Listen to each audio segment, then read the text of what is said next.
I'm actually a few seconds early today.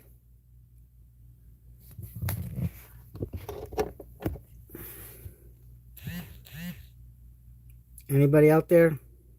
Live stream.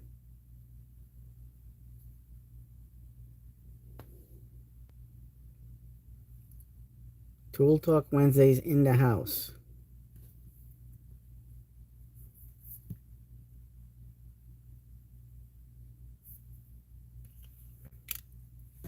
How many people we got on the live stream today? Hello, anybody out there? How y'all doing?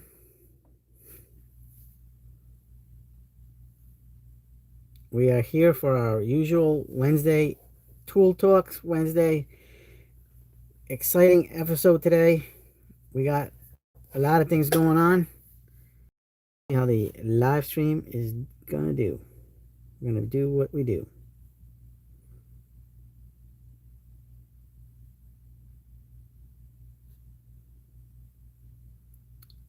Hi y'all.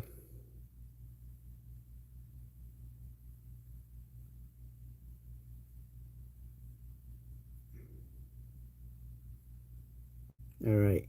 Who's out there today? Hello, everybody. All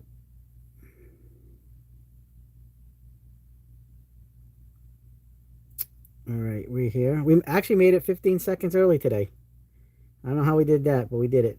So we did our 7:30 start time. Next week will be 7:35 or 7:30. Depends on what's going on. If I have my appointment, I usually do 7:35 on the weeks I have my appointment, and 7:30s on the days I don't have an appointment. So there is that. Where's my live stream? Who's out there, folks?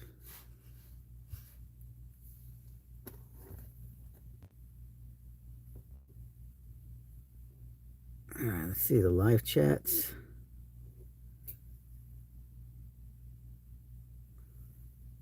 All right, who's on the live stream? Because we have today, we're going to be doing a new project. We're going to be working on it live. And something we talked about on the last live is today is the day we're going to do it. We're going to make our Frankenstein screwdriver. So if you guys are interested in seeing that, we're going to do that a little bit later. But we're going to be doing our Frankenstein screwdriver today. Hope you guys are excited for that. I know I kind of am. I've been waiting for this day, guys. This is going to be exciting. This is definitely something I've been like, I'm kind of nervous because I'm afraid of screwing it up. But hopefully we don't screw it up. So today, we're going to take the ball grip. This was a number 1 Phillips head. So I'm sure maybe the number 2 is going to be a little bit of a bigger ball, but it's kind of close to the Klein ball grip size. Kind of close. And we're going to make the Frankenstein screwdriver today. This is going to be awesome. So what we're going to do is we're going to go upstairs in the kitchen and we're going to put this in the boiling water. Maybe heat this up and try to get this the fixed blade out, the screwdriver blade. This is a good blade still, but I want a multi-bit driver. And I like the Wera handle. So what we're going to do is we're going to take this out. We're going to cut this part off at this line right there on the bandsaw. And then we're going to stick this on. So it's going to kind of look like this. Because I don't want this too long. I don't want this to go like, I don't want it to look ridiculously long. So I think it looks really good right where that line would be cut. So it would be kind of similar in length. Maybe a little bit longer than the Klein. And we can get it right in there. So that's what we're going to do today. That's going to be today's project. And we're going to do it on the live stream. Hopefully we're successful. Like I said, I am a little bit worried, concerned how it's going to turn out. I mean, when you look at some of these ball grips, let's see. Where is those other ones? Here. So I mean, it's not going to be bad. It's very comparable to the vessel here. So the vessel kind of comes up to here with the shaft. So we're definitely going to be trying that out. And this will add a little bit more weight because this is extremely lightweight. So we'll make it a permanent. We might even go a little bit higher. I don't know. I'm going to try it at the line right here. I think that would be the perfect spot because it's going to give me the right amount of, I think, balance. You know, that's my, I don't know. That's what I'm thinking. We'll see how it works out.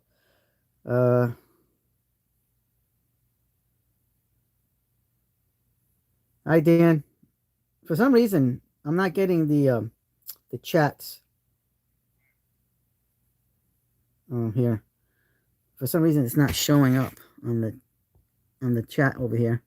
I don't know why. So I'm gonna have to use my phone. It did that last time. I forgot what I did. Sizzle Neck, how you doing?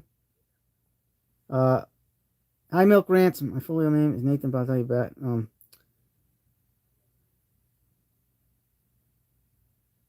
right, yeah, you guys are here. I don't know what's going on. That's just weird, guys.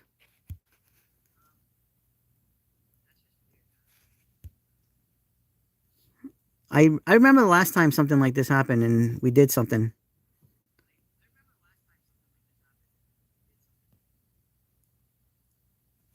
So I'm gonna have to use my phone to watch the chats here. Oh, thank you. I got this at Walmart. It was like $12, $13. $2.50. Let me show you guys this way so you guys got the better. And it matches the Snap-on box.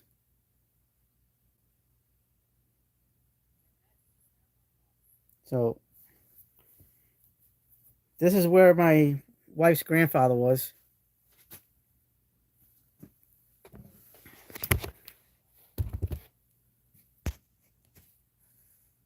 I don't know what's going on with the chat over here. This is weird.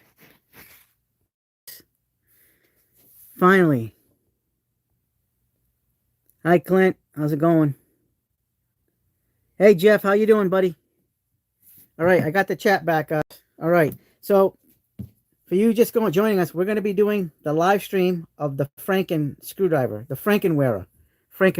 There you go. We're going to do it today, guys. We're going to make, I really hope I don't screw this up.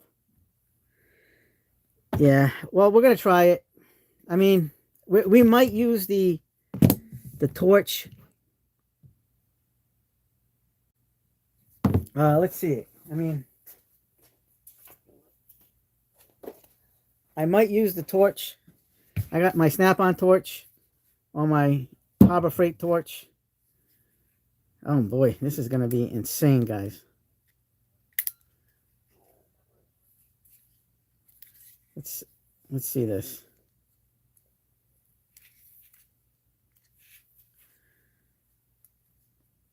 Yep, today's the day. I wish Tanner would be here. Tanner wanted to see this. I don't know. Maybe he'll join us later, but this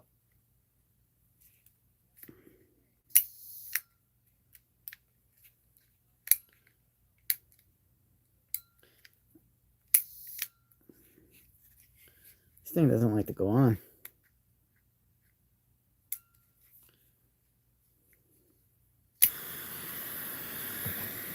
There it is. Oh, we got a little spark over here. I might put this on the boiling water, but I don't know yet. Yes, it's that time.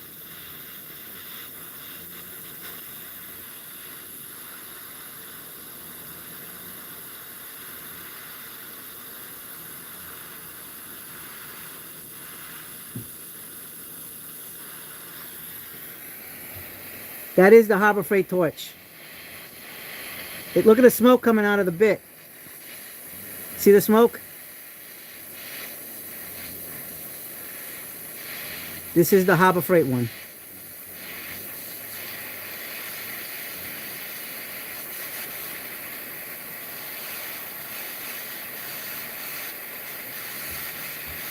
Heat treated driver, yep. Franken ball grip Vera, guys.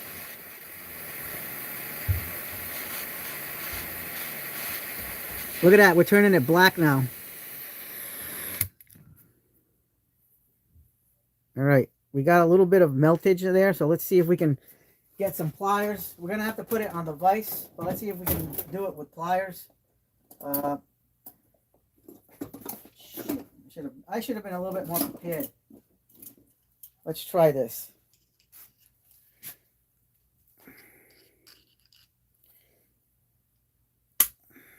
Yeah, we're not gonna get it out. I think the boiling water. Hey Jimmy, how you doing? We're making the ball grip Frankenstein. Honestly, I think we're gonna have to put the put it in the boiling water. We're gonna have to go upstairs in the kitchen. We don't have a choice. I think that we're gonna have to go kitchen, because I don't want to really ruin the head of this. Maybe I'll try smacking it a little bit and see if on the vise. Let me try that. Hopefully that might work. I don't know if I want to go like this or like this. I'll go like this.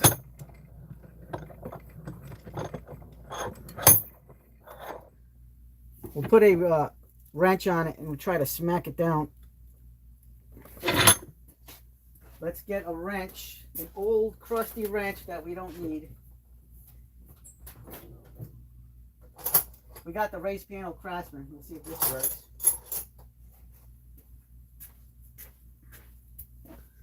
Let's see, that work? Yeah, that might work. We'll try this one. Hopefully that might work. I don't know. All right. Let's see if this works.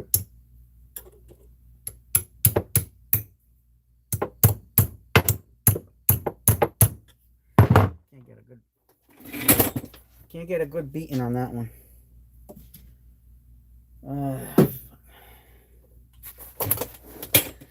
Gonna move this chair. If you guys have any ideas, let me know. Yeah, where's Tanner? Tanner's missing out. Oh, there he is. Hey, Tanner. Guess what? We're doing it. I put a little bit of a torch on it. Maybe I'll try the rounded part. Otherwise, might have to do it on the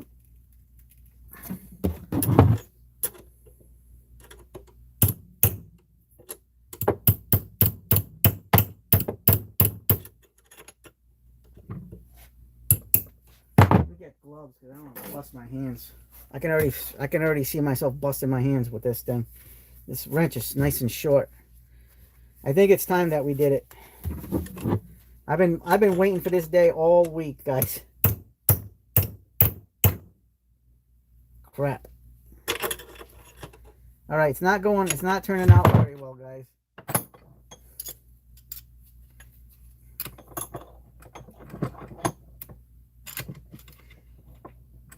I think I might just have to do the water treatment thing.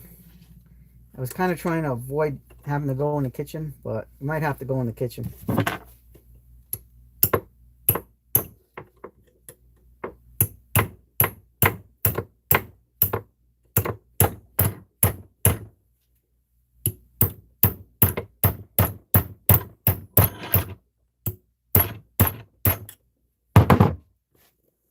Yeah, I'm absolutely destroying the hell out of this thing.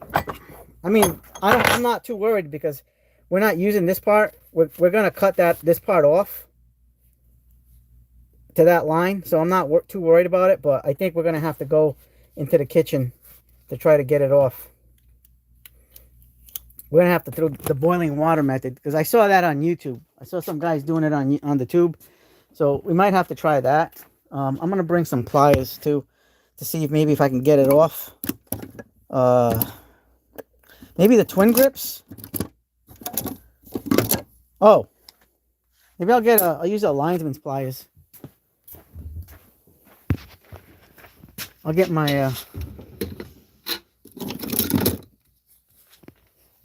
Kleins. Let's do it. Let's try the Kleins, guys. We'll try the Kleins. We're gonna have to put the boiling water on. Oh, we're going upstairs to the kitchen.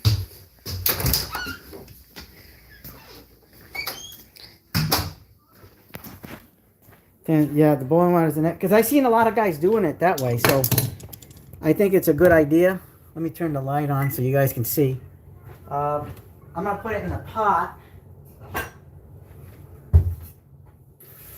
fill it up.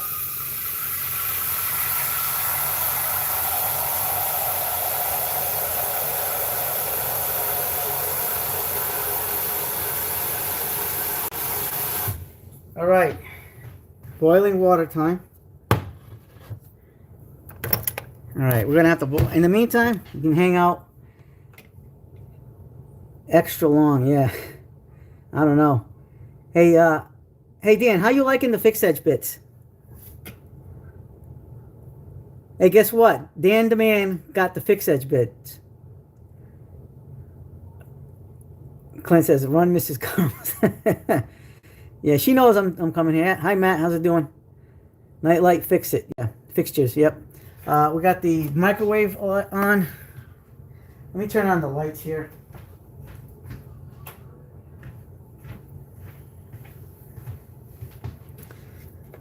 All right. Dana says, worst case scenario, you can always cut the shank of the bit and flush. Yeah, I mean, this is going to be quite the experiment. But I don't mind this part melting because, like I said, we're cutting it to this line anyway. So that's the goal anyway. So I don't mind this melting. I mean, I tried the torch method. Look at the burn mark on it. That's the burn mark I did with the torch. So that didn't work. PMax says, Klein has your favorite wire strippers in straighten out. Yeah, PMax, I already ordered them. But I was a dumbass and I ordered them on Acme Tools. And you know how Acme Tools is. They're slow. I'm probably going to get it at the end of the month. And Amazon's not selling them right now. So it says buy. I even looked today to see if I can get a set and cancel my Acme order, but it's not. So kind of going to, it's a pain in the ass. Dan says they are nice. So Dan, you like those, huh? Spread the word, Dan. There's other people that bought them too. Matt says I've worn one and of only double-ended bits working on my second. Yeah. D. Shanang says I'm gay. I don't understand that one. But gay also means happy, so you could be happy. Part 2 Father's Day deals tonight. Yes, Sizzleneck. I already have it recorded. The video is currently being edited as we speak on my phone. Matt says, I hope you didn't kneel that shank. No. I just did a little bit of melting on it. Tana says, I absolutely, I don't mind Acme, but they're just so slow. They're so slow. And at that time, I didn't know that Amazon had them, and now everybody that ordered on Amazon like sold them out, and I can't get my hands on them, so I just have to wait for stupid Acme. The wait time, yeah, that's what it is. Like I ordered this on, I'll tell you guys, I'll show you guys the order. Acme's so freaking slow. Oh, okay, guys. By the way, the video is edited for tonight for part 2. By the way, it's Home Depot tonight. And then part 3 is going to be online. So it's going to be Amazon, Acme, Ohio Power Tools, and so forth. I'll show you guys the order. My orders. I got to see what day it was I made the order. I can't even believe I didn't have that damn done on Amazon. All right, here we go. Even the website's slow. Here we go. Today is the 17th, right? Order date was the 9th. I made the order on the 9th, guys. My order was the 9th. And it says, who knows when. Right now, if you order today, it says estimated arrival July 1st to July 8th. We're only like half the month. So what about my order? Right now it says available to order. So that means they don't even have it in stock, which sucks. All right, let me see if Amazon has it. Because I checked earlier and they were still not available. I have it on my list. But I'm not feeling very confident. I know I'd probably get it faster if I got it off the list.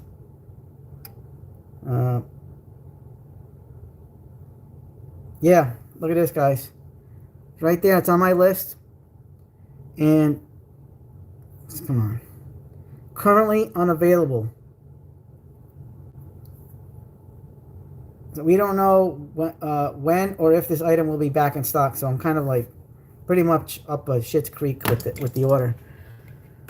Did you see the 250th anniversary? Yes, I did, Jimmy. That thing is awesome. Dan says on Acme promo, I got a free Klein flashlight for any Klein step bit purchase. I get the $25 bit and free $40. Oh, is that today, Dan? Yeah, Jeff says lucked out and snagged mine. Yeah. Yeah, I can't right now. I'm not having any luck. I'm trying to get it, but I mean, I ordered it. Man, this is ridiculous. Waiting, I don't understand. Like, but the thing is, it's not necessarily Acme's fault. Jimmy says I'd be willing to trade my. Yeah, go for it. I mean, you get that $250. The thing with Acme is they sell things that are technically pre-order or available to order. There's two different terms they use: pre-order or available to order. Available to order means the item is coming even though they don't have it. And it's kind of like a pre-order, but then they use pre-order. It's things that are further out in advance. But, I mean, I don't know. They should just say pre-order. You know what I mean? But because I think they expect the available to order stuff to come in quickly. But like last year, I ordered the Trade Stack single draw box, and that was unavailable to order. And actually, I didn't get it until March of this year. So I went from last year all the way to this year. Last summer, I ordered it last summer, and I didn't get it until. I know they were having issues with that with the stocking with Stanley Black and Decker. Stanley Black and Decker is horrible when it comes to their releases. So Dan said last year, yeah, Northern Tools is showing it. I'm gonna try checking them out, but. See, the thing is, I don't trust Northern Tools with some things because I've heard a lot of horror stories about Northern Tool. Like, going into the store is fine, but I don't know. Ordering online is another story, and you might have even like worse issues. I'm right now. I'm going on ordering on Northern Tool here. Right, slim forged wire strippers. All right, going on.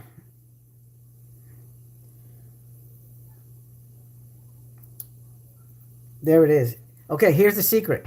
The factory shipped. So that's got to ship from Klein. So it's not even, Northern Tool doesn't even have it in stock.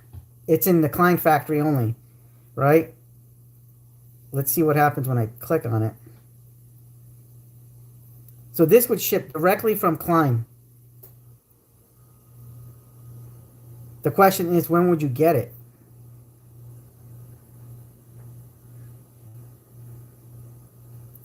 Okay, right now it says get it by June 23rd, June 25th. But that's about the time frame I'm thinking, I believe, is when I'll be getting mine from Acme. Because right now, if you order it from Acme, it is what it is. Yeah, PMag. Yeah, I've heard a lot of horror stories. My pack said it was packaged in 2025, so they should have plenty of stock. But the problem is, Amazon doesn't even have it. Oh, and $10 shipping Northern Tools. That makes it like $47 or something like that. Yeah, I'm not paying $47. I'm paying $6 shipping on Acme. I'd rather buy it on Amazon, but. Right now, we're not having the luck. Water's starting to bubble up a little bit.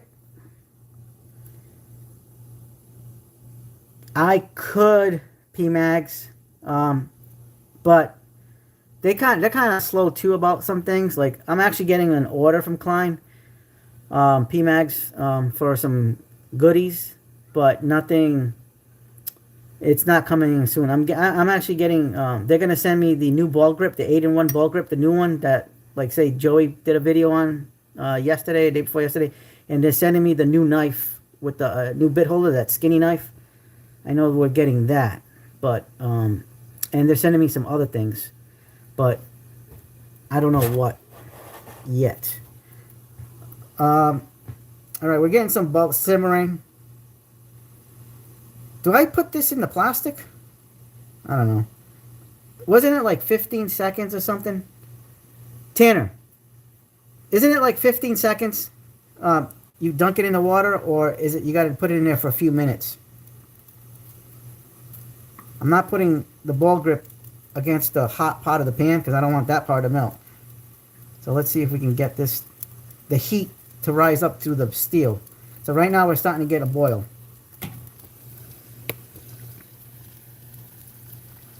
We're getting the boilage.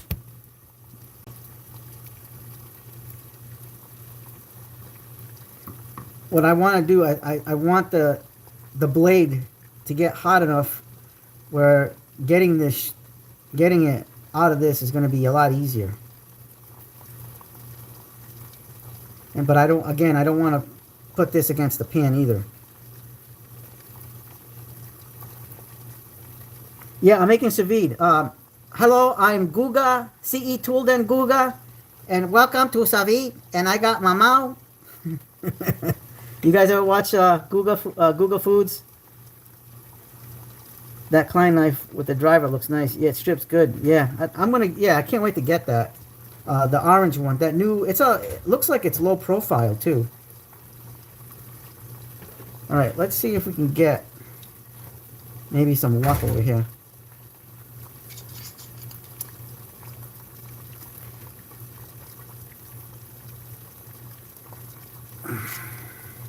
Did we pull it out a little bit? I think we might have pulled it out like a 1/16 of an inch. All right, guys. I think we got it out a 1/16 of an inch. Yeah, 90 seconds sounds better. Dan says fixed wear driver into multi-bit driver custom.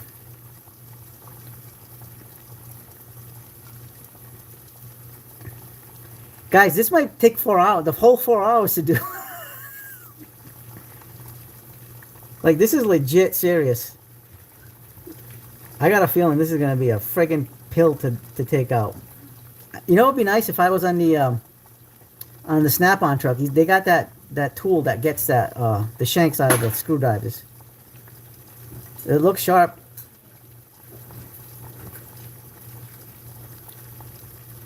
Five minutes. Clint, maybe. 5 minutes sounds good.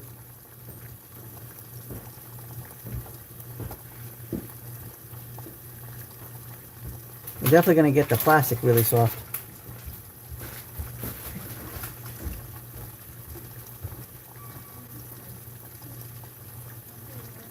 All right. I think maybe 5 minutes might be the sweet spot because we did move it out a 1/16 of an inch.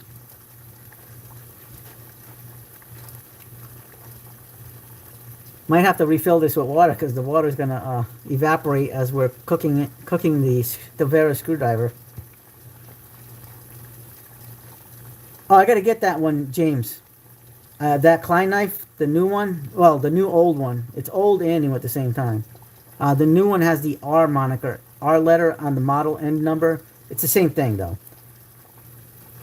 Oh, pipe nut. So we're making a Frankenstein screwdriver. So we have a Vera fixed bladed screwdriver. We're going to put a Vera wrap adapter over here. And we're going to get the shank out. I'm trying to boil the water to heat up the metal so you'll be able to pull out the blade of the screwdriver out. I'm going to cut at this line on the bandsaw. And we're going to insert the wrap adapter. Matt says, I got a 150 millimeter version of the Wera ball grip. I don't use, so it's so long. Yeah, well, you can cut it down and get rid of the thing. Actually, Jimmy, these are my pots. I do the cooking. These are my pots. These are the Ninja pans, anodized aluminum. I got these at Bed Bath & Beyond when my kids used to work at Bed Bath & Beyond. I bet you guys didn't know that. I'm the chef of the house. I used to be a chef. I used to have my own restaurant back in the day. I've been cooking my whole life, guys. I'm the one that cooks at home. My wife cooks too, but like I cook. Bet you guys didn't know that. Let me try pulling this out.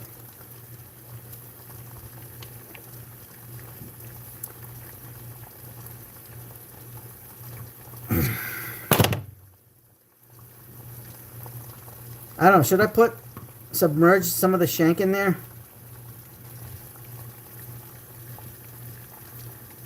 I am the chef, CE Tool Chef.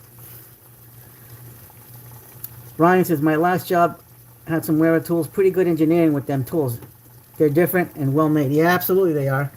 But I didn't want to buy these Wera fixed bladed screwdrivers because I already have enough fixed bladed screwdrivers that I prefer multi-bit drivers, Ryan. So we're trying to transform this into a multi-bit driver because my favorite screwdrivers are ball grips. And ratcheting ball grips are good, but we're just doing this for as a Frankenstein thing. I did try, Jimmy. I tried the twisting and the pulling. Actually, you know what? I'm going to try putting it in here at the bottom because it's got teeth, right? No, it doesn't have teeth in there, but we can try. Nope, not getting a grip there.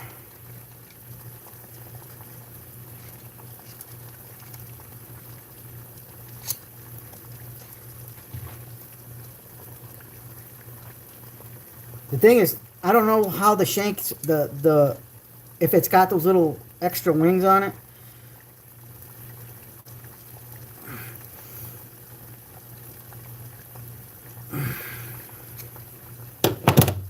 I think I might have moved it a little pinch, not much. I'm not making any effort here. Potentially, I tried the torch. See the burn marks here? I put a burn mark with the torch. Maybe the heat gun will work. Yeah.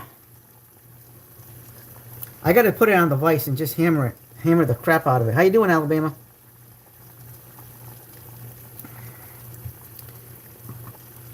This thing's hot. The steam is hot here.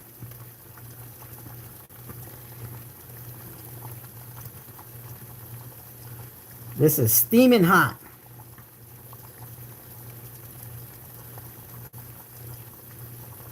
Steaming stuff. Hey, Clint. Clint says, the question for anyone that... Does anyone know what happened to Tank Tools? Oh, yeah, we were just talking about that today. Yeah, I was thinking about that. I didn't even go on the website. Alabama's doing good, taking a break from FIFA. Yeah, I'm not really keeping up with that. It feels really good, Jimmy. Honestly, I like it. It's comfortable. It feels like, in a way, kind of like, you know, the Annex or the Vessel ones. Not necessarily like the Klein, because of the ribbing on the Klein rubber, but I would say it's more akin to the Vessel. Yeah, I don't have an induction heater, but the thing is I don't want to over melt this because I don't want to melt it up to the line here. So I think, I don't know. I am planning on getting an induction heater at some point, and honestly that would be the best way to go. But I just don't have one at this point in time. But right now I think the hot water, the boiling hot water is, I mean, we moved it about a 1/16 of an inch, maybe a little bit more this last time. I mean, I could try the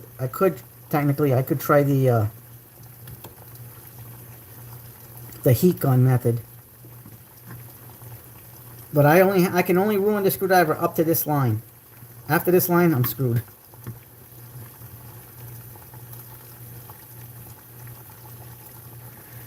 Tanner, I like them too. Yeah, patience. You know what? If I use the sword, I'll get it done because I could turn into He-Man and or C-Man and E-Man and then have the strength to just pull it with my fingertips. I'm not getting anything, Clint. I do have my I do want to get the outlet tester. That's on my list. It's finally 2 stores about an hour away from me actually showed up today in stock, but I don't. It's still not close yet. Jimmy says they're gonna pick him up from Casey Tool.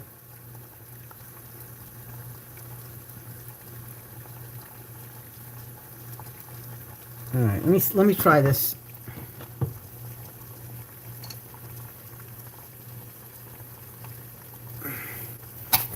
Nope, I'm getting slippage here. I think I'm gonna try the heat gun method. We're gonna have to go downstairs.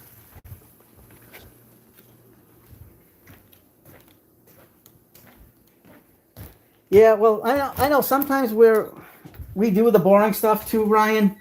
But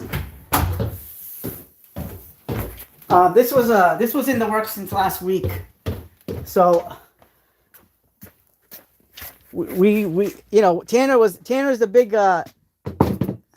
big one that said we should do it on the live. I said, all right, let's do it on the live. So we're gonna do it on the live.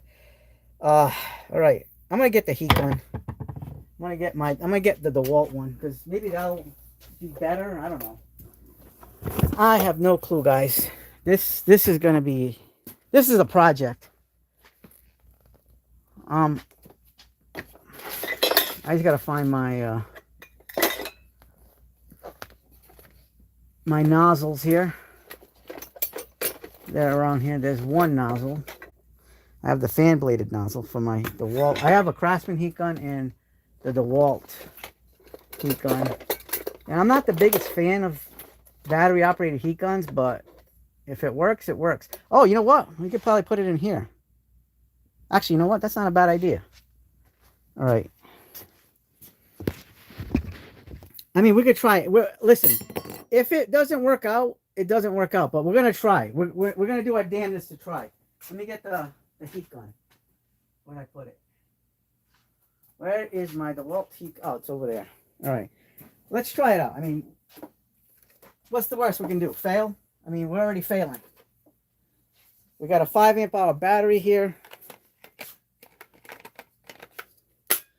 This should provide us some style of induction type heating. So we're going to put the wearer wrap adapter in there.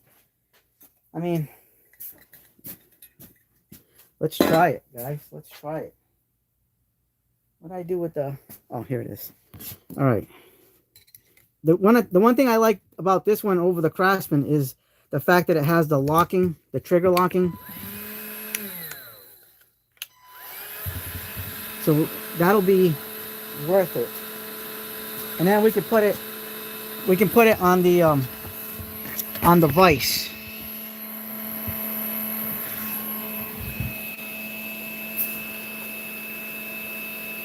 All right. Yeah, Clint, I'm gonna turn off the stove. I'm in a minute. I'm just curious to see what's going on with this. What pivot head hex keys, Jimmy?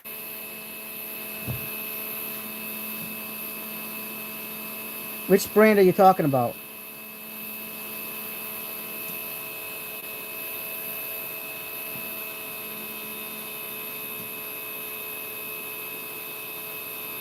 So right now we have this going on.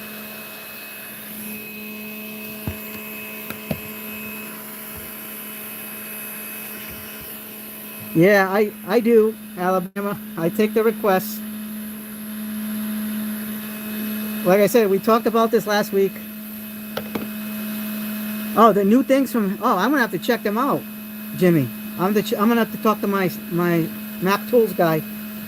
I've even called my Snap-on guy. I gotta get in touch with him soon. Because he's gonna get me the USA socket 3/8 ratchet and socket set that they have coming out.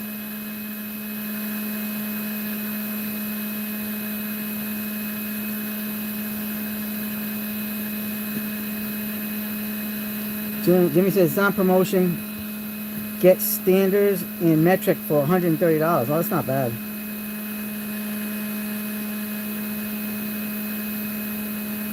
I wonder. Let's see. Do I have anything better than maybe a wrench? Maybe pliers. Like a cheap set of pliers. Oh! Maybe a needle nose pliers? Maybe I'll get my Craftsman pliers and just hammer the shit out of them.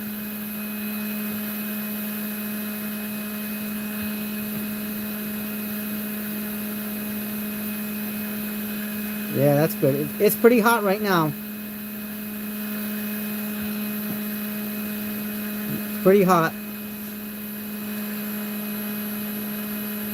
I have the McGraw hammer from Harbor Freight. That's the only one I have.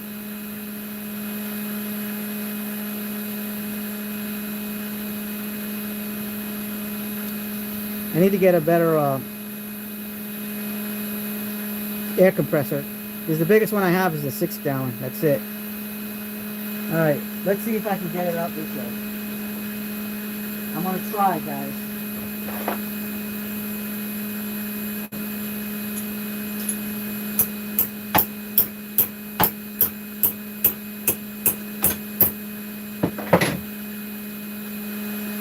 Oh, man. We're going to try. I'm going to try to make this work. Let's try it over here. Oops. I'll lean you guys up here so you guys can see.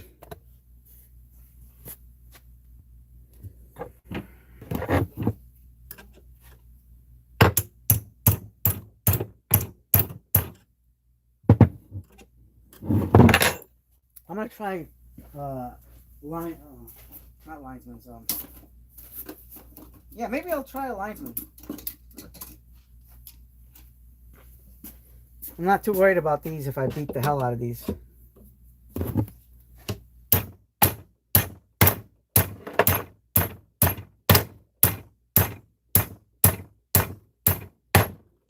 I can always get another linesman. Did we move it? I think we might have.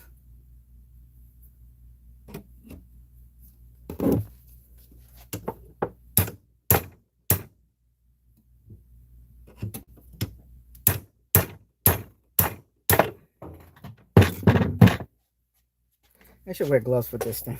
So I don't bust my friggin' knuckles.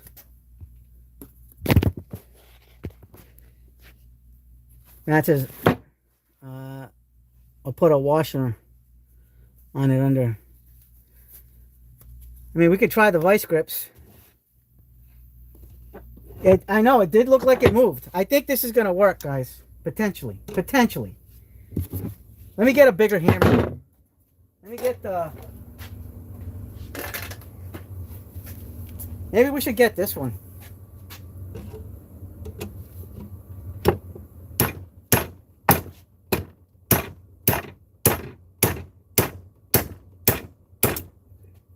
Oh, I think we moved it. I think we just moved it some more, guys.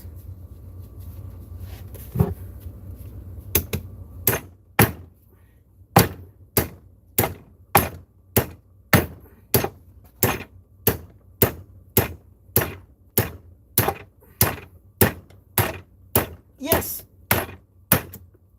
Oh, look at it. It's working, guys. It's working. I think we got it. We're almost, hopefully, through. Yes, Tanner. We're doing it, buddy.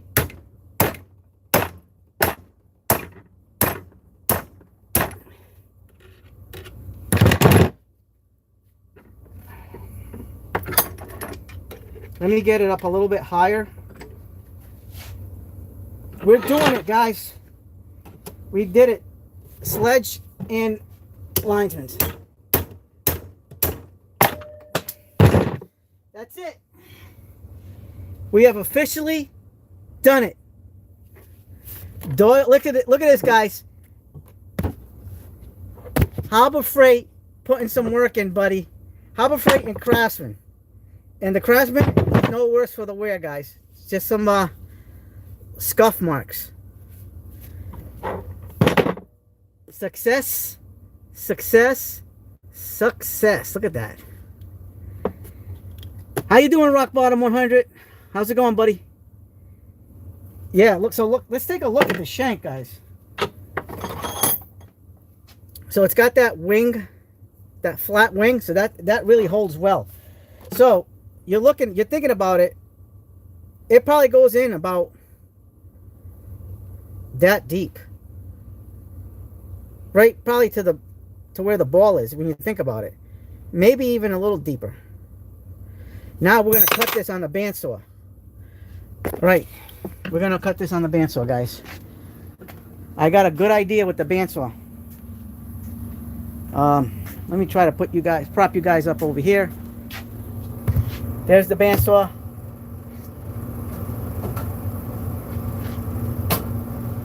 We're going to get the little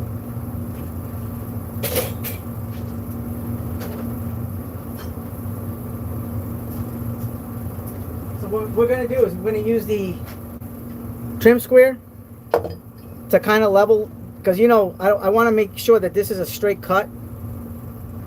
So we're going to use this on the line so it's flat, so you know it's flat, like right there it's flat on both sides. I can feel the ridge of the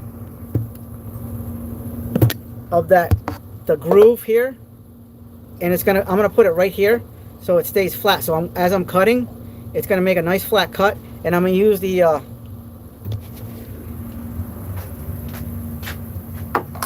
let me put you guys up here, up close. I'm gonna try to get you guys as close as I can to the cut.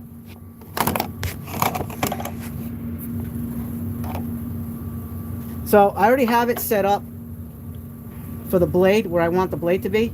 I just have to get the groove perfectly aligned.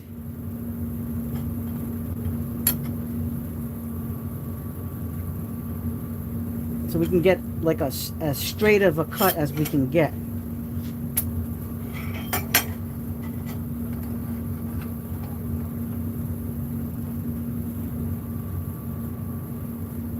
All right.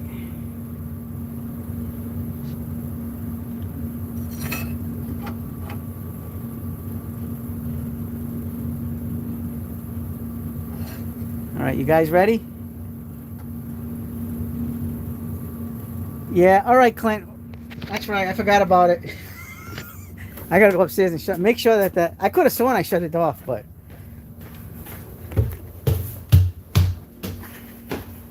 I gotta make sure. It is off. Did you shut it off? No. Oh, okay. I did shut it off, Clint. Yeah, it's off. All right.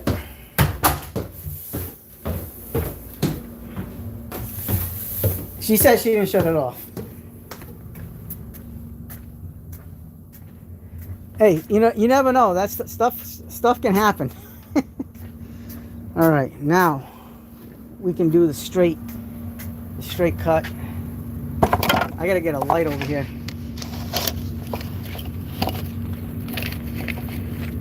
Let me get the light.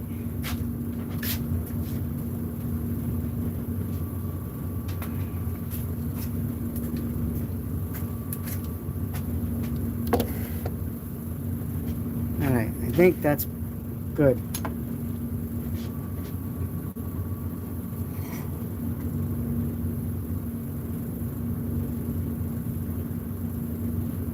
Right there.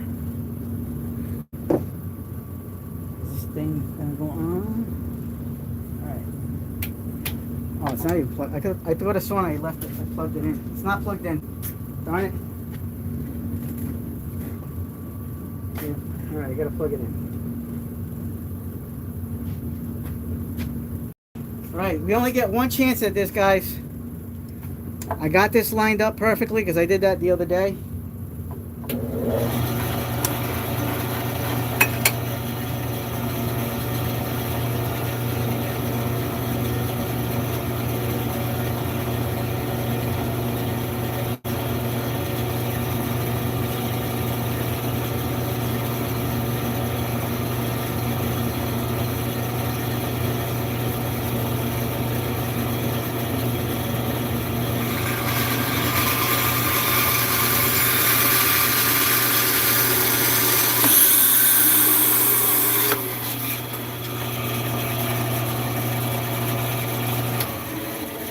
It curved on me last second, guys.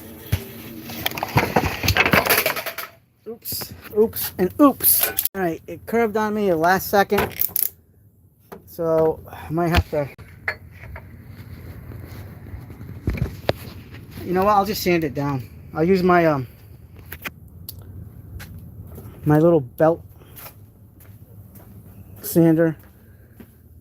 That'll make it everything flush and straight, because right now I got a little bit of a curve up here because it tilted down as I was going in.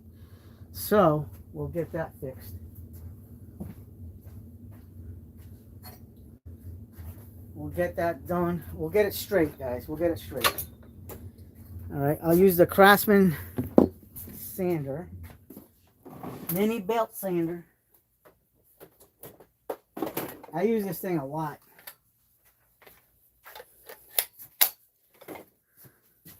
So, put it in locking mode.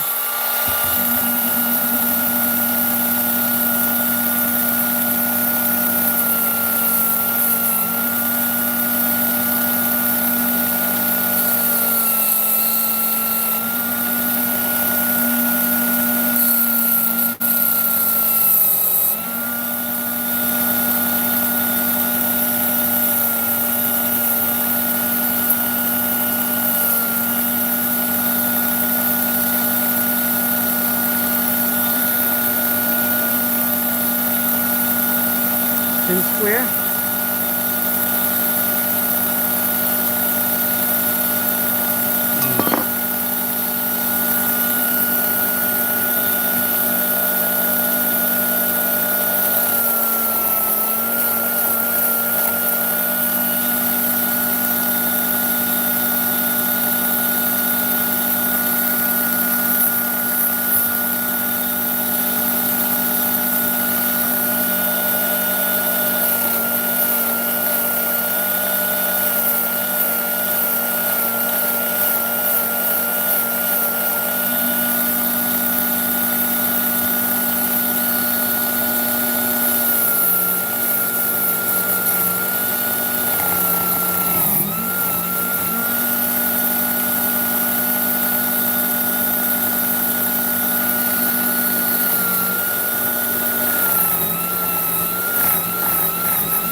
All right, guys, we're getting there,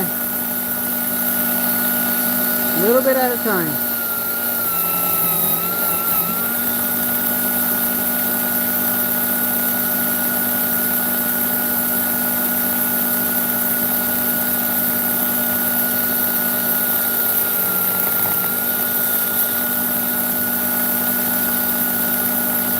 I'm going to bevel the edges a little bit.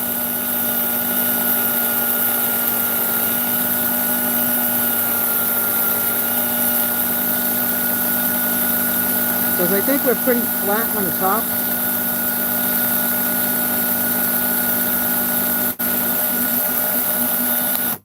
Alright, I think we're pretty flat on the top. I just had beveled, did a little bit of beveling, but the top part, the middle part is pretty decent. So I'm just gonna get the drill and drill it out a little bit at a time. And then we're going to try to press fit this in. So when this is all done, it'll be pushed in like that. And that actually looks pretty good. So we're getting there, guys. We're getting there. A little work in progress.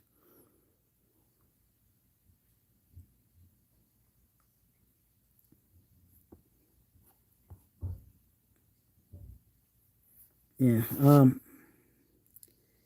Yeah, this is Tanner. This is definitely turning out into an interesting live. Yeah, the band file. Yeah, mini belt sander, band file's all good. Band file coming in clutch like always. I have the Ryobi one too. I need to get the Milwaukee. I don't have the Milwaukee one. I've used them a lot to drill square holes in cash bolts. Use them to sand. Yeah, they work very well. 3mm belt are the purple are the best purple ones. Luis Soto on today's episode, how to ruin a $50 tool. Actually, Luis, $16 and change on Amazon. $17. So 16 plus 17, $33. And we're not ruining it. We cut it. We're going to make this into a bit driver instead of a fixed bladed shank. We're going to be able to put all the bits we want. We're going to do it. We're going to do it good today. We were successful so far. All right, we're going to use the Milwaukee. We're going to use a Milwaukee little drill. Going to use a 2-ampere battery.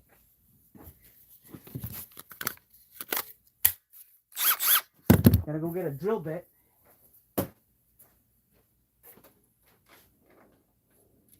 And then we'll make our way, work our way to the top.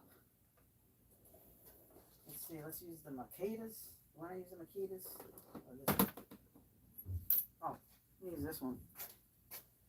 All right. Maybe we can start off with, yeah, we'll start off with this one. This one is a 13/64.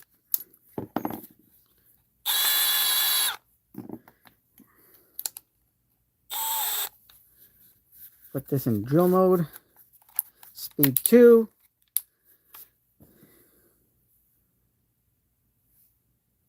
The hole should be there. Oh yeah. The hole's already there, so that's good.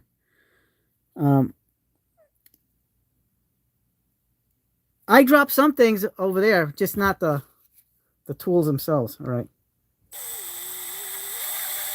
All right, we gotta let's do this. Let's measure the shank. We'll put a piece of tape on it so we can get the tape. We'll use some painter's tape.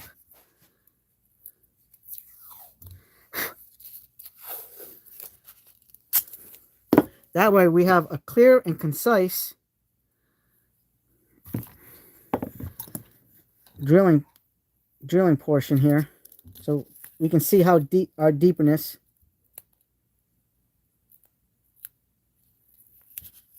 All right, so that's how deep we got to go, guys, and we'll go as as big as we have to go.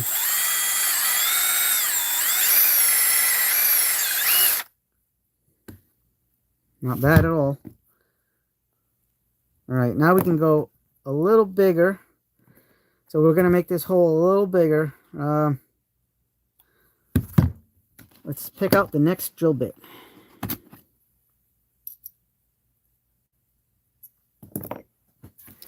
All right. Step 1. We did our little pilot. So let's try on the next step here. All right.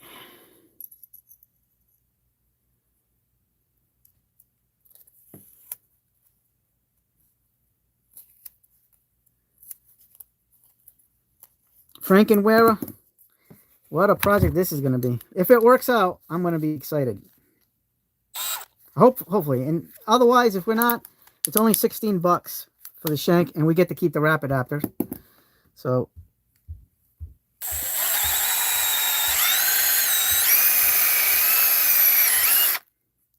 right. Hole number 2 is bigger. All right, how are we looking over here? Shit, I might be able to press this on.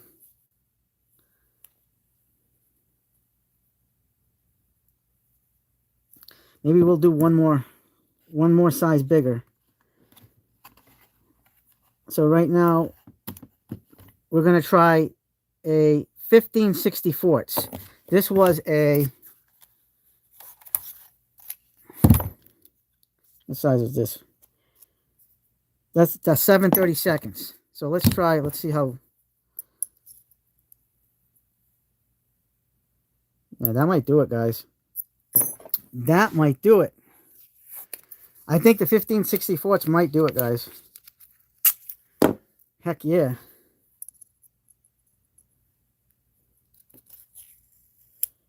Heck yeah, look at that.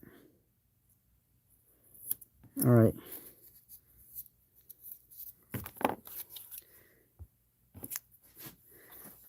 You need to go get the what, the drill or the impact?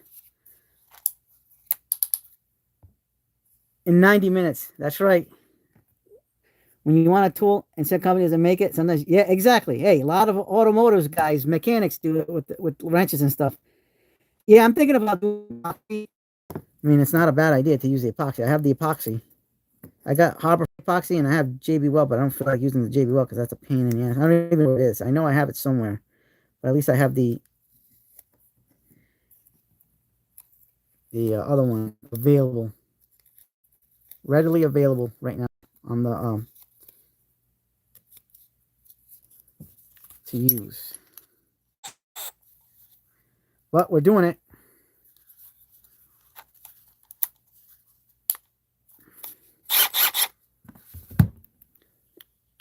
Yeah, Matt, you got to get the impact. That impact is badass. Tanner says, I figured you would heat the end and then put it. Yeah, we could probably do that. That's not a bad idea. But I'm gonna put the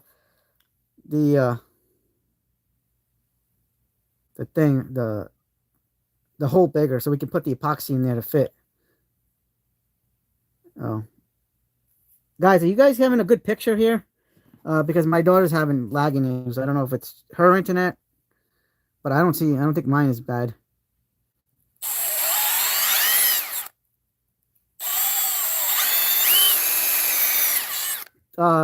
Matt, I also recommend the 3/8. Just get the subcompact with the drill.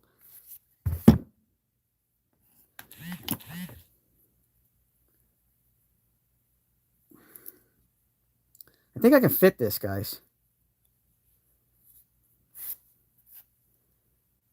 It is going to be a tight fit. I definitely don't want to go bigger than 1/4 of an inch.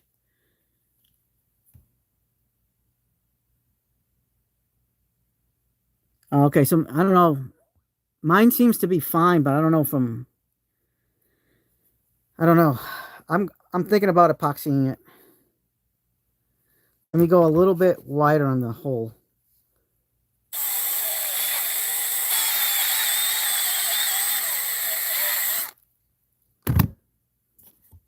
I went a little bit wider on the front tip of the hole. So, oh, look at this, guys. I don't know, man. Maybe friction fit isn't bad. Because we got it in somewhat.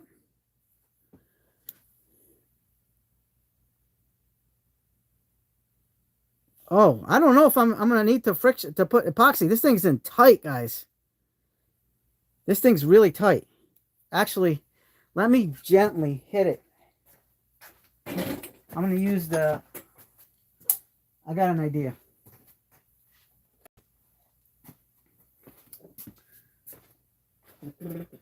Actually, you know what? I'll use the small icon, so I don't mar the screwdriver. Let me try that.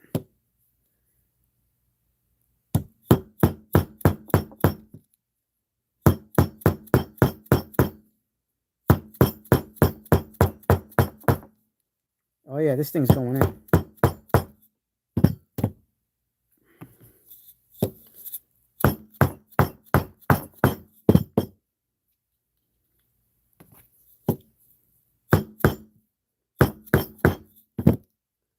Holy crap, guys, look. We did it. Success. Frankenwearer. Holy crap, we did it.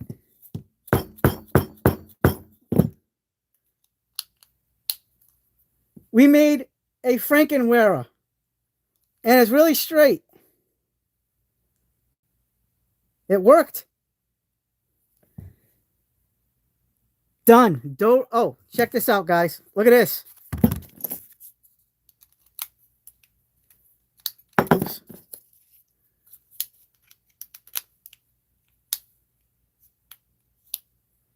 We can actually drill, hand drill. Holy crap, we did it.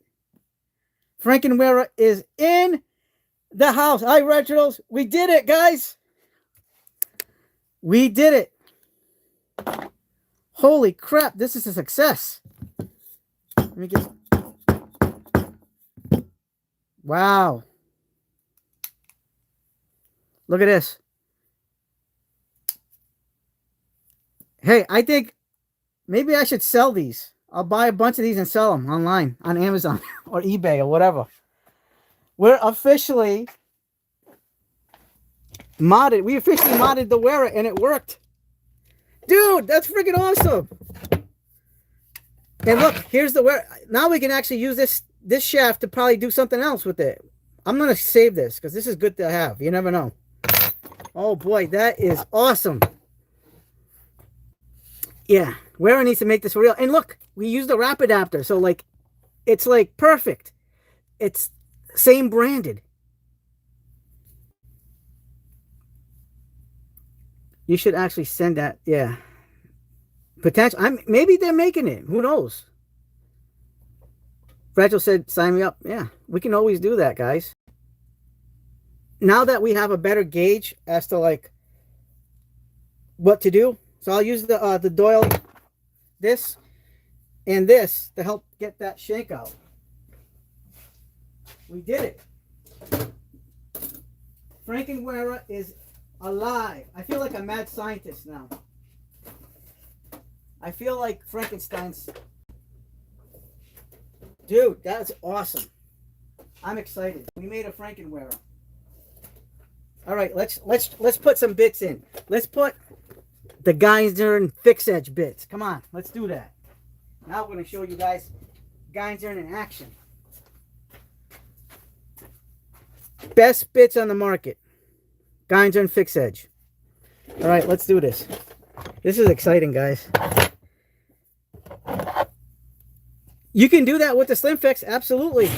You can use anything you want, even the DeWalt bit holder or the Central Fix. I wanted to keep it same brand, so number 2 Phillips. There we go, guys. This is awesome. Look at this. Now we have another contestant in the ball grip screwdriver category. So now, same size too.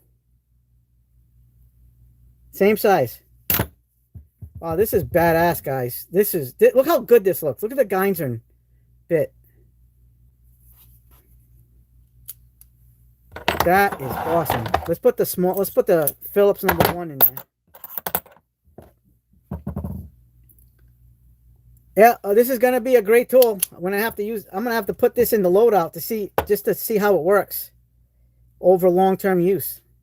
I don't think we'll have issues spinning. If we do have spinning, I'll just take this out and put the epoxy in. Loch Ness Monster, that's a fine piece of equipment. Yeah, I didn't realize this was going to happen. Hi, Honest Tools. We just created the Frankenwearer.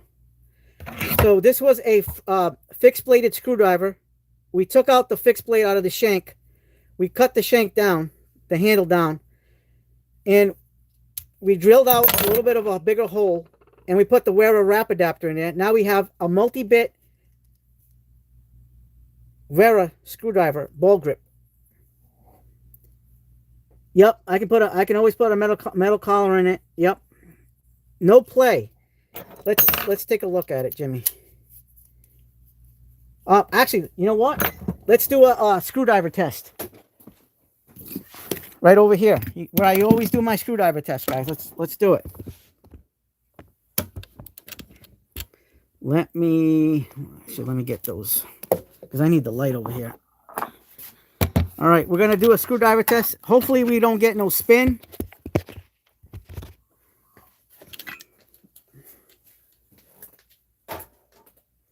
All right, guys. Let's take a look. We're going to use a pilot hole. Let me get the Phillips 2 bit. So the bit's in there good. this Wera wrap adapter is really very good. It's minimal play. It's not as good as a Central Fix, but I didn't want to use a Central Fix. I wanted the Wera is like much better. All right. That's right. That's right, Honest. Thanks. Yeah, I handed it in, and I only made the hole bigger on just the tip, so it's gonna. I hammered it in on the tighter part of the latter half of the adapter. All right, let's take a look. Let's do a pre-drill hold, and then we're gonna do a regular hold. So right now, this is a pre-drill hold. Pre-drill hole.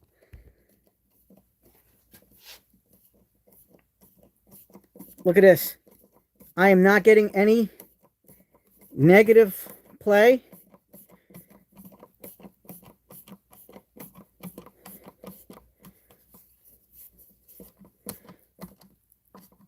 I got a nice little tight fit on the screw. Now let's try to unscrew this thing.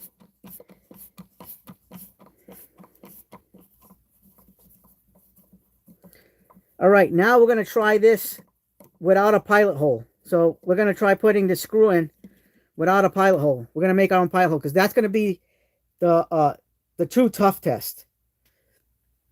Hey, McMahon, we did it. Remember last week we said we're going to make the Frankenwearer? We did it. Did it live. Watch it from the beginning. You'll see how awesome this came out. All right, now, no pilot hole right here. We're going to put it right here. No pilot hole, guys. Check this out. Let's see how it does.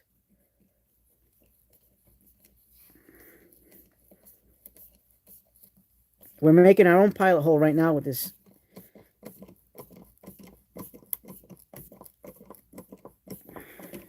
With this drywall screw.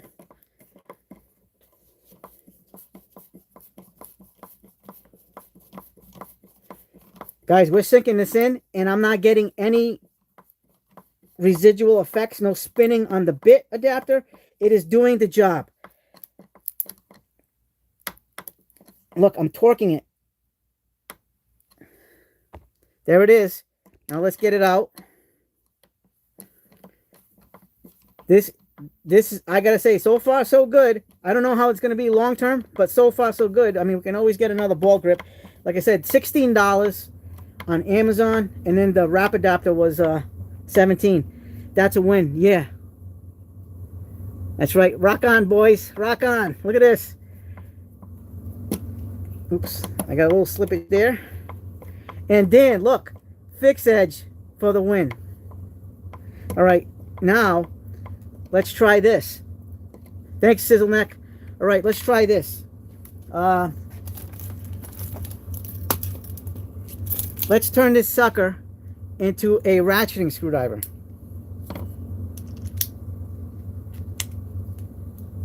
Ready? This is gonna be a little ridiculously long, but it's the, I have the pipe vise, but it's in my loadout, it's in my car.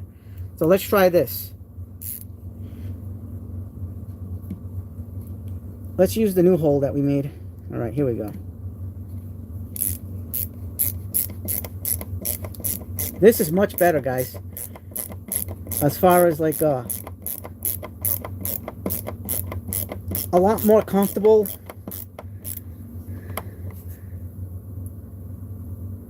Yeah, you know what? We don't even have to do that, Dan. This is the grab in here is perfect. Look, I even countersunk it a little bit. It's a little bit countersunk into the wood. Let me countersink it a little bit more. Look at that. Countersunk. Now let's put this in reverse. Dan, that's what she said.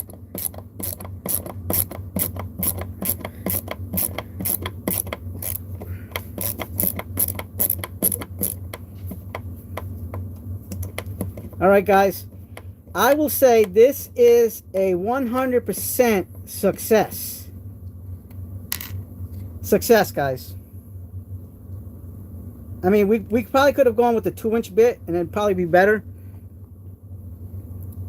This is the 711. There's a two brands that make this. Pipe Vice, which is a shorter one, but that's in my, and that's the one I actually would prefer in this setup. And this is the 711L. This is like 60 bucks. The Pipe Vice is like $45. The reason why this one's longer is because this one accepts double-ended bits, where the Pipe Vice, you can only kind of fit a bit like with the shank like that, or with like a flat part of the shank. This one can accept double-ended bits. Again, this is $60 on Amazon, $59.97. Sometimes they go on sale. The Pipe Vice one is black, and it looks almost identical to this, but it's like a shorter shank. So the shank goes up down to like the middle of the circle. So it goes like here. This picture, I like that Pipe Vice better because it gives me a shorter length. Because this is kind of like, if you look at this is kind of ridiculous, guys. I mean, it is. Or I could have actually used this instead of this shank. I could have put one of these, but I don't want to waste 60 bucks on this, because I use this for jobs, you know. And even though it's like ridiculous looking, I mean, I can use a 2-inch bit and make it look better. You know, it looks a little bit more balanced. This is definitely not balanced, but this is what I had right here, right now in front of me. Let's try it. Well, actually, let's try a 2-inch bit. Let me get a 2-inch bit. Let's find the 2-incher. Here we go. So, and by the way, this is what the 2-inch bit looks like on the Vera. Well, let's put we got a Milwaukee Shockwave bit. There you go. That's actually looks a lot better, more balanced. So, let's try putting that in with the Milwaukee.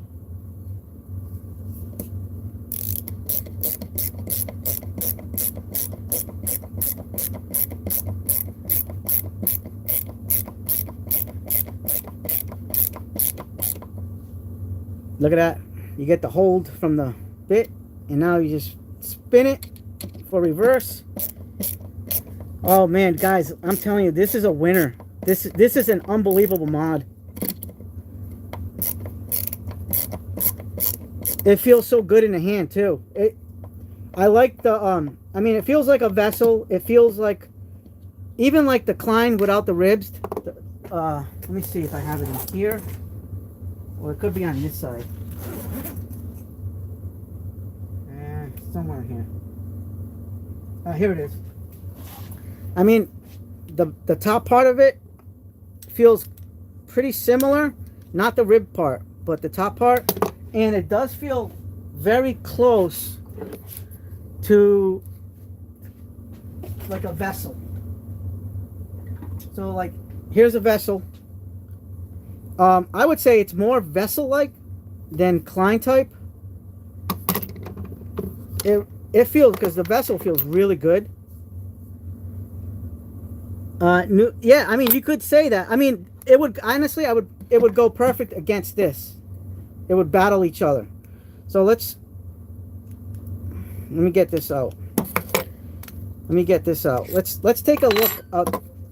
I mean, this one is a little bit longer, but when you take into consideration this blade versus this blade, it'll kind of even out. So we'll put the fixed edge bit there. We'll put this one in here. And then you have about the same size screwdriver, if not the same. They're practically identical in size.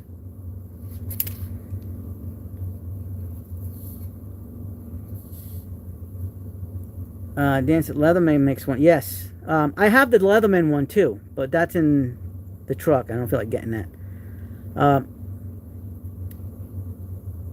It does, Tanner, it does have a lot of play in it, but it works good. And it's like $39.99, but it is kind of weak. If you the Pipe Vice version of this and this one can take the torque. This is made for torque. This one in the Pipe Vice. The one in the Leatherman, I'd be kind of wary about wasting 40 bucks on something that you might break. Yeah. But I mean, you can use the Leatherman one if you're going to do low torque applications. But for higher torque, this one, the Pipe Vice. Yeah. It makes it even with the warranty. Yeah. So, I mean, I agree. But, I mean, we did it, guys. This is phenomenal. I'm actually excited about this. Holy crap. I didn't honestly I thought we were gonna fail. Wow. This is absolutely shocking. It's amazing. So if you get the pipe vise, you can use a 2-inch bit or this one. But I mean, you can go a little ridiculous with the pipe vise and get the Geinzern bit. It's got only a little bit of play, a little bit of wiggle, nothing back and forth, just a little bit side to side. Very, very like noticeable. But this right here is pretty locked on. Just a little bit of side to side wiggle from the adapter itself. It's the adapter that's got the wiggle, not so much the bit. Very little. It's very, very minimal. It's not like a Centrifix hold or like this hold, but it's still a very good hold.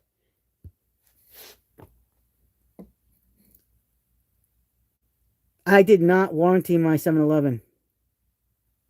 Yeah, I need to do that. I bought mine last year. I don't know if it's too late to warranty it. I bought it last year on Amazon. Around this time last year, I bought it. But I'm just shocked that this is actually the proof of concept. Number one, baby, number one. I cannot believe we did it. We made a Wera ball grip. This is crazy, guys. Absolute nuts. Absolute nuts, guys. And this is magnetic, so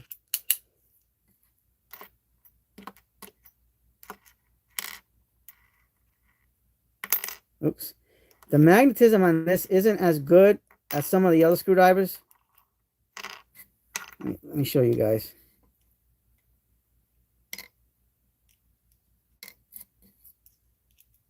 But I don't know if it's from wear and tear on the thing, because it was a little bit more magnetic before. Hold on. Let me make it more magnetic.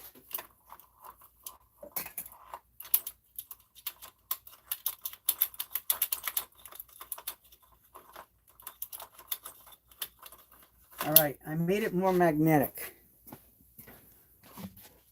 Here we go.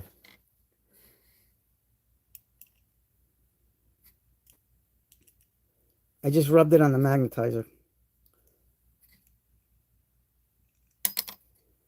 How many screws can I pick up with it more magnetized? That is the question.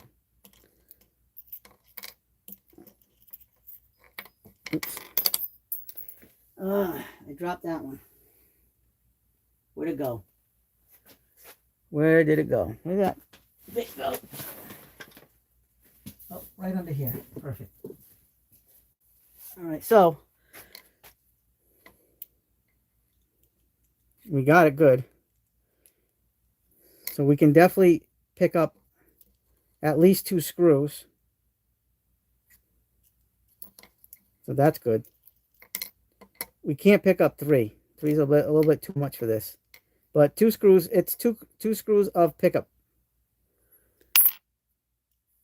Yes, we just created a Frankenstein Wera. It's Madu Tex. We talked about this last week's episode. So on today's episode, we did a live.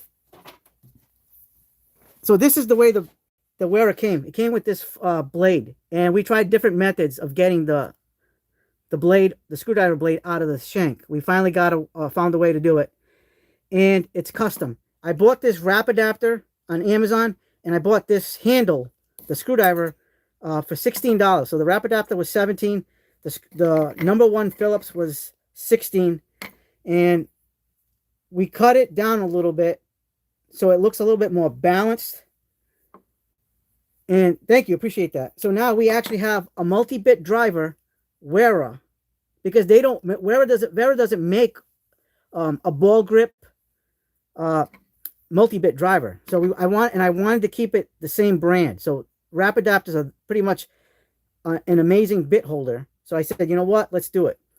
And now we have the best bits on the market for multi-bit drivers, the Geinzern Fix Edge.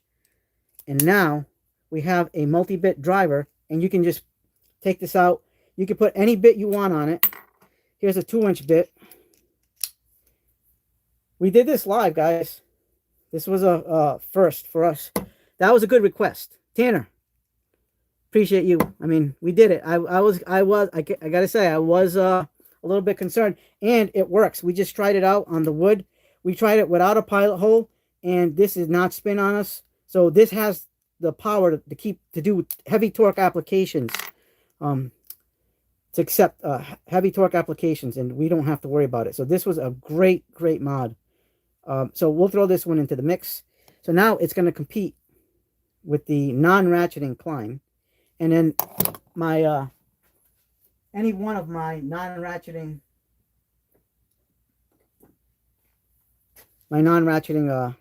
vessels. This actually feels more vessel-like. Out of all my screwdrivers, the way the Wera feels, it feels really close to vessel. I mean, a little bit like Annex. Even the thumb grooves are more like Annex. I guess all that. Dan, personally, I'm not a big fan of the Wera handle, but the bulk, yeah, it's way better. Hey, but you listen, you kind of pushed me to do it. You know what I mean? It is what it is. Yeah, the Wera is definitely a smaller ball. There it is. I'm gonna say it's really close to the vessels. The Klein's definitely bigger. It's got that long. Well, on this one it's longer. On where's that other one? Where's my ratcheting screw? Oh, it's over there.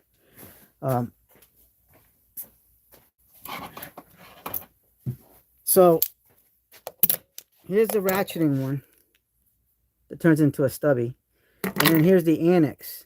The Annex is definitely wider. So I would say this is way more akin, close to the vessel, and it feels good. And it's got a kind of a, like I said, a combination. It feels more vessel-y, but at the same time, it feels Annex-y in a way because of the finger groove section. I don't know. I mean, this is fantastic. I didn't think we were going to be able to do it, but we did it, guys. Yeah, yeah, Tanner. I mean, so Jimmy, now you got to do what I did. You got to make one of these. We proved that we can do this. I'm going to cut this video. Maybe I should make a shorts video out of the live. Cut that section out. Download it and cut that section out. And make it, you know. I got to say, this is definitely better than I expected. I was not expecting this. This is unbelievable. So you got to make one. I showed you guys how. You guys can do it. And it's not super expensive. You can even use like the DeWalt bit holder instead. You don't have to use a Wera, which is cheaper. So if you guys want to use this, you could have used one of these instead.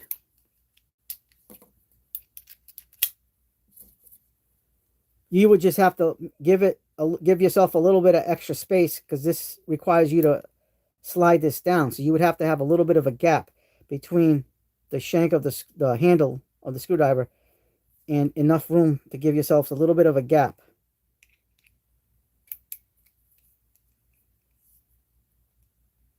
Because this DeWalt's pretty good too.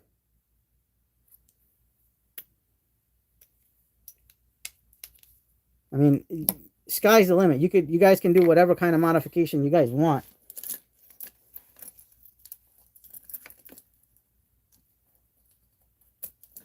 But I gotta say, it worked out way much better than I thought.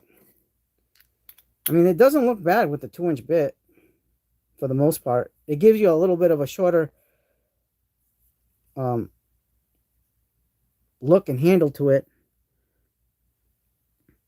Tool Rebel for life. That's right. Maybe you know what? I'm gonna send this to Wera. So look what I did.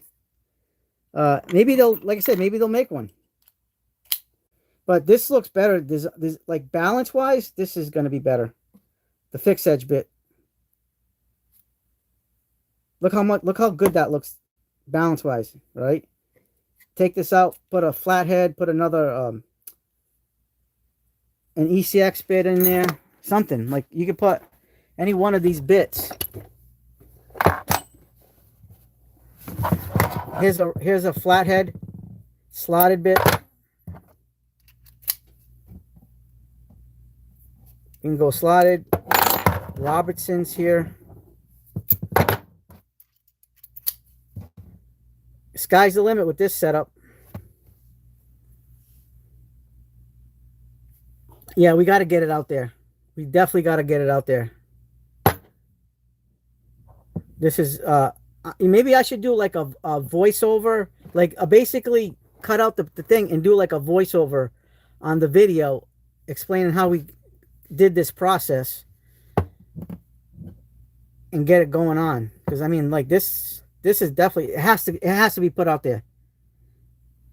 Thank you, Honest Tool. I was nervous, guys. I really was nervous because I didn't think it was gonna pan out, to be honest with you. I was pretty nervous throughout the whole thing. I mean, I was excited to do it. Since we talked about it last week. Yeah, Matt, you got to get both, definitely. But it worked out. I mean, look at it. I think it looks pretty darn good. I mean, it's not perfect, but I think I like putting the bevel edge. So if something ever happened and I need to pop this out, I can stick like a little mini pry bar, and get it out there. You know what I mean? The question is, who's paying for it? Are you gonna have to ask the wifey? Thank you, Ranger 498. Yeah. I'm sending this to Vera. I'm gonna send in the video.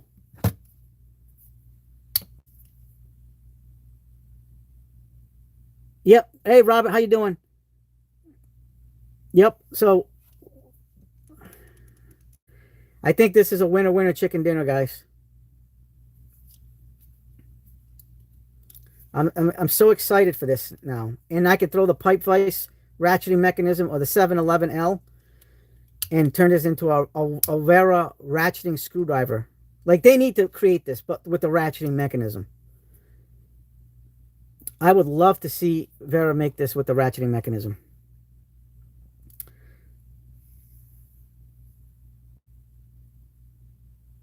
Yep.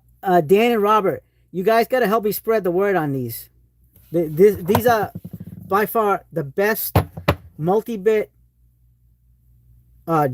screwdriver bits for multi-bit drivers of this size and style, this design. So like the Vera the Wiha Centrofix, the Kleins, anything, the vessels, most of the vessels, nothing with the long shanks, with the long bit holders. So we have that. Oh, okay. Here's another surprise, guys. I got to show you guys. Tanner, you're going to be looking forward to this one, guys. I got something to show you guys. I made an order over the weekend, last weekend.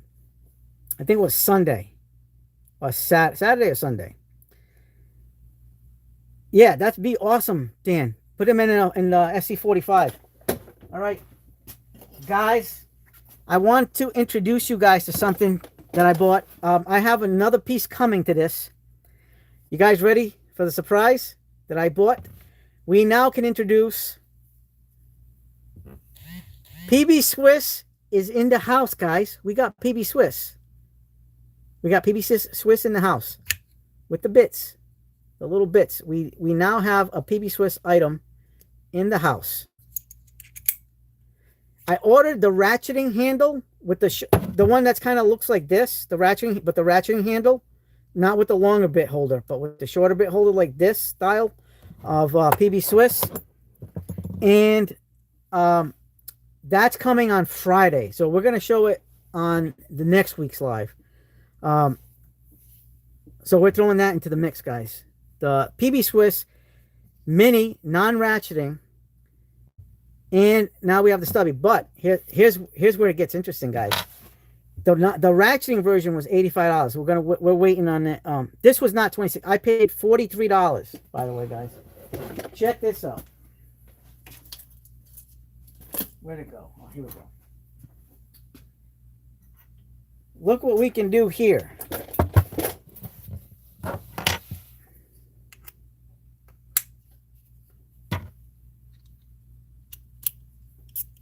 Now we have a ratcheting stubby. Yeah, a little ridiculous looking, but we have a ratcheting PB Swiss, courtesy of 711L. All right, check that out. Or we could put a 2-inch bit, and we have this kind of stubby with the 2-inch bit. Or we can use the 1-inch bit that comes with the PB Swiss. It does. I know. I was using it the other day as a ball grip when I was trying it out. I think this is going to be a game changer. The pipe vise. I think the pipe vise is going to be better for this. There's the 1-inch bit, the PB Swiss 1-inch bit. I think the pipe vise is going to be better for this than the 711L. So look at this. Ball grip. This kind of feels more like a Vessel Annex again. Similar to this. Definitely a little bit more cushier on the PB Swiss. I can't wait to get the PB Swiss handle. Again, that's coming on Friday. So we do have that on order. I'm excited for PB Swiss. I was excited to get it. And they have a new version of this. A limited edition for 2026. It's called the Hiroshima. It's a blue colored scheme with these bits. It's really awesome, but I can't get my hands on it. I tried to try to buy it. Can't get it. Right now it's only sold in Japan, and it's limited edition quantities. Yeah, I was gonna get the ratcheting stubby, but the ratcheting stubby, it was $85, and I don't want to spend $85. I saw the price history on the ratcheting stubby, and it can go down to $74 because it comes with the bits. So when the ratcheting stubby goes on sale, I'm jumping on it. But for now, I said, you know what? I need a manual stubby for PB Swiss anyway. I would have bought this anyway. I paid $43, and might as well just make it happen. Yeah, Tanner. See, like, great minds think alike, my friend. It's the best way to go. But Tanner, gotta get these. Gotta get these, the best bits on the market for the multi-bit driver.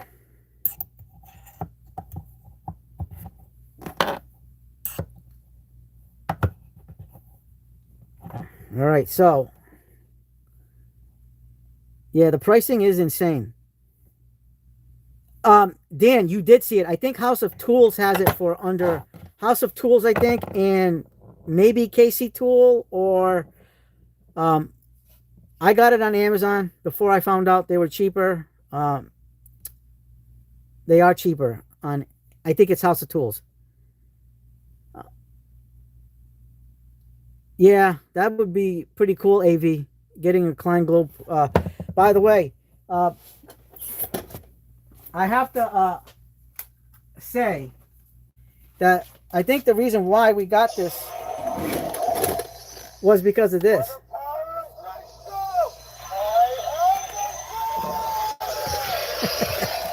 So we were able to muscle this out with the Sword of Grayskull. Seaman, the Seaman did it. That is a buy. Yeah, but sometimes House of Tools gives you problems shipping. One time it took me 4 months. I bought a second, when I got this one, I bought this originally on Where did I buy the first one? I don't know if I bought it on Amazon or Acme Tool. It was either, no, it was Acme Tools. I got this on Acme Tools, the first gen Klein. Exactly, Dan. That's exactly how I spell it. No, I will not lose those. They're so expensive. So I bought this on Acme Tools. I got it, but I don't like the weight. So I ended up buying it for Christmas for one of my friends as a gift. And I bought it in November, the beginning of November, for my friend for his Christmas gift. And it never came. I ended up emergency buying it on Amazon. Amazon came in like 2 days. I did not get the second one until March this year. Oh, Sizzling, I have two sets of those Warriors. The Harbor Freight I went to, it hasn't been in stock in some of the stores I go to, but one of the Harbor Freights I go to, I checked on it yesterday, and they had the two pegs full of the 3-inch ones. Chances I either buy in person at a store or Amazon next day shipping. Yeah. That's my mistake. For House of Tools, like I had to kind of like get on them. They said they never got any in. I mean, I don't know if the guy was telling me the truth or not. I honestly think he was pulling my leg. So I called him up in January. I called him on the phone number, but I had to use the other number, not the US 1-800 number. I had to use the one with the whatever area code it was. And it took me a while to get a hold of somebody because they're not answering phones, apparently. Because they're a small business. They don't have enough employees. And I was asking him about what's going on with this order. I mean, it never got fulfilled. And he's telling me Klein never shipped them. They're expecting a Klein shipment, but I think I got fed some soup. You know what I mean? So I was getting pissed, but you know what? I let it go. Now we're at the end of February, and I called him again, and we still haven't gotten him in. Blah blah blah. I'm hearing the same soup, and he's feeding me soup, and I'm like, at this point in time, I'm getting really pissed, and he can tell I'm getting agitated, because it's already been many months. Like I said, I ordered this in November, and I never got it. Finally, I get an email saying your item shipped. But I don't think, honestly, how can Amazon have these in stock and House of Tools not? I'm sure that Klein would send it to them. You know what I mean? But I can also see the point where there was some supply issues with these when this first came out, because this was selling out fast. This is my opinion. This is my opinion only. Mine. You know how these are made in Japan. Again, this is what, from little hints that were given by Klein, is that this is a collaboration effort with Vessel. This is a Vessel. All the ball grip designs, the new one, the ratcheting one, the new Aiden one, and this one. This is all a Klein collaboration. Now, Vessel's got very limited manufacturing in Japan, and they manufacture a lot of their own screwdrivers, as well as Taiwan and Thailand. And I think they were overwhelmed by the success of this one, that Klein ended up moving production with the ratcheting screwdriver to Taiwan, but still in a collaboration effort design with Vessel.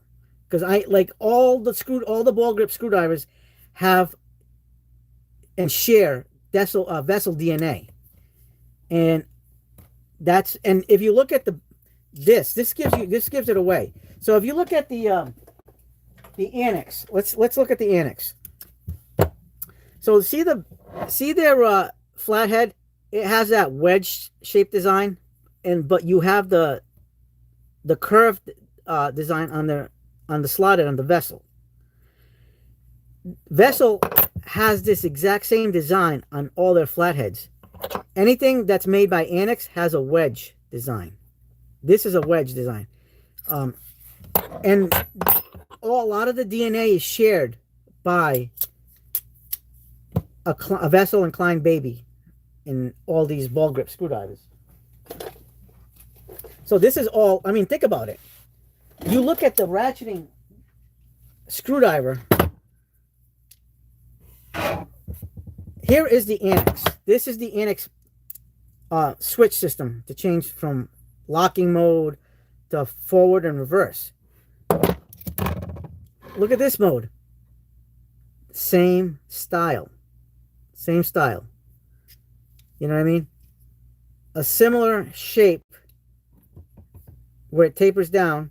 You got the grip here, you got the grip here. Now, granted, the Klein grip is a little bit longer. And I figured the Vessel ended up using...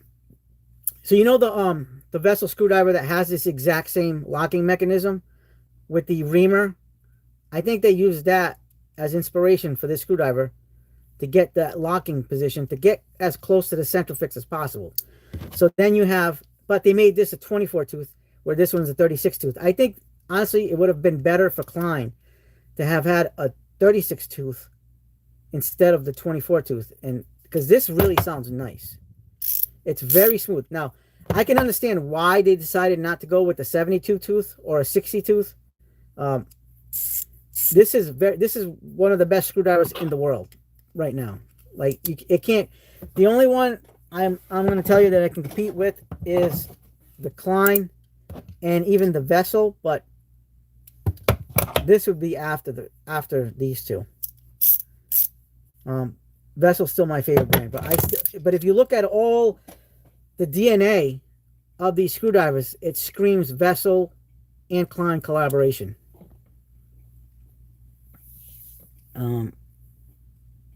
Amazon has those in stock, readily available since October of last year. Yeah. Next day shipping, very easy. Yes. And that's why I had to buy it like ASAP on Amazon. This one, to send it out, to be able to send it out to my friend in Wisconsin. And I'm here in Massachusetts. So I had to, it was down to the wire. He got it in time with plenty of, few days, like 3 to 4 days to spare. So I got this delivered to the house from Amazon.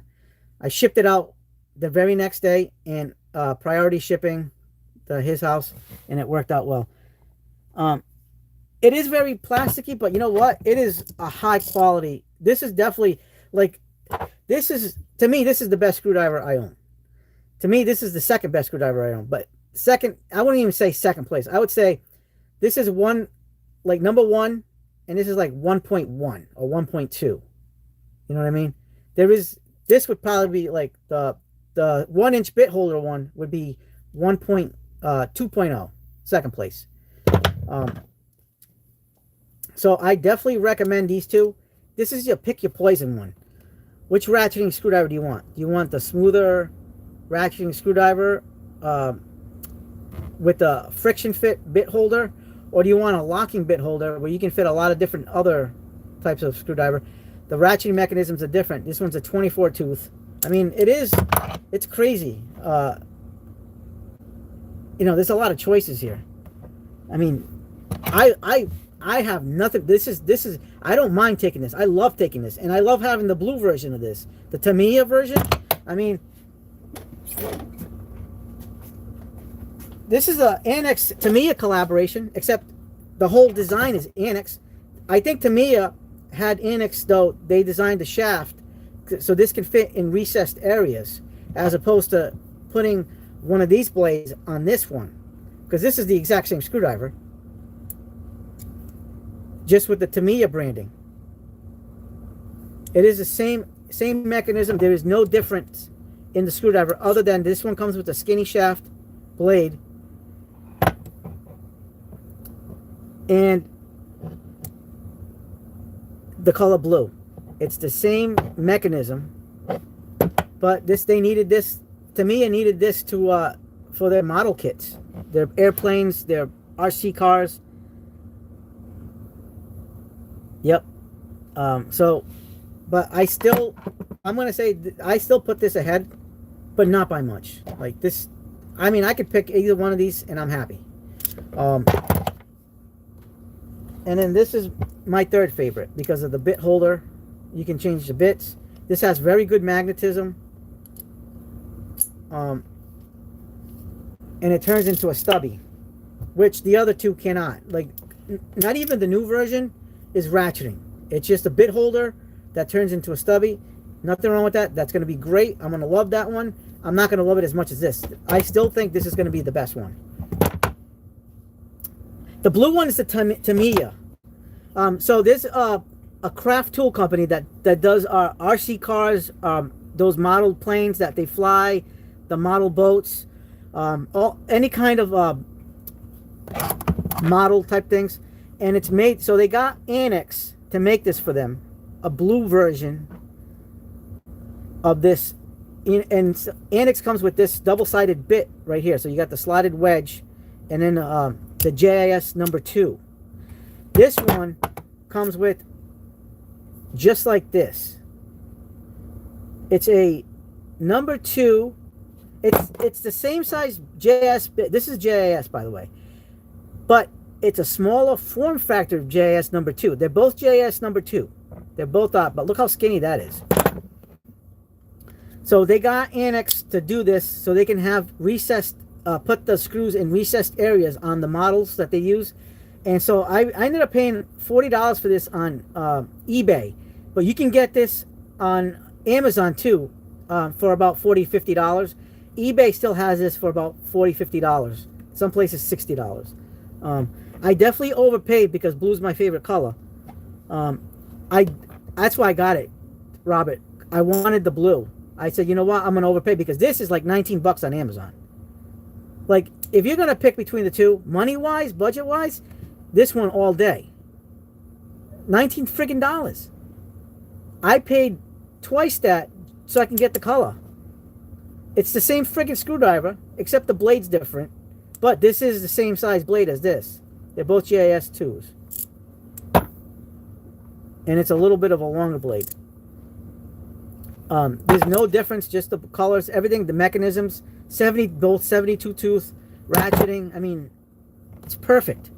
And the blue reminds me a little bit of the Cobalt blue that I like. So it went perfect with the Cobalt loadout. Sometimes I would bring it.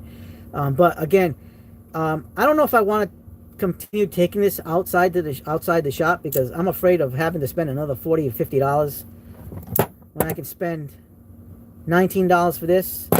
And even this is cheaper at $29 and change. And I'm sure this will be cheaper on sales. But I did buy a second one of these. I have a second one. It's in the package on my pegboard over there with my consumables. So I have 2 of these. I have 2 of these. I ended up buying another one of these. But I think I'm going to be getting rid of it. I think I'm going to do a giveaway on this one. I think I'm going to be doing the giveaway on the second one because it's still in the package, brand new. Because I found out this was coming out and I said, you know what? I'm probably going to just use this one and not use the second one. So we're going to be doing a giveaway soon. I mean, we just hit 3,000 subs last week during the live. So stay tuned for that, guys. Stay tuned for that giveaway. I'm going to do a giveaway with the OG Klein ball grip. What do you guys think? Is that good? Everybody can enter. You guys just got to be subscribed. Well, I'll do a separate video. We'll do a video on that. And because you know what? Honestly, I don't have a use for the second one now. With all these new ball grips, I already have this one. This one's perfectly fine. Now I'm really not going to be using this one as much either. Now that I have this one, and I got the new Klein coming, the new version, the new Klein 8-in-1's coming. So that's coming soon. Klein told me they're sending it out to me. I don't know when I'll get it. Maybe next week. I don't know. And it's already available to order, and you should be able to get it on Amazon. Like around after the 23rd, the 25th of June, for everybody else to get it. So you can pre-order it on Amazon, I think, and you'll get it shipped out to you during the June 20-something. So that's coming. So we'll be doing a video on that. But like I said, do love the Vessels the best because they created the ball grip, they invented, and because of them, we're able to get these types of screwdrivers. And Vessel is my favorite brand of screwdriver. They just don't make my favorite screwdriver, but they make the overall, they make the best screwdrivers overall. And it's because of this that this exists. I think, like I said, I'm pretty sure Vessel participated in the 3 ball grips. So the first one, the second one, and the new third one coming out. This is my opinion. There's just so many coincidences that is like just telling me that that's what's going on. It's a Vessel, even made in Japan. There's only 4 manufacturers in Japan that make ball grips, and that's Vessel, Annex, Fukuyama, and Suncast. Yeah, I ordered mine from Acme. What did I order from Acme? The straight handle slim forged wire strippers. Yeah, I ain't gonna see that. I don't know when. Like, I'm getting pissed because people can get it on Amazon, but right now it's sold out on Amazon. Everybody bought it on Amazon, so I'm kind of getting pissed. I want to do a video on that. I ordered it from Acme. Frig if I know when I'm going to get it. It says available to order. Available to order does not mean in stock. Available to order means it's almost like saying pre-order. So that's the problem with Acme Tools. If you ever see Acme Tools and you want to order something that's new, if it says available pre-order, expect to wait. And that was my mistake. Because I know better. I know what that means. It's almost like a pre-order, but it's not a pre-order. But it ain't happening for me anytime soon, guys. To get that the slim forged straight handles, I want to get it so bad so I can, bring the information and see how it compares, because the curved handles are my favorites right now. Favorite strippers of all time. Yeah, I know. I mean, there's nothing wrong with Acme as a whole. I mean, they'll eventually get you the product. It just takes freaking forever. Coach said the best ratcheting screwdriver in the world is made by PB Swiss at Switzerland for quality, durability, and smooth ratcheting, and it's on Amazon right now for $129. Oh, because it comes with the bits. I bought the PB Swiss, the handle one that kind of not looks like this, but it's this style, the shorter shank bit holder. I'm getting that on Friday. I bought the stubby, but not the ratcheting one, because the ratcheting one was $85 and it's freaking ridiculous. I'm going to wait till there's a sale to get the ratcheting stubby. But in the meantime, I'm going to rock this little bad boy, PB Swiss. And on Friday, I should be getting the ratcheting handle, because that was $58. I paid $58. It doesn't come with the bits, but this one comes with bits. So I can use these bits for now. And then the best, these are the best bits on the market for that style of screwdriver. This style of screwdriver, this style of screwdriver, these bits right here, these are from Geinzern. Geinzern fixed edge bits. They're magnetic. They're made of like a special S2 steel. They don't feel like a regular S2 steel. They feel like a premium quality, and they're impact rated. It's amazing how good these bits are. I don't know how these are going to be in the long term on an impact, but I have used it on impact and I've had no damage. I have some of the coating come off, but no damage on the bit on an impact. But as a multi-bit holder for something like this is the best on the market. The 4-inch. They also have these in 6-inch. They have 2-inch bits and 1-inch bits, but the 4 and the 6 for this is the best. Nobody has made something better than that. And I've been buying bits for over the past year trying to find something that's perfect. And this is the most perfect I've gotten. Dan says, same thing happened to me with the Klein ratcheting tool grip. Ordered on Acme, waited forever, finally ordered on Amazon and got it first. Then Acme came through like 2+ months. Yeah. Isn't that crazy? Like, it's ridiculous. And Coach, we did a Frankenstein. This doesn't exist.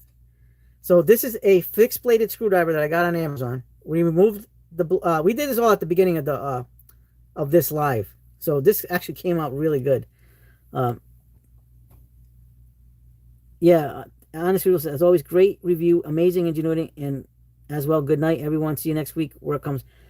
Uh, yeah, have a good night, man. Have a good work week, and we'll definitely looking forward to see you guys. Seeing you next week. Coach said, can you show me your Milwaukee pry bar set? I don't have the Milwaukee ones. I have for pry bars. I have Snap-on. The mini. Are you talking about mini ones or big ones? I have. I want to get the Milwaukee ones. Those are nice, but I have the Hyper Tough pry bars. I have the mini Snap-on Mac Tools, Hyper Tough. I have Craftsman, old Craftsman ones, and some Pittsburgh ones. And I have in the truck. I have my Quinn ones. So I have a lot. Have a good night, Honest. Enjoy the week. The gratitude I got from that experience is I have 2 ratchets and 2 grip drives. Yes, I ended up buying the second one. Did I buy it on Amazon? Yeah, I bought it on Amazon. So Klein sent me this one. I bought a second one on Amazon the same day Clint bought his. And so he got his. I think he got his. Or maybe we got it either the same day or he got his a day before I did. But I had to buy a second one because this thing is just really good. That good. I mean, I love this screwdriver.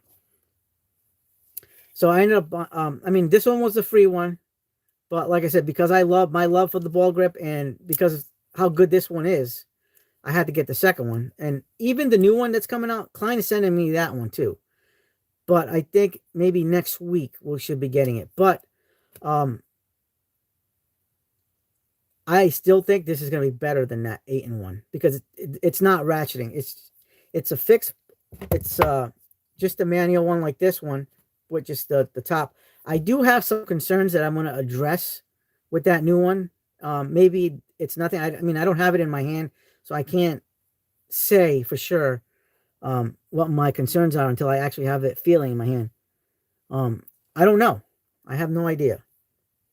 But I'm still going to say ratcheting, ball grips, number 1.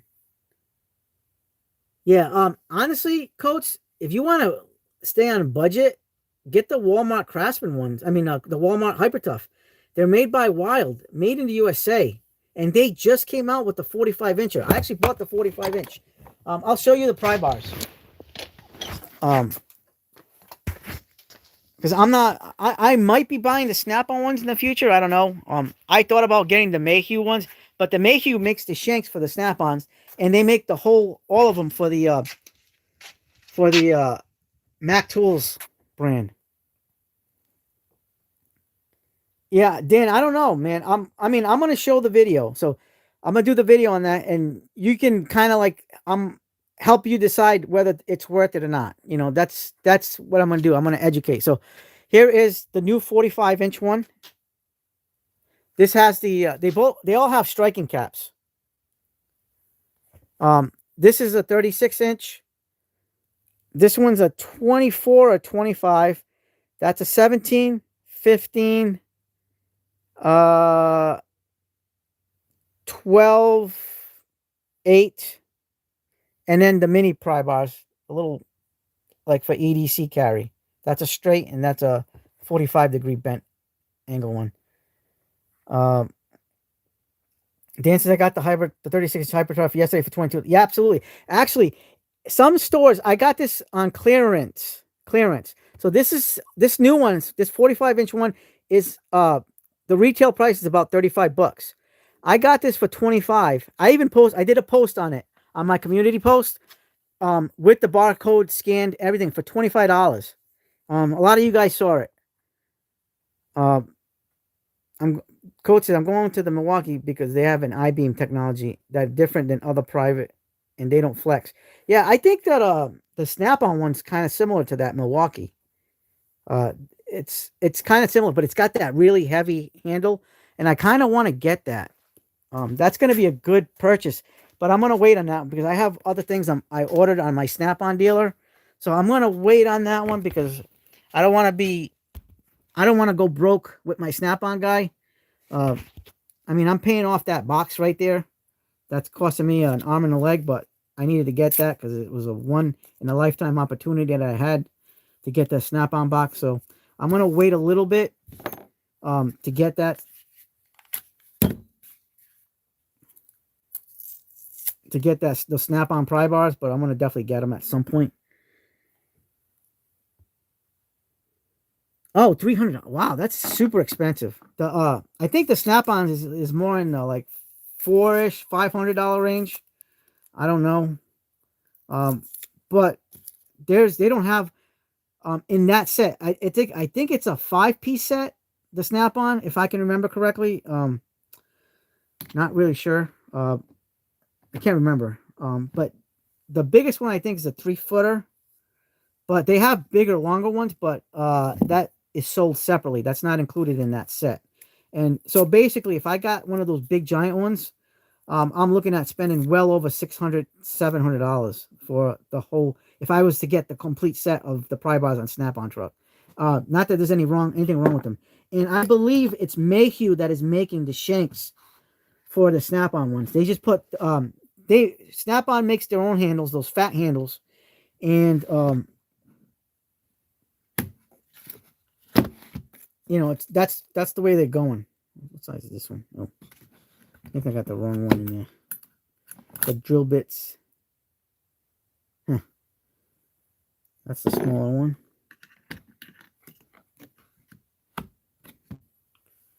Let's see. 13/64 right here. 7/32 right here. Yeah, so I'm definitely gonna go Snap-on at some point. Yeah, Milwaukee 7. Yeah, that's a pretty comprehensive set too. For $300, I think you're getting more bang for the buck than I would with the Snap-on. That's actually not bad at all when you think about it. And maybe is it made in Taiwan or something? That's a question I do have. What do I do with the other bit? Oh, it's in here.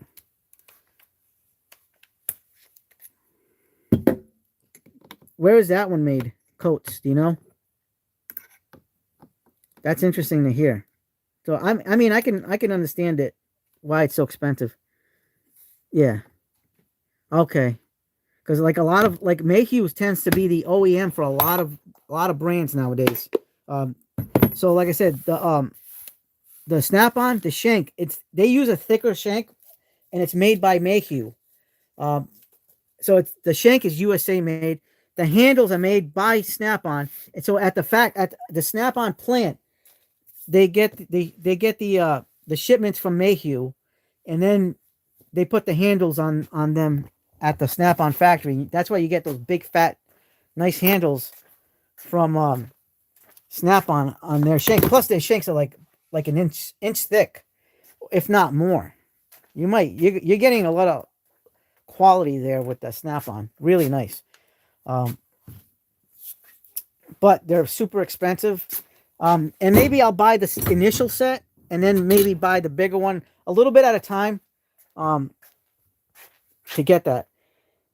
Do you remember the Snap-on locking pliers by Malco Eagle? I wanted to get some, but I never did. And I heard the Snap. Yes, they did buy them out. And not coats. Okay, this is what I can show you. All right, here in my drawer is the Malco Snap-on. This is the Snap-on ones. They're made with the same steel as the Eagle. They're the Malco Eagle grips. This is the Malco ones, but with the Snap-on branding on it. These are the exact same ones, USA made. I have almost the whole set. I'm missing one more. So this is the straight big one, the 10-inch. This is the 7-inch curved jaw. Here is the straight 7-inch. Here is the curved jaw 10-inch. I'm missing the needle nose. Actually, maybe I'm missing two. The needle nose big one and the needle nose small one. So those are the only ones I need to get to have the whole collection from Snap-on. So that is the Snap-on branded. That was the very first thing I actually bought off my Snap-on dealer when I found him. And so that was that's what started my relationship with Snap-on. And then I found the Mac Toolstruck, and that started my relationship with the Mac Toolstruck guy. So I gotta say, it's been a pleasure, to hang out with them guys. Yeah, Coach, I definitely paid out of my ass for those, because I still kick myself in the ass for not buying the Malco Eagle grips when they were like $38. Those are about between $85 to $100 a piece. That's insane, but that's what Snap-on charges. I mean, I couldn't get away from that, and I needed that. But I don't really use those. I love the Bremen. The Bremen at Harbor Freight is absolutely phenomenal. That is an amazing set of vice grips, locking pliers. And if you guys watched the video that Project Farm did last year, he went balls to the wall. Yeah, they're like $100, Coach. It's ridiculous. That's right. I have there. That's like $400, man. With after tax, absolutely. So the Bremens came in third place. So the Malco Eagle Grips / Snap-on came in first place. Nobody could touch those. Those things are like on another level. But after that was one brand. The Milwaukee ones weren't even as good as the Bremen, and they're made in the same factory as each other. So if you guys get the Milwaukee branded ones, they were like 4th or 5th place after the Bremens, but they're made in the same factory. Go figure. I think what happened was the design teams probably put their own little nuances to the factory to tell them, hey, can you guys do this with my locking pliers design? And Milwaukee probably said the same thing, and so that's why you have the different types of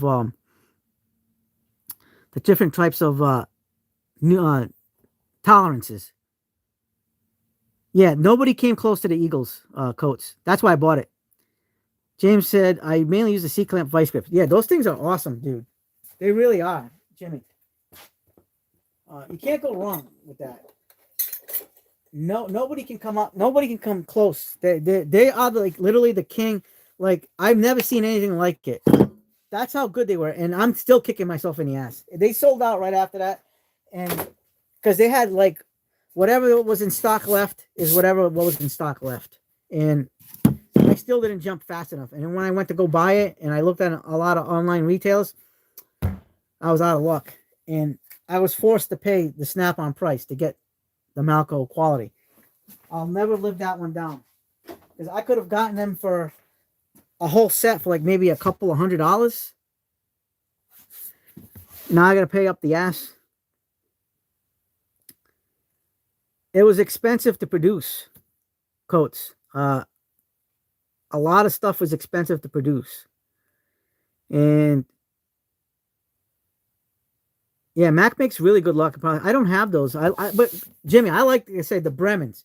Bremens is where it's at. Like, if you want quality but budget pricing, especially when the 30% off coupons is concerned, dude, Bremens. I got all the Bremens ones. Every single Bremen one they have, I bought. Only because I thought it was a really good value, profit value. You know what I mean?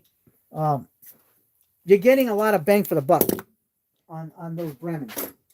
You can't go wrong with the Bremen stuff. The Bremen from Harbor Freight just really knocked it out of the park for what you're getting. I do have the vice grips. What? Why is this closing?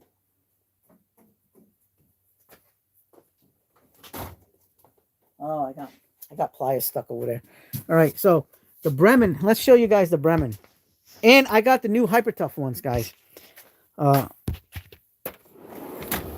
Let's show you guys the... Hey, Don Henley, how you doing?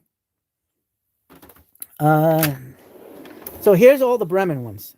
Not the seat clamp ones, but all the regular standard ones. So there's your Bremen straight jaws, mini curved jaws, bigger curved jaws, the needle nose, the smaller needle nose, and the smaller curved jaws. That's all the Bremens. And I gotta say, I'm impressed with the new locking pliers. I haven't showed these yet, but you guys are gonna get a little bit of a glimpse. I bought all the Hyper Tough ones. They have like that Milwaukee feature. You guys getting a sneak peek because this video is coming out soon. I'll give you guys a sneak peek right now. So I'll put these right here. You guys are getting a sneak peek into an upcoming Hyper Tough video. This is all the locking pliers from Hyper Tough that copied the Milwaukee design. That's the whole set. So there's six locking pliers in the set, and I'm gonna put these, or most of these, maybe half of these, in the truck loadout. But I really like this feature. Yep, I only have a set of needle nose Irwins. The only Irwins I own is the needle nose Irwins. I used to have more, but I got rid of those when I got divorced. I didn't have room to bring those along. Where's my needle nose Irwins, by the way? That is the question.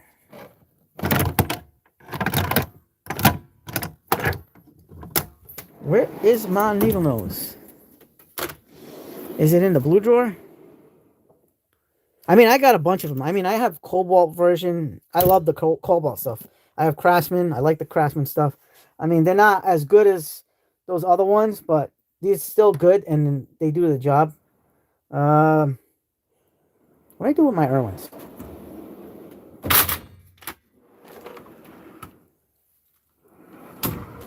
I don't know. I got needle nose, the 9-inch, 10-inch Irwins I have, but the heck if I know what I did with them.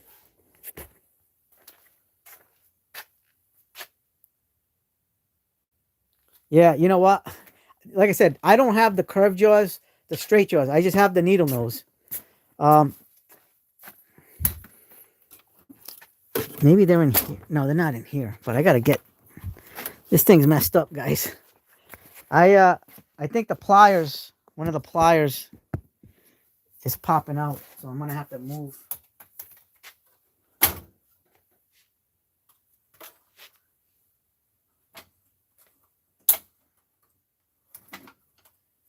Oh yeah, it's my the Toolant little pouch. I'm gonna have to move these pouches out somewhere.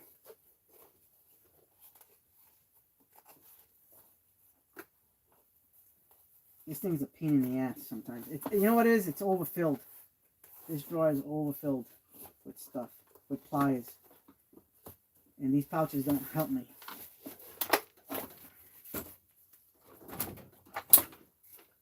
There we go. Yeah, I mean, I love Irwin. Irwin's really such a great brand. Maybe I put him in here.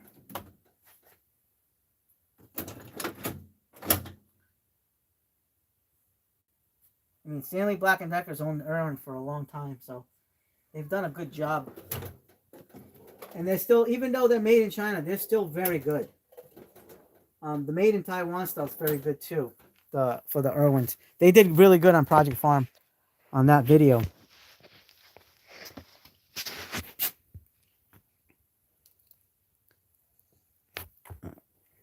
Susan said, Irwin did very good on the project. Yes, they did. Quick release. Clint said, how long is that shirt? You mean the one I'm wearing? I don't know. It's long.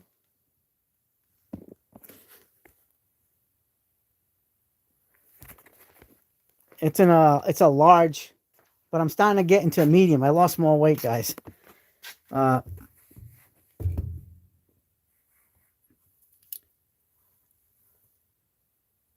Jimmy says, yeah, that's one thing. As a body tech, you have a lot of locking pliers. Exactly. Please tell me you didn't lose your Irwin pliers. Irwin has good stuff. I didn't lose them per se. They're in one of the drawers. They might even be in that drawer. They're in some coats. They're in one of these drawers. I just have to look for them. They're somewhere here. Maybe I put them in my automotive U.S. General one. I have them somewhere. They'll turn up. It's just like I said. It's only the needle nose that I have for Irwin. I thought about getting the like the straights and curved jaws of the standard style of.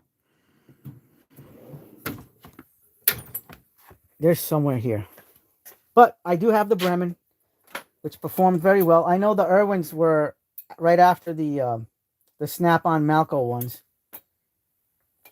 So they came in. They were ranked very high. Those are Irwins that Project Farm tested were really awesome, badass. I don't know. I think that they might even be in that other drawer. Oh, I don't know. I could have sworn I had them in here, but maybe they're in the blue drawer.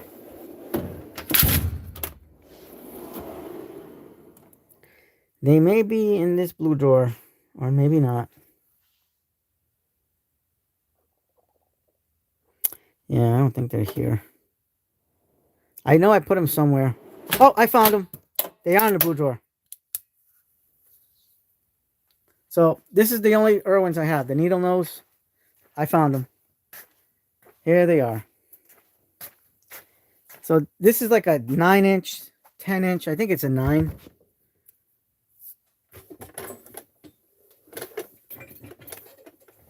These are very good. This is I think this one was made in China, not Taiwan. The original vice grip. There's your little Irwin comfort handle. But it's kind of backwards. I don't know why they did that. So maybe when you open it up, you get the comfort from that side. I don't know. But it does have the hex, so you can tighten it. I like these. These are good. Yeah, Irwin's got... Oh, by the way, Dan, you guys know what I did last week when I showed you guys the diagonal cutters, the Irwin ones, the power slots. They're the same as the Mac Tools. So if you... And they won. Mac Tools won the diagonal cutter test. And the Irwin ones perform exactly like the Mac for a hell of a less than half the price of the Mac Tools diagonal cutters. So I definitely recommend, if you guys didn't get the power slots, get the Irwin power slots. Them and the Weeha bi-cuts are my top dogs when it comes to diagonal cutters. The best diagonal cutters I have in the shop are the Mac Tools and Irwin power slot, or the Weeha bi-cuts in insulated and non-insulated. Those are the best ones by far. I got to get the NWS pliers by Irwin. That NWS made for Irwin from Germany. There's new old stock on those. I just got to find good prices because the prices kind of suck. They're like asking. I was looking at them the other day on eBay, and they just want an astronomical kind of money. So I don't know, but I mean, eventually I'll probably find a deal. If I can find it in a set, that would be great. That would be great. I don't know. If we find it, we find it. But I mean, this has definitely been a great live. I mean, we actually made this work. I'm still shocked, guys. I'm still shocked about this. This is insanity. I can't believe we did it. We did it. This is beyond what I thought I was gonna get. I mean, I wasn't expecting this to happen. Let's see what a 1-inch bit looks like in here. There's your 1-inch bit. That's what it looks like. Wow.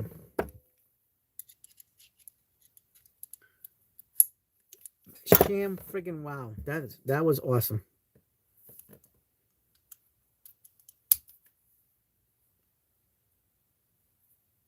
This came out so good.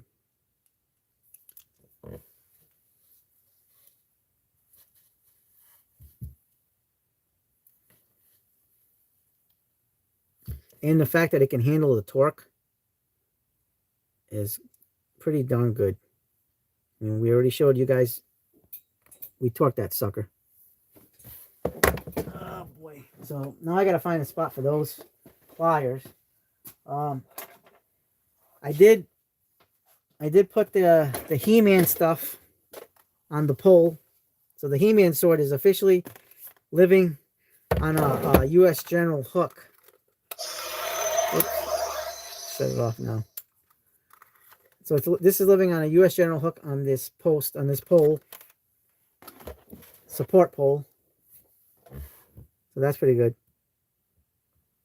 Let's see what's going on. What's going on in the live?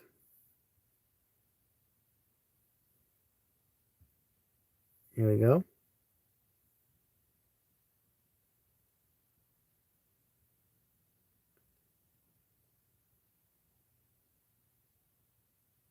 I did not, Jimmy, try the locking pliers, but I plan on it. Let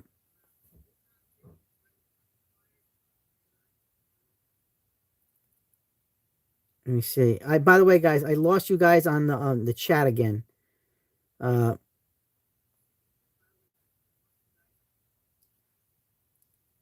I have to look on my phone again.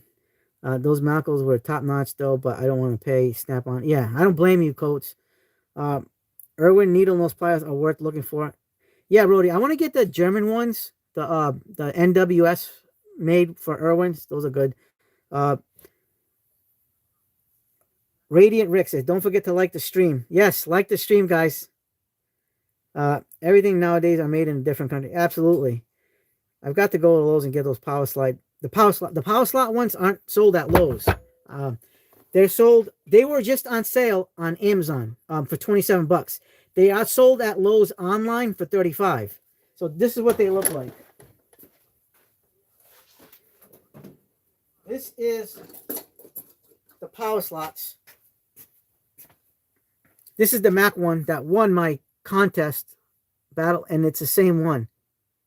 So the Mac tools, this was $65, $68. This was $27 on Amazon last week. It might still be on sale. I don't know. Regular price is $35. This is $35 on Lowe's.com. This is normally $35 on Amazon, but you may get this for potentially for $27 at Amazon. I may have to back off on Harbor Freight because bought some storehouse bolts only to see I already had them already. Yeah, sometimes listen, I do that a lot. I buy the same thing over because I don't think I have them, and next thing you know I have them. When I go into the woods, Michael Tross says, when I go into the woods and walk into the clear-cut mile long void of any life, it doesn't make me feel very free as an American. Yeah, Jimmy, I didn't try the Kleins yet. I heard some negative things about the Kleins, but I still want to get the Kleins because I'm a Klein fanboy. Michael Trout says, makes you feel like someone stole from me. You shouldn't feel like that, man. You should empower yourself. Take those steps to be confident and not let those feelings creep up. Dan says, Steve had a video with an extendable bit driver. And yes, I saw the video, Dan. I told Steve I got to get those because those will look awesome. I think they were like 16 or 18 inches on how long they were.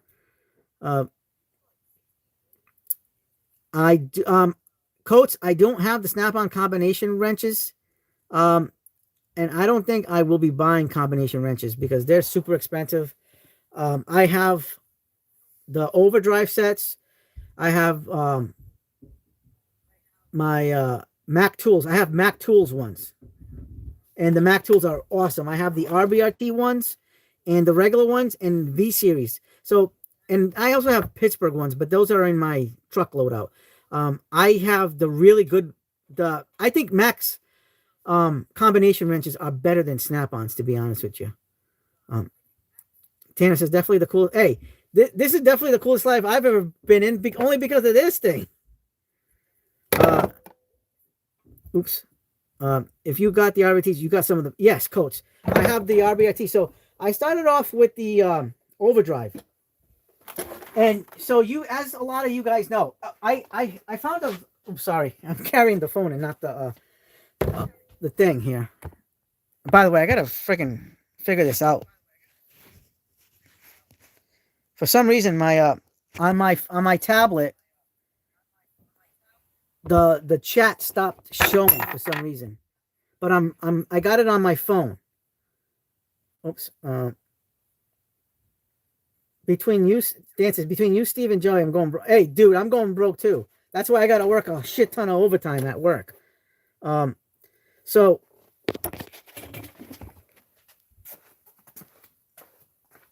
let me see.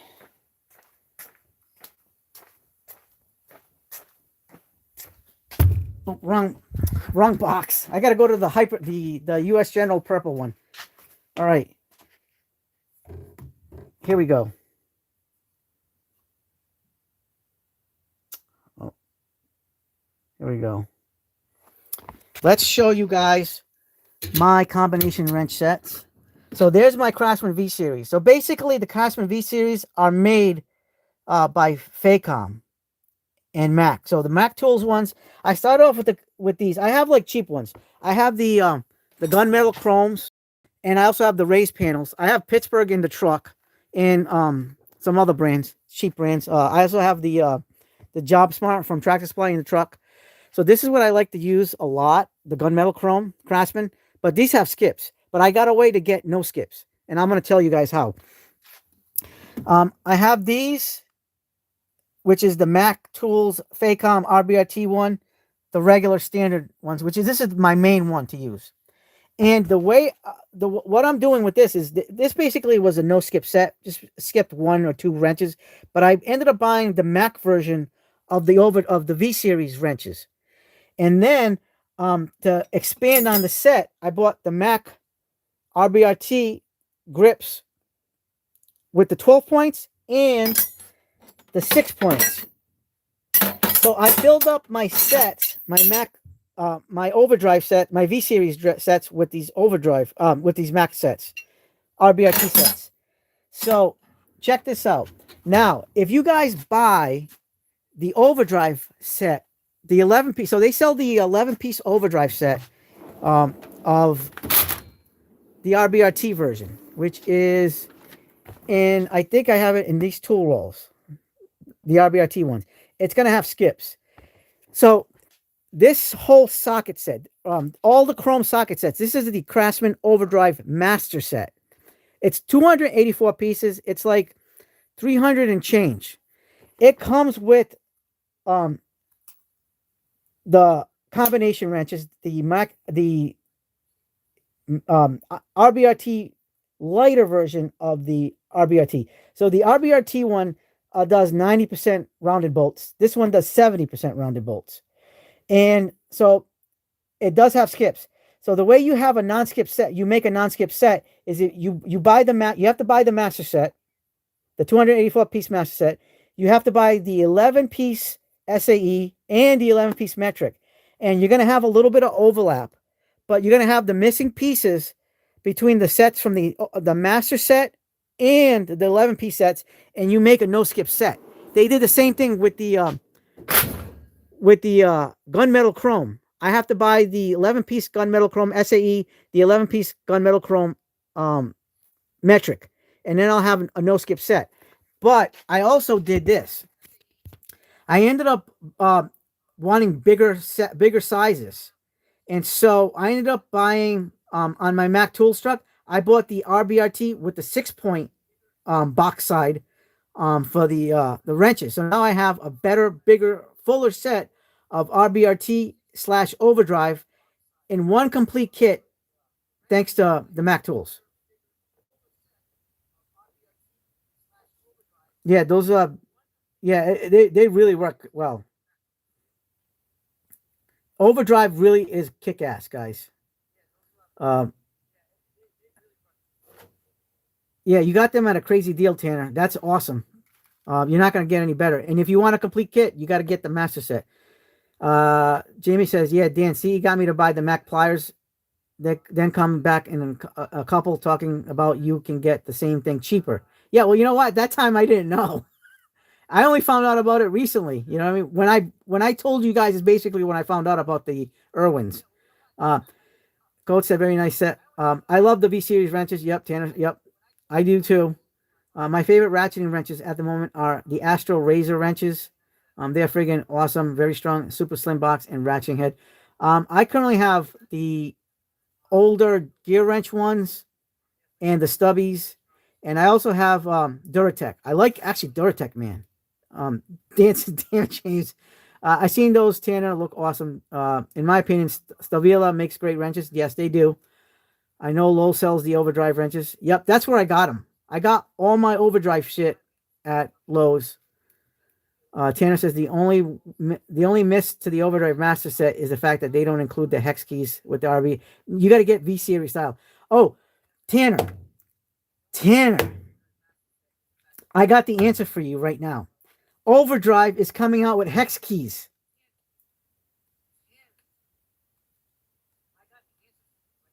Overdrive is coming out with hex keys. So you're going to get the RBRT hex key sets. I'm buying those as soon as you can get them. Tan said if they would have done that, it would have been perfect. Yeah, so you're going to have, they're going to have the SAE and metric together. I do have an alternative to the V series and RBRT hex keys. I'll show you in a second. So this is the alternative hex key set. I bought these. I haven't used these yet. All right, check this out, Tanner. If you want RBRT style, if you want hex key sets, the overdrives are coming. I don't know when those are going to be released, but this is the alternative to RBRT V series, RBRT overdrive. Ready? Husky Bite Force. The Husky Bite ones have that RBRT teeth thing. You get SAE and metric. So I'm only going to use this in case of emergency, but it has the RBRT style of teeth.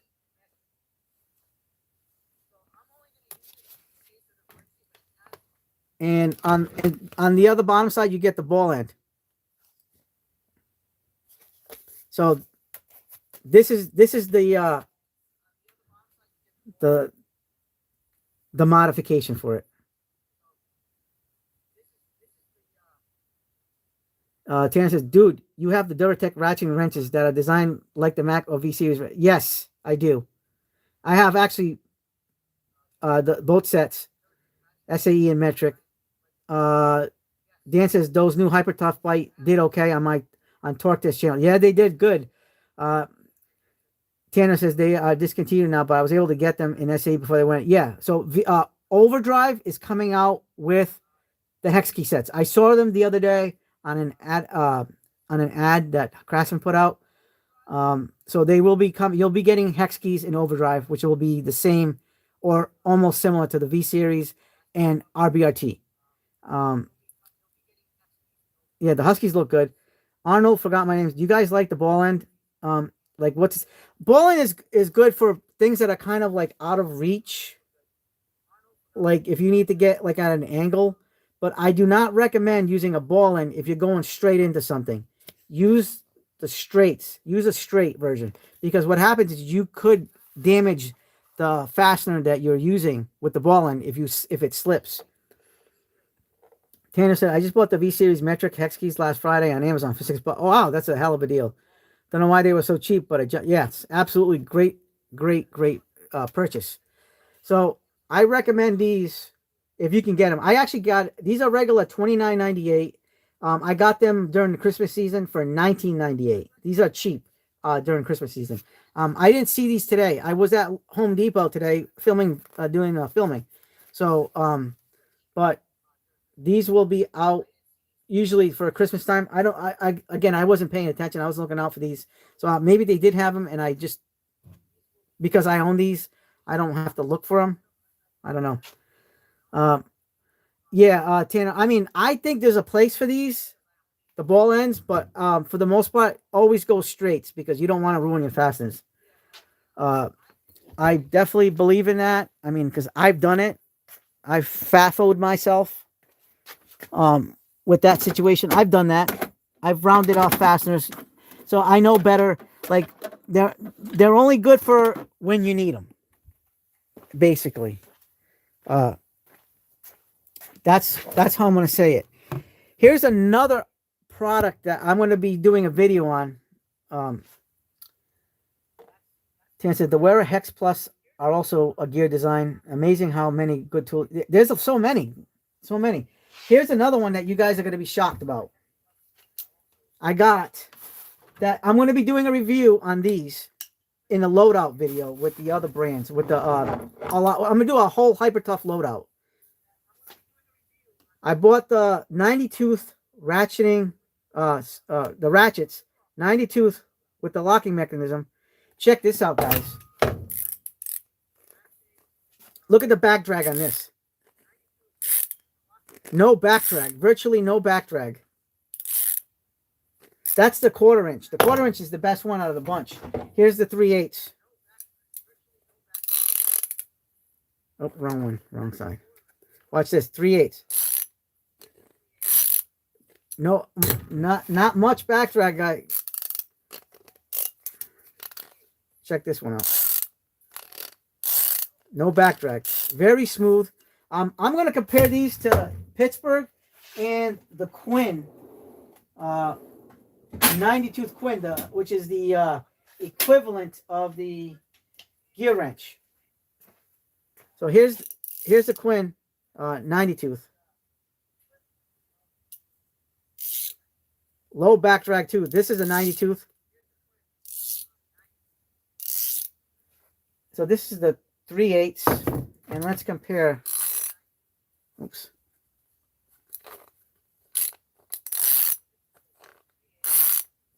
See that? You're getting the same kind of drop. These, I don't know, but look at the head. So this is the Quinn. I don't know, maybe they could be Duratec because all these new tools from Hyper Tough are made by Great Star Industrial, which is who owns Duratec, Work Pro, SK. I don't know. Chisels and punches. I have a 5-piece set that I use a lot. Mayhew's, and then I have a Pittsburgh set, the green with the green cap handle for the strike caps, and then I have the jumbo with the high vis color Pittsburgh, and then the regular Pittsburgh. So I got 3 Pittsburgh sets, a Mayhew set. I want to get the Icon set because that Icon set is made by Mayhew. So that's what I have for punches. Chisels, I have the are you talking about like the punch chisels or like regular wood chisels? Because the punch chisel, I have a couple of the from the Mayhew, that 5-piece set that I got. I got Pittsburgh, a lot of them in Pittsburgh, and what else? And that's it. And then regular wood chisels, I have Cobalt, Old Craftsman. I have a Woodcraft set of wood ones, and some Buck Brothers. I got a 2-inch Buck Brothers wood chisel. And then that's it, I think. By the way, I gotta get those DeWalt the new wood chisels for the DeWalt's with that handle. Oh my god, those things feel awesome. Coach says, I've only got the Pittsburgh punches and chisels. I want to get yes, me too. I'm gonna wait for a sale. You know what? Those things are never on sale. Tanner says, I feel like I've seen some of the Duratec ratchets and they have the same head designs. Yeah, I'm almost positive it's got to be the same. It's got to be the same. And this is a satin finish, guys. This is a satin. This isn't chrome. This is satin. Look at that. So when you compare it to the chrome, here's an actual chrome. Look at that. Look at the finish compared to each other. There you go. That's a better visual. I don't really like the Hyper Tough flex heads because I don't know who makes them for Hyper Tough. I think the Pittsburghs are a better option over the Hyper Tough flex heads. But these right here are going to compete with Pittsburgh and potentially Quinn, but definitely Pittsburgh for low back drag.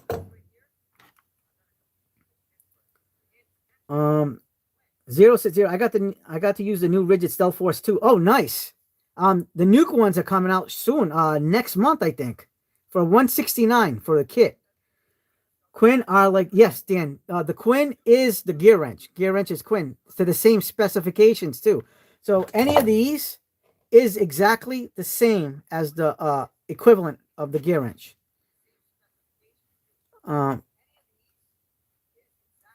Yeah, I like the satin finish. You know what? I got a feeling this is going to be tough as nails. I'm actually impressed with this so far. I've only played with this in the store and at home. This is impressive. There's really low back drag. I don't have anything Koken yet. I plan on getting Koken ratchets, so we'll put those through the test. Good night, Robert. Driving through the Smoky Mountains, and we'll be out of range in about 5. Okay. Good night, Robert. Take care. Drive safe, please. Yeah, you don't want, we want you back, Robert, because we need you to spread the word about the Geinzer and fixed edge bits. But yeah, like the gear wrench, this is basically gear wrench. Very good, very low back drag. We love it. And here's my snap-on.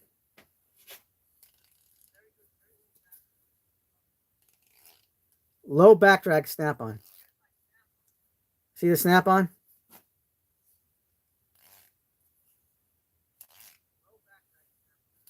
And then Mac Tools. Here's Mac Tools.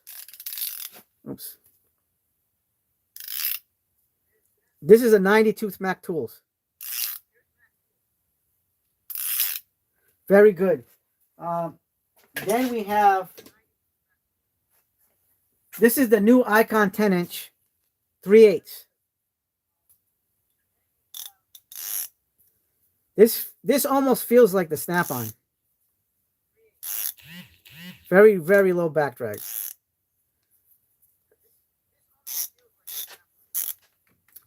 I definitely, Tanner, that's on my list. Listen, I want Koken like you wouldn't believe. Koken is on my list. Did you know the Koken U.S. headquarters is in Massachusetts? Oh, Tanner, I don't doubt it for one bit. Like, listen, Koken to me is the cream of even better than Snap-on, for ratchets. I know. Listen, I agree with you 100%.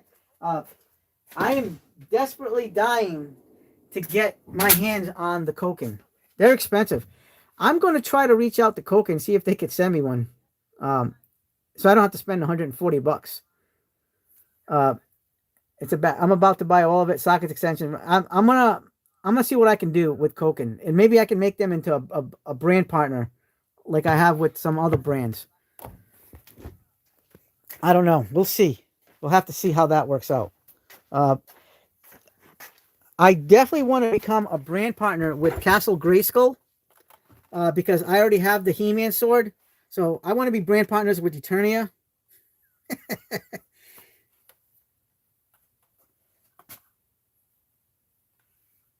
Yeah, Tanner, I agree with you. Honestly, I think the Koken is the better ratchet than the Snap-on, especially back drag. There's nobody comes close to Koken on the thing. Koken founder was a mechanic from California. Really, Jimmy? I did not know that. Yeah, you know what? I mean, honestly, I got a brand partnership with Vessel by asking them. I did the same thing, and they became a brand partner. I mean, they sent me the Megadoras.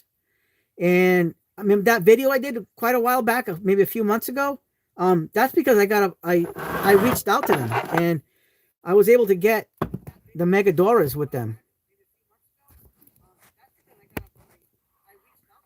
I mean, the worst they can say is no. But usually I got companies hitting me up. Oh, I got a new company hitting me up. And I'm excited to be partnering with them. And you guys will know this. Pipe Vice. They contacted me 2 days ago, and you're going to be seeing some Pipe Vice videos. They They are awesome. I know they hit up Joey, and Joey got his pipe vice stuff. I was not expecting that. I was absolutely floored. My jaw hit the floor because I've been wanting pipe vice stuff for a while, but they are expensive. The pipe vice stuff. So I couldn't believe that they contacted me. They said they love my channel and they watch my stuff. So I gotta say, having Pipe Vice as a brand partner is gonna be amazing, because they really make quality products. And I'm excited. Like I said, I've been wanting that plier driver for a while, and the micro stubby that wrench they have, I love it. So they're sending all that. I appreciate them. I think Pipe Vice is a phenomenal company, and they make phenomenal products. So I can't wait to try out what they got. I actually, Coach, I have a video coming up on gear wrench hand tools and basically ratcheting screwdrivers. And I can't get into too much of that because it's coming up very soon. I'm gonna be doing that video. But as far as hand tools is concerned, not including the ratcheting screwdrivers, gear wrench hand tools, pliers, things are amazing. And this is how I feel about them. And I'll tell you what. If you buy the gear wrench hand tools like the pliers, they rebrand them. So gear wrench is made by Apex. This is the gear wrench pliers right here under the Crescent label. So any of the Crescent hand tools is exactly the gear wrench, and they perform excellent. This was an excellent performance. This is a 6-inch diagonal cutter, and they perform like champions. All this is gear wrench. This is all gear wrench, guys. There's the bigger, and this has the cross hatching. So they definitely did a good job with these brands. This is all gear wrench. So if you see anything, the Crescent tools, the hand tools, it's exactly the same thing as the gear wrench. And they're absolutely a great hand tool company. I mean, they make a lot of stuff. They make the whisks, the snips. I mean, you can't go wrong. They're fantastic. I love gear wrench stuff. Gear wrench is badass.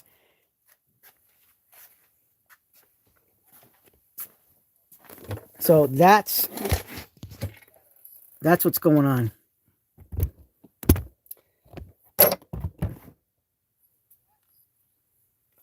Tanner says, yeah, $130 for a Pipe Vice multiplier is yes, I thought so too. And if you want the whole accessory kit, it's like $272, dude. That's super expensive, man. Yeah, Crescent really makes awesome stuff. Jimmy says, my gear wrench rep is always hooking me up. Yeah, you got a good guy there. Hold on to him, because they tool truck dealers are a dime, they're a dime a dozen, and you don't know what you're getting. I do feel lucky with my Snap-on and Mac Tools guy. I would like to get a Cornwell guy, and I would like to get a Matco guy, but I can't find him right now. Very difficult, guys.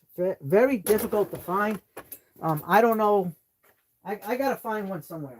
Eventually, I will find one, but I gotta stop buying from him.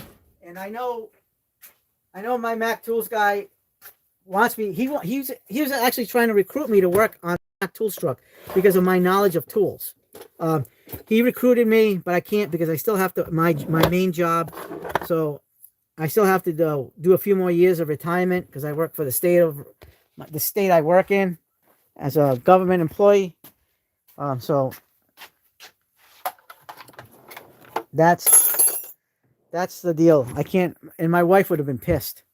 She was going to be pissed. I mean, I did talk to her about it. But she basically put her foot down and said, no, that's not happening.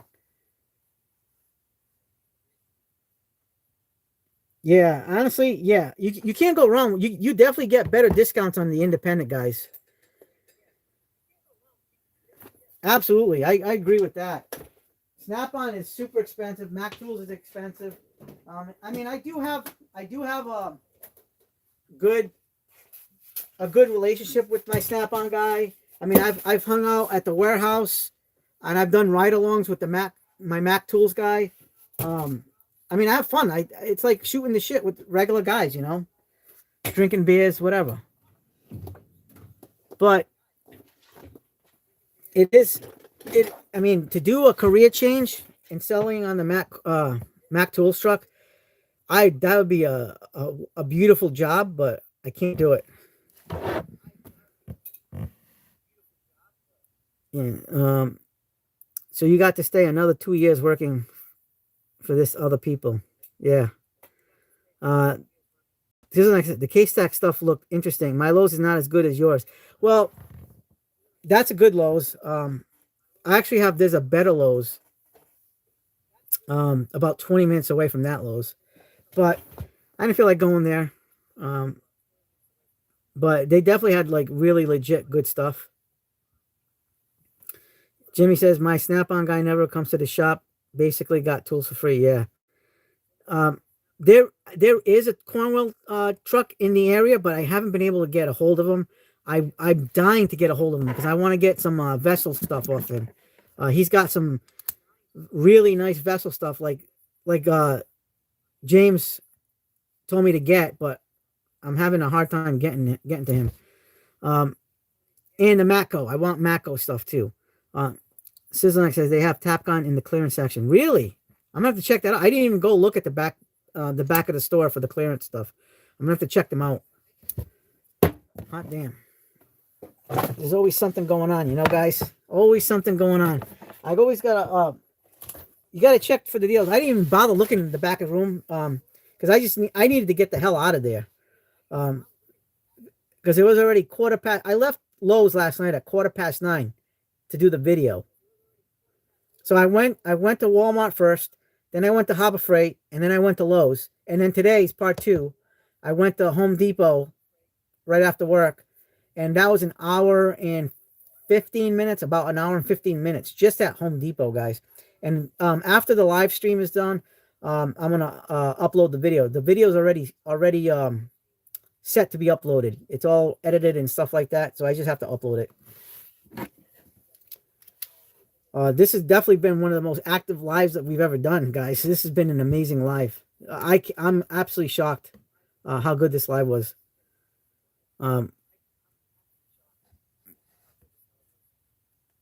Yeah. I'm gonna have to check. I'm gonna have to go back to Lowe's and check the Tapcon section. Really excited. I love Tapcons. Tapcons have been very useful for me. Very useful. Can't go wrong with the Tapcons.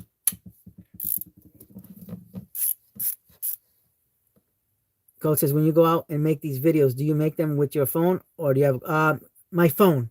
GoPro would probably run out of battery juice because when I'm there, I usually spend about an hour plus, hour and a half on videos. During Christmas time, I'll spend 2 hours there.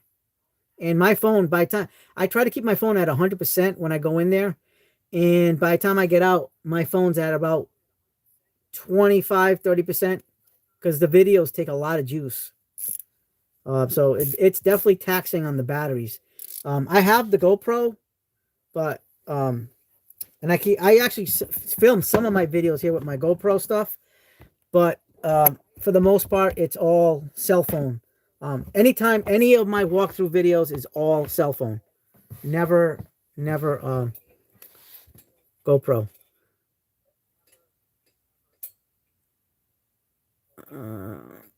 Dizzleneck says I never used them. Like $30 worth for $9, dude. That is insane. That's sick. I'm gonna have to stock up if I can find those. I'm gonna stock up because I do have some Tapcons, but not enough. But I'm telling you, you never know how handy those Tapcons are. I've used Tapcons so much in my life, and I use them as anchor points when I'm doing rebuilding patching jobs. Yeah, it's because they put so much out, Coats. They put out an insane amount of product, and I got to get as much as. And what I usually do during Christmas time, I'll split the videos in half. So I'll do like an hour one day, and the next day I'll upload the second hour. So if I do like 2 hour video, it's not going to be a 2 hour in one shot. So it'll be Lowe's walk home holiday walkthrough part 1, Lowe's holiday walkthrough part 2, and then I split it in half. And so you guys can get the deals. You know what I mean? I go looking for myself too, because I buy stuff and then I review the holiday deals. Like I bought a lot of stuff for the holiday stuff that I did reviews on, and people want to know. Everybody wants to know.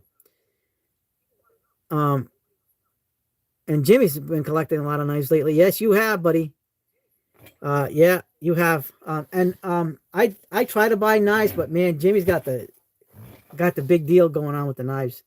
Yeah, I mean, I think it's awesome that I can bring a lot of product to you guys, so you guys can make informed decisions for yourselves. Like I'm never gonna twist somebody's arm, to tell them to buy something and force them to buy something. But I want to help educate you so you guys can decide, hey, this screwdriver is good for me, or this pliers are good for me, or I don't feel like this is good. This is not a good fit for me. I know it saves you guys money. Yeah, I spend a shit ton of money, but it's my hobby too. Buying tools, collecting tools, using my tools in my business is my hobby. Not my main job. My main job is what I do. But the tool stuff, I like to educate. I want you guys, and then so you guys can understand like what it is that you guys want out of the tool. You know, I physically, with every tool review that I do, I try to do a physical test of use on them. Just like we did tonight with these. Because I don't want I don't want to just talk about it. I want to show the tool being used.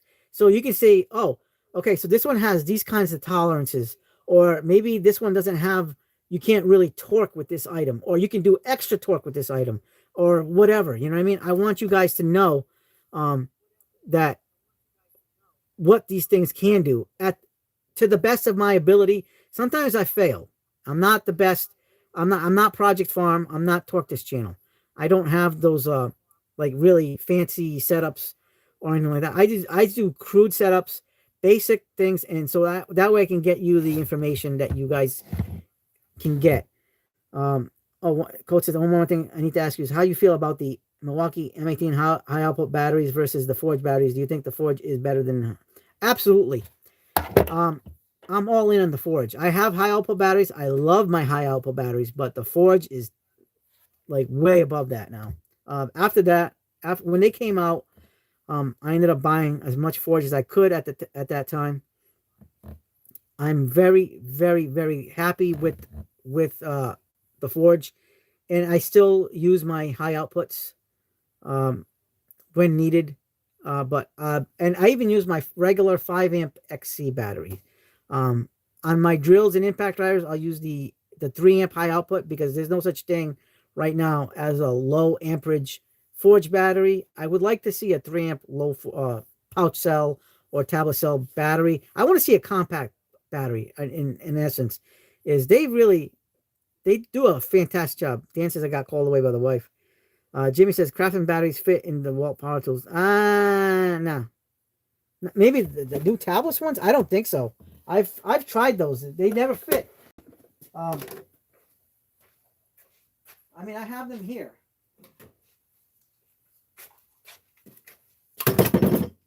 So here is the heat gun. Here's a tablet cell. Doesn't fit. And the non-tablet cell won't fit either. They made those a little bit different on purpose. Coach says, that's what I was wondering. Milwaukee never made a Forge 3 amp battery. Yeah, they should have. Because you know what? This is where I think DeWalt is beating Milwaukee. Because DeWalt makes and we talked about this last week. DeWalt make technology-wise, DeWalt makes the best battery platform for power tools on the market because of what they do.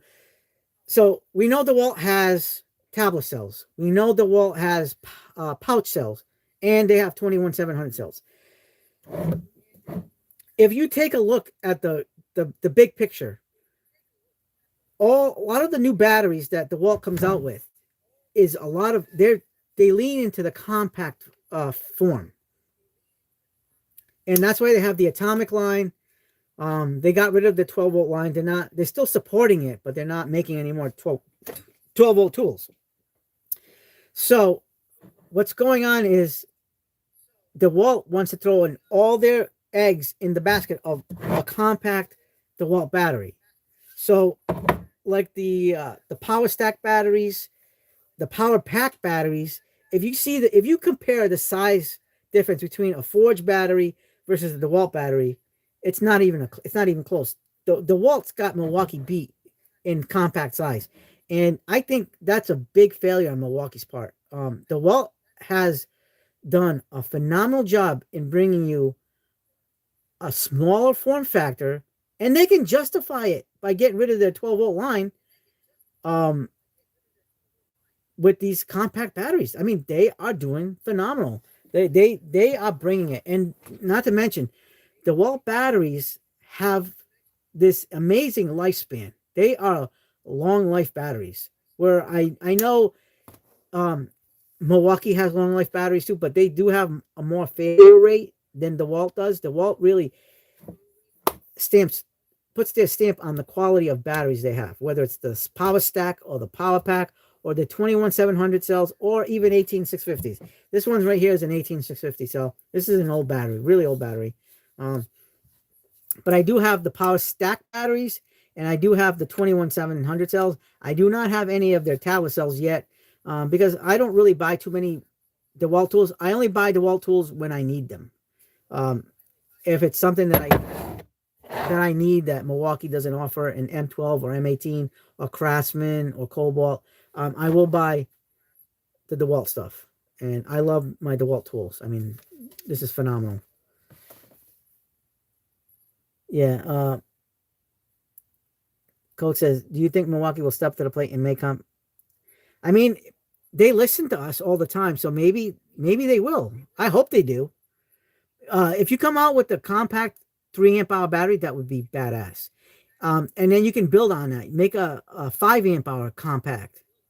Because I know right now it's too late for them to go backwards with their 6 amp. I mean, they could do it. They would have to sell their current supply of 6, 8, and 12s. Give us a compact 12. Give us a compact 8. Give us a compact 6. A 5. You know, I could see that. Give us a compact 9-volt battery. I mean, they can do it. Jimmy said, all my DeWalt power tools is 20 volt other than the 1/4-inch Mac electric ratchet. It's 12 volts. Yes. And like I said, nobody does it better in compact form than DeWalt. Right now, DeWalt is the king of compact form for 18, 12, 20 volt and 24 volt batteries. They just do it right. They're doing it, and they're doing it because they can. But here's the flip side. We have this big giant battery set with Milwaukee Forge, but the flip side to that is they have the biggest and best 12-volt platform on the market. So they don't have to build a compact M18 battery if they don't want to, because you can buy the M12 tools with a whole bunch of power, and you're getting minimal form factor batteries with the high output batteries or the regular XC batteries. It doesn't matter. They can justify not making compact batteries because you can get our compact tools. M12, get our compact M12 tools, and you'll get performance out of those M12. They can do that. They can justify with that answer, and I mean, I can see that point of view too. Oh yeah, then buy the M12. If you don't like those big Forge batteries, go to M12. Buy the high outputs.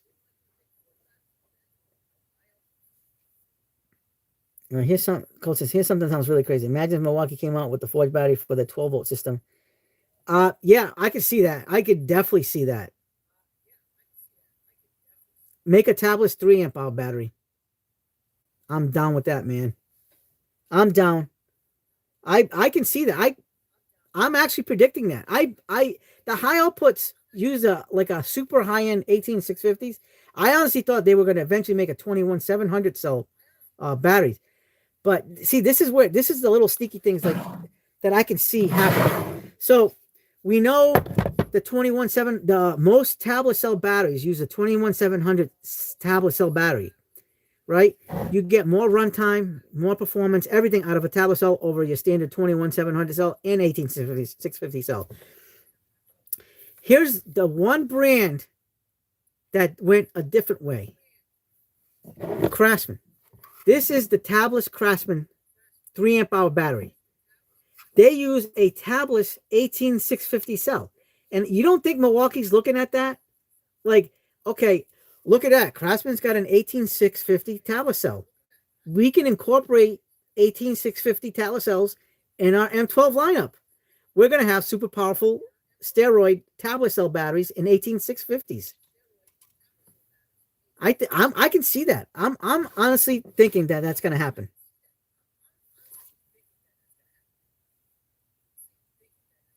I can almost put, because I know the 21700 cells are a thicker battery, and maybe they might not work for the M12 platform because of the grips, but this would work. These 18650 cells, tablet cells, can be used and made into the M12 lineup.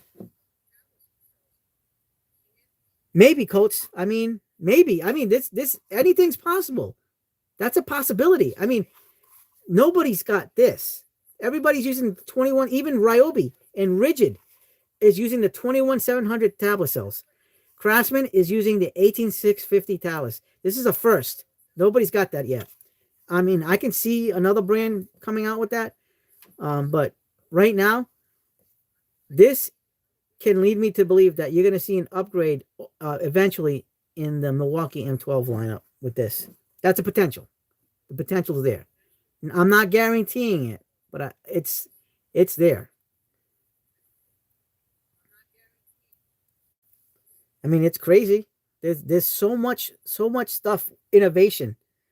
Sizzling says the other end of Milwaukee needs a larger battery, have caught up and passed. Yes, they need a 15 amp hour battery. I mean, look, DeWalt's got that 15 amp flex volt battery.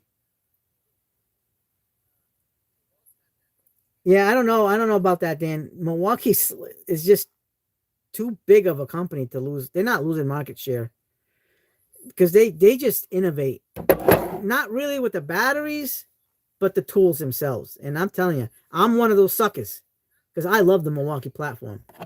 I really love the Milwaukee platform. I mean, I can't get enough of how good they are. Their tools are like legit, second to none. They make high quality tools. They just have an issue with their batteries.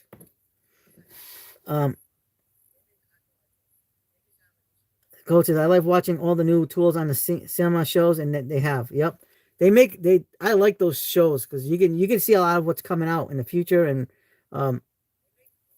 they do a great job. SEMA really is a great show. I would love to go to SEMA. I want to go to SEMA one day. I'd have to figure out logistics wise how to do it.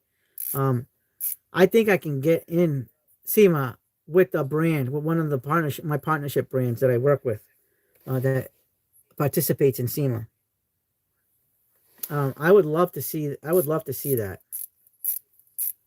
Guys, this is nice. I'm using this like a fidget spinner. I'm so impressed with this. This is phenomenal.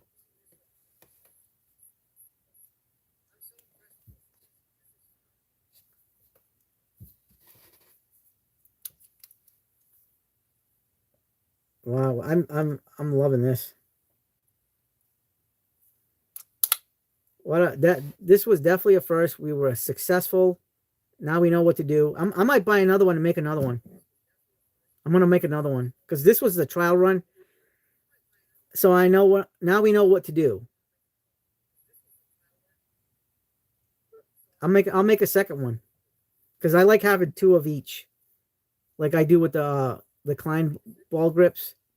So I have two of the new ratcheting screwdrivers. I have two of the the Gen 1s, but the other one's in the package. And I'm going to do a giveaway on that one very soon. Stay tuned for the video. That's got to go. Coach says, yeah, I was wondering that. You never got a chance to go to one of those shows. I mean, I'd like to go. Yeah, I can ask. Worst they can say is no. So I think I can go. I think I can make it happen. Logistics involved. I would have to work for that brand as a media personality, social media influencer, which is I don't mind doing that as long as they can get me in SEMA and I can show up and do the videos. I don't mind doing that.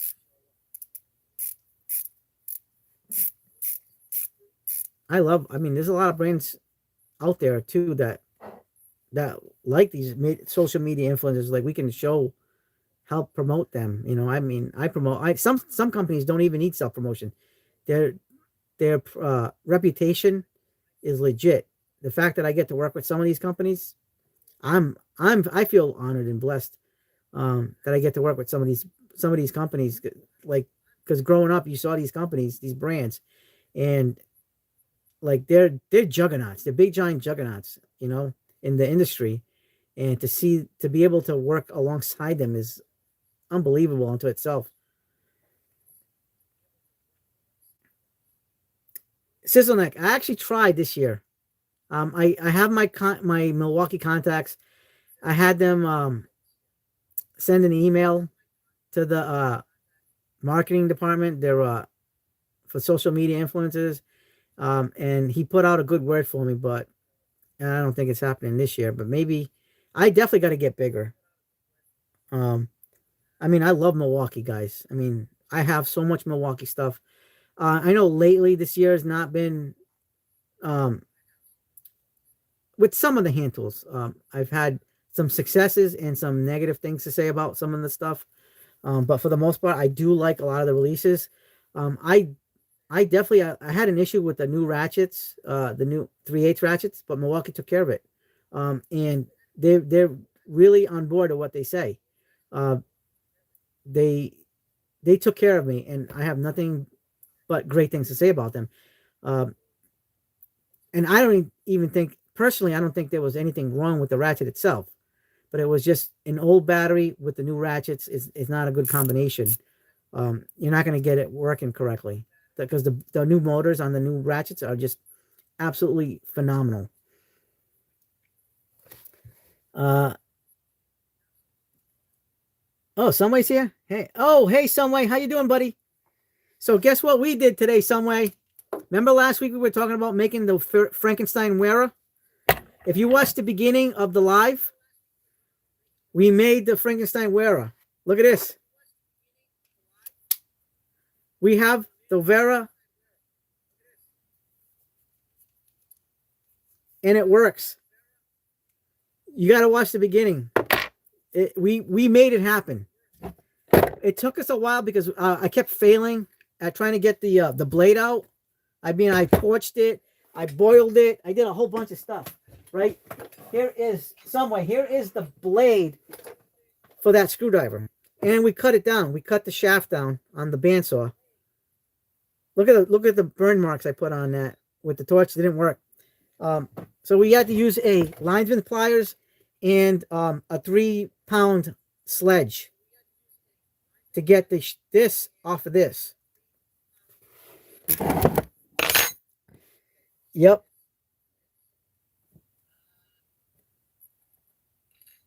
So we finally came up. So now we have a competition for this and vessels with this.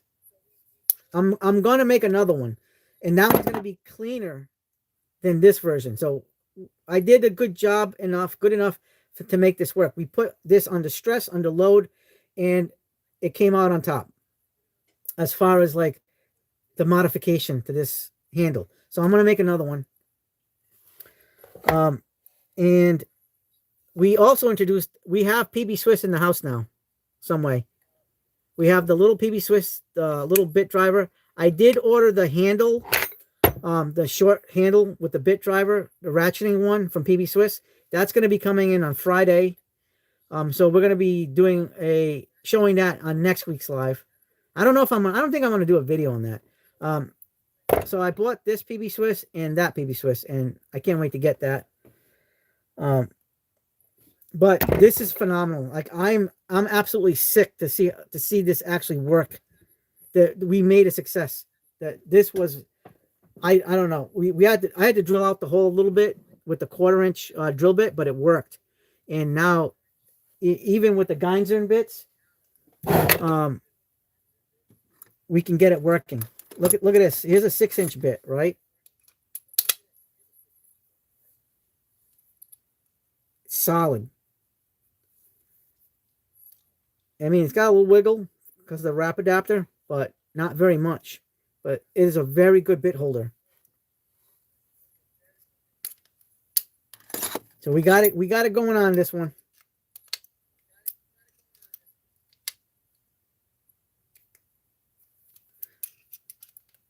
Now the one thing here I'm having an issue with is, oh, okay, never mind. I didn't know if the double-sided bit was going to hold on that, because this is the 6-inch Bosch P2R2 bit. I really love these bits. This is, to me, is the best electrician's bit on the market. I mean, you're going to have some wobble there,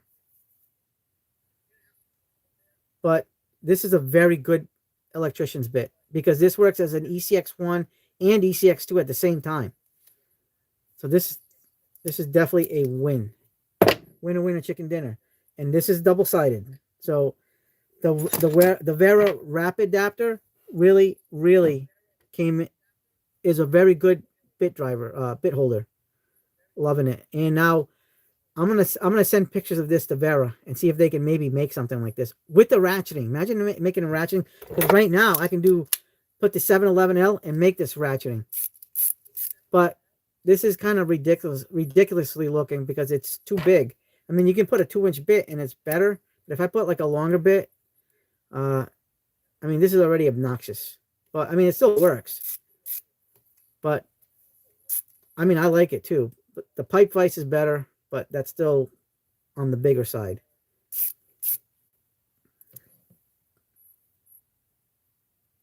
What's so late?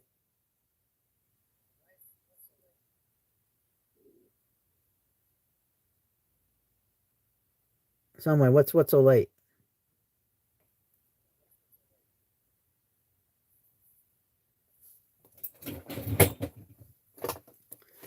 So if you open up the Vera, you take out the blade. This is how it looks inside the ball, inside the handle.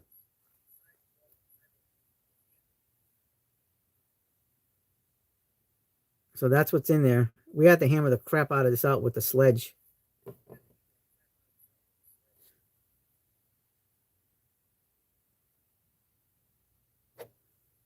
And we did torch it. Look at the burn marks on that with the torch.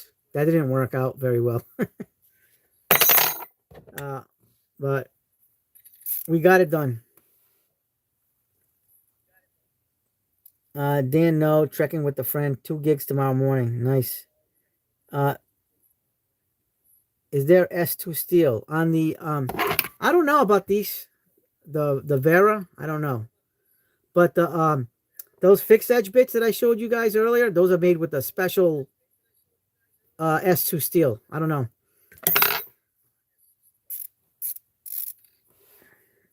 Hey Jimmy, yeah, you got an early morning. Good night, buddy.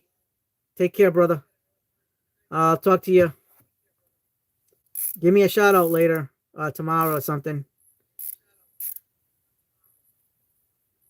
All right, show me some knives tomorrow. I bought a new knife, by the way, a new USA knife. I'll show you guys in the as soon as I get it. I'll do a video on it. I'll do like a shorts video, or maybe a full length video. I don't know, but it's a anniversary, 250th anniversary edition. Not as good as anything what Jimmy has, but it's good enough.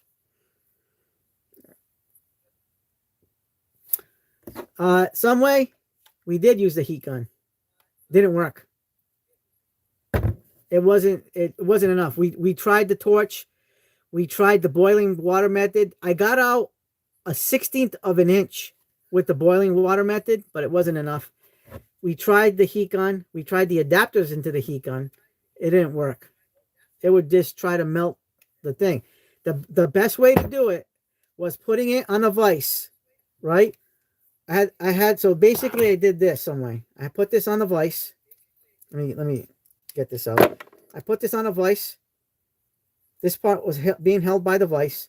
I put a pair of linesmans like this, and I started banging the crap out of the linesmans, and it was creating enough force to be able to get this out a little bit at a time, until we got it out.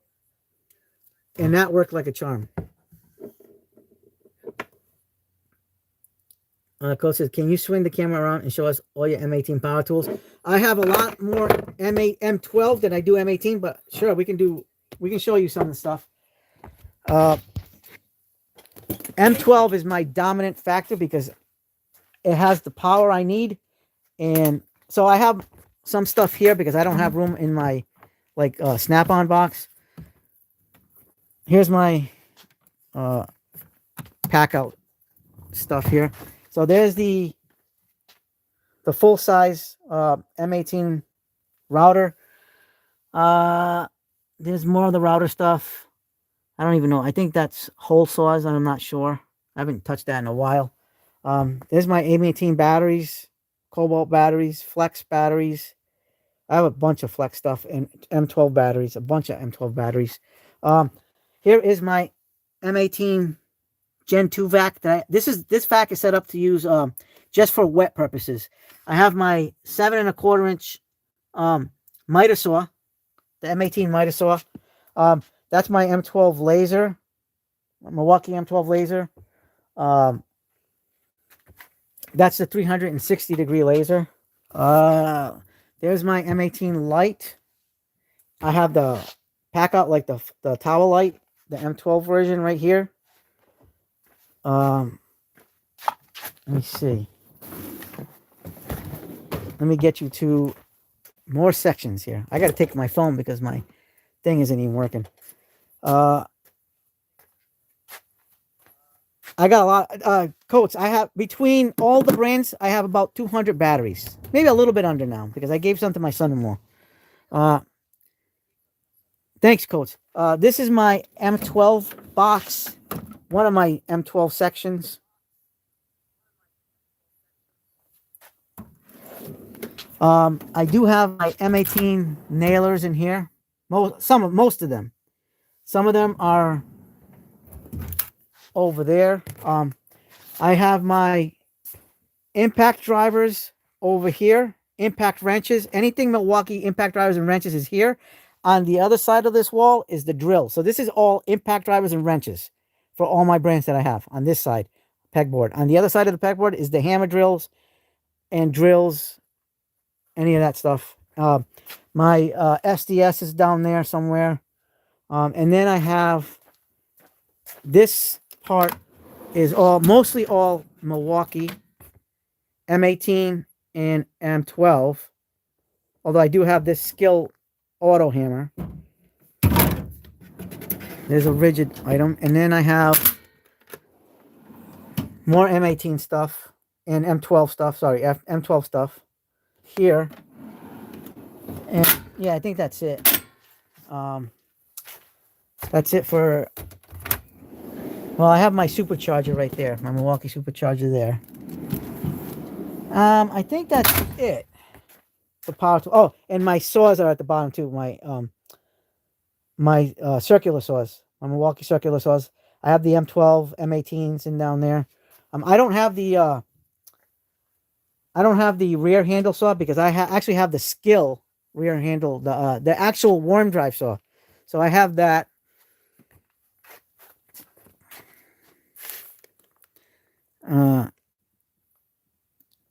Rock Bottom says, what's your thoughts on Walmart tools? If you watch my videos, I love them.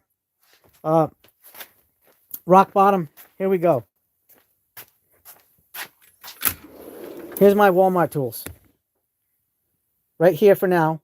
I have more coming. I got to review these, guys. The new sockets are fantastic. This stuff is going to be good. I'm telling you guys right now. I am absolutely loving the Walmart Hyper Tough stuff. Uh, fantastic. I'm loving it, guys. Wow, look at that, very nice. Love those impact. Absolutely. Yeah, that's the Gen 1 supercharger. It's badass. The new one has some extra features because you can actually put the M12 batteries. That's the supercharger that doesn't have the M12 charging the battery charger in it, but I'm not worried about it. I mean, I might eventually get that, but not right now. Um I just have a lot of tools, guys. This is even my part of my EDC collection here. I have more EDC collection here, stuff, bits, all kinds of EDC stuff.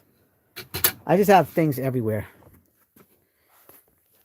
My Martinez hammer. I tried to use this today, but it wasn't strong enough. We had to use the sledge to do that Frankenwearer. By the way, that Doyle sledge is badass. It worked very well for us tonight. We were successful thanks to the sledge. Let's see. Let me get the phone so we can see the chats. And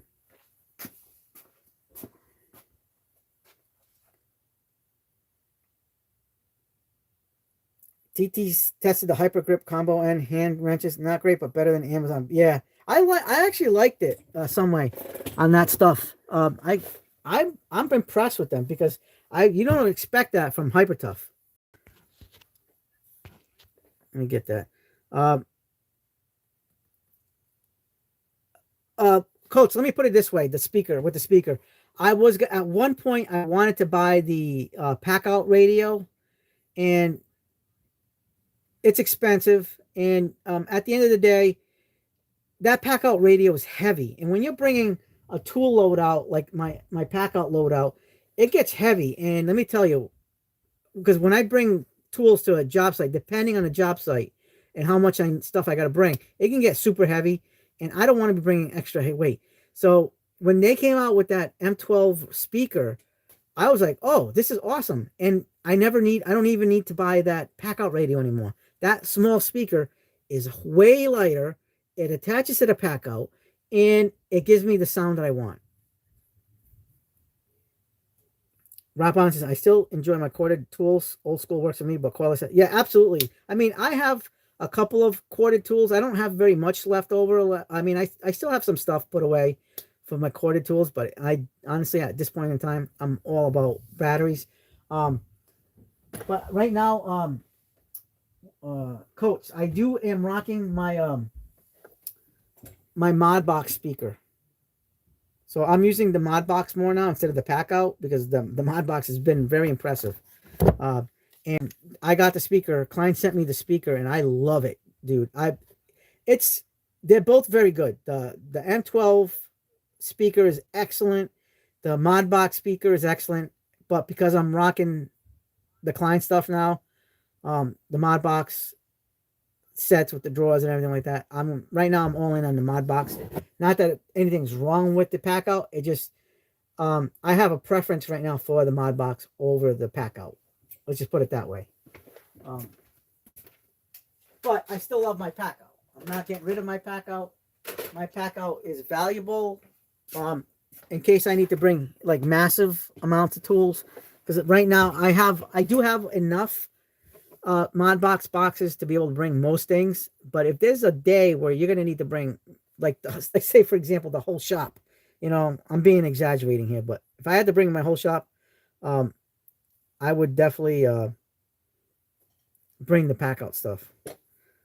Of course, I'm on the M12 platform, and I've got a lot of their batteries and a lot of their tools. That's why, yeah, I'm more M12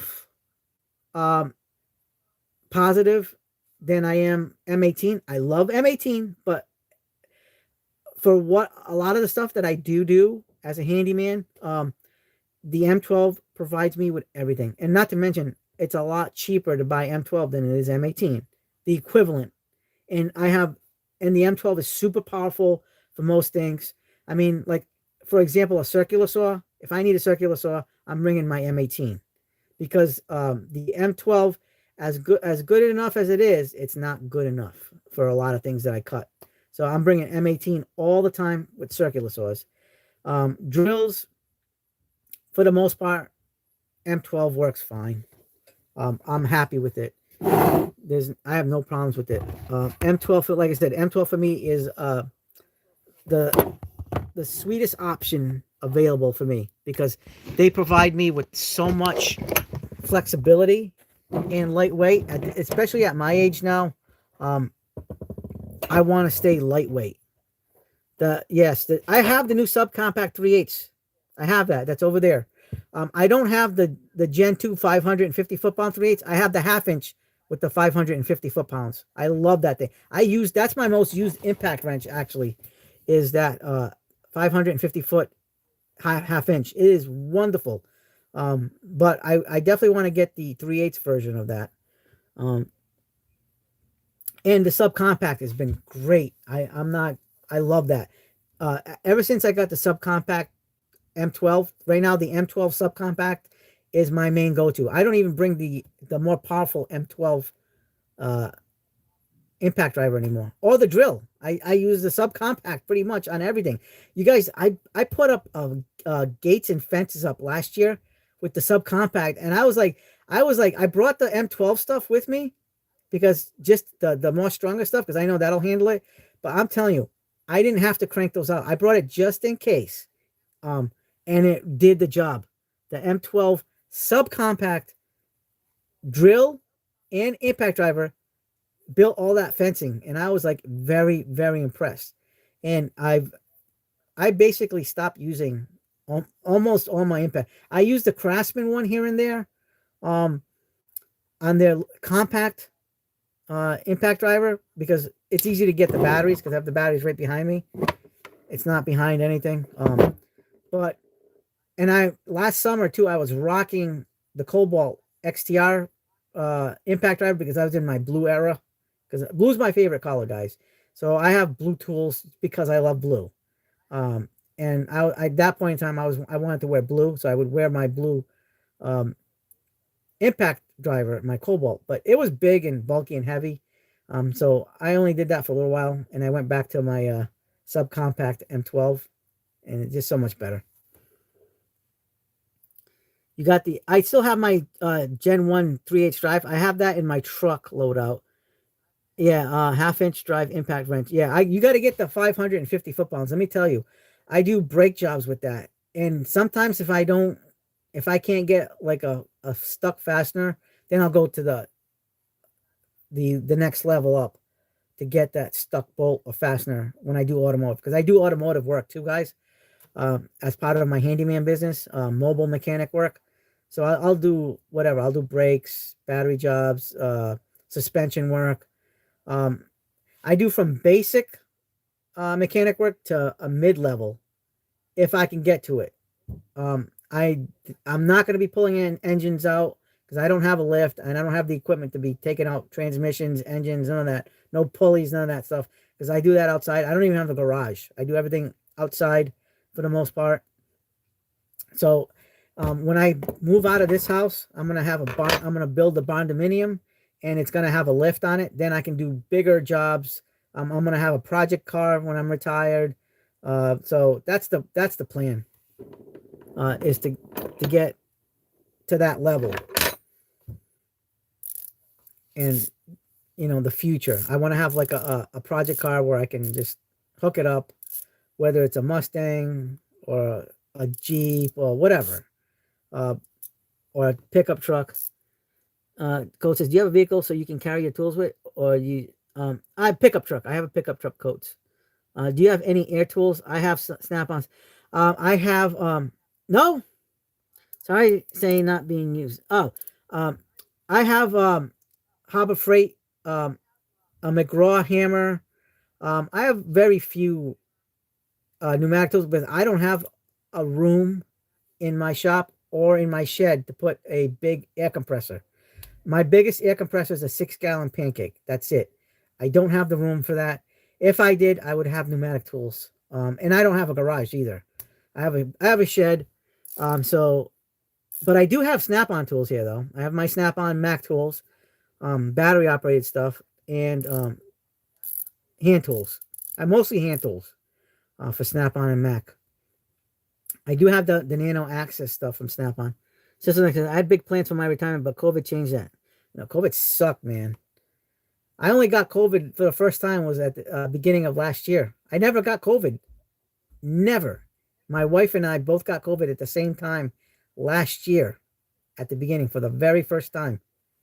We beat COVID for the first 5 years.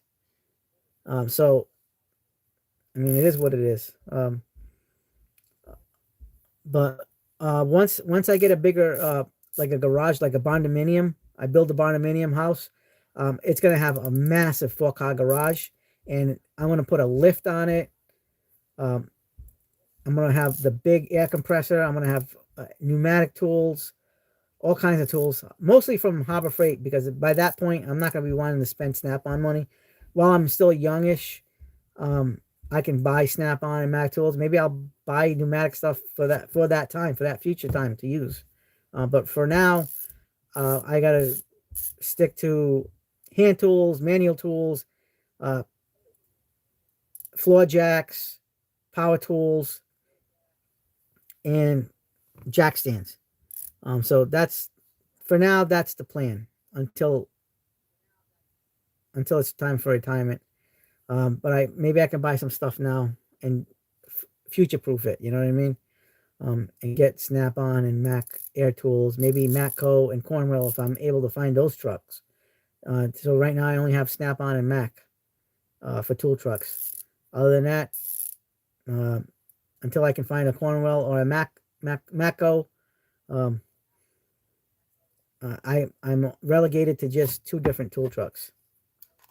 And I love those tool trucks though. Love my guys. Those guys are freaking awesome. If you took all the tools that you own, do you think with the boxes? I don't know. I don't think so. I'd say a lot lower than that. Rockman said, I wanted to try some flex drills, but I really don't want another. Yeah, I have the flex drill. I have the turbo one. I love it, but last year I needed it. So I only use that one when you need it. And I used one of those 18-inch 3/8 drill bits. Not even my walkie could get through the wood. I was putting it in a big piece of thick lumber. And the flex tool with the hammer drill, I went right through it like butter. I used a 6 amp hour pouch cell battery. Yeah, with the boxes, I'm under that. I don't think I'm over that. Because I did get good deals on all my boxes. Even the Snap-on box I got. The big Epic over there. I don't think... I wouldn't say... I'm definitely up there in money-wise and spent in toolboxes and tools. But I don't think I'm at that number yet. But maybe at some point I will be. I am getting closer to that number, but I'm not there yet. Eventually, I will. I mean, I just bought PB Swiss, guys. You guys know PB Swiss is expensive. I mean, this little stubby is $43 freaking.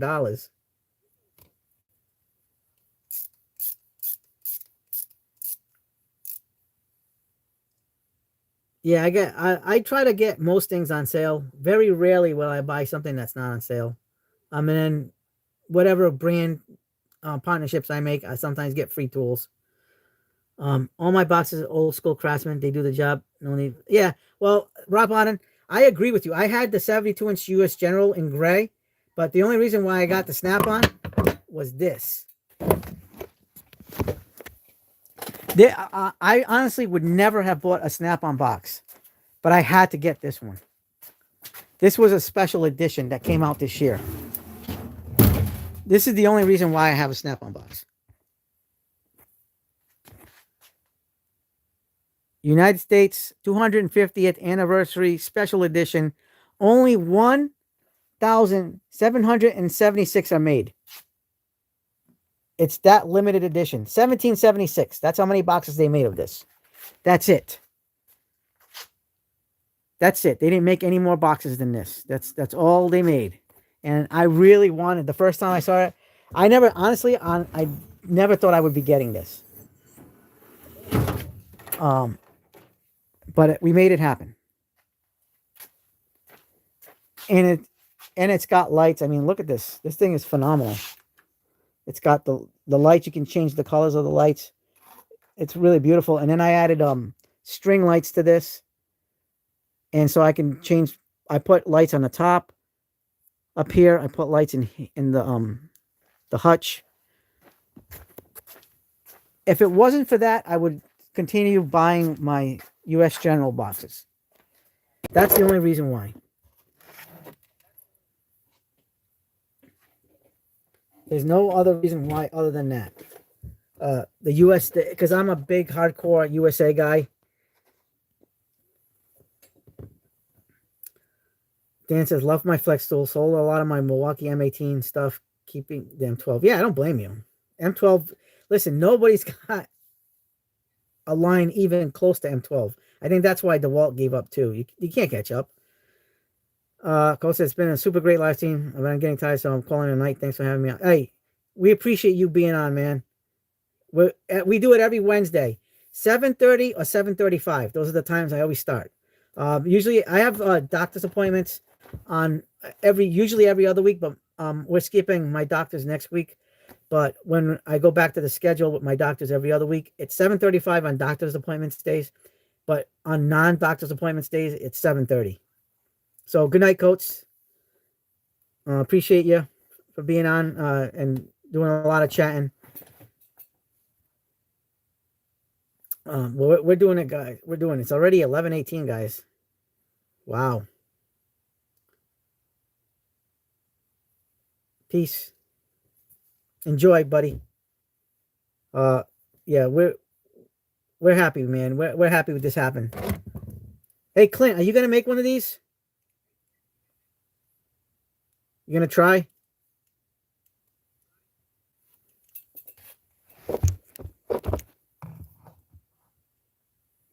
I mean, this was the test. I'm gonna make the next one I'm gonna make is even gonna be better than this because now we know what to do. I'm definitely gonna make a second one. So I'm gonna buy another one of these shafts. I mean, this is badass, man. You can do it.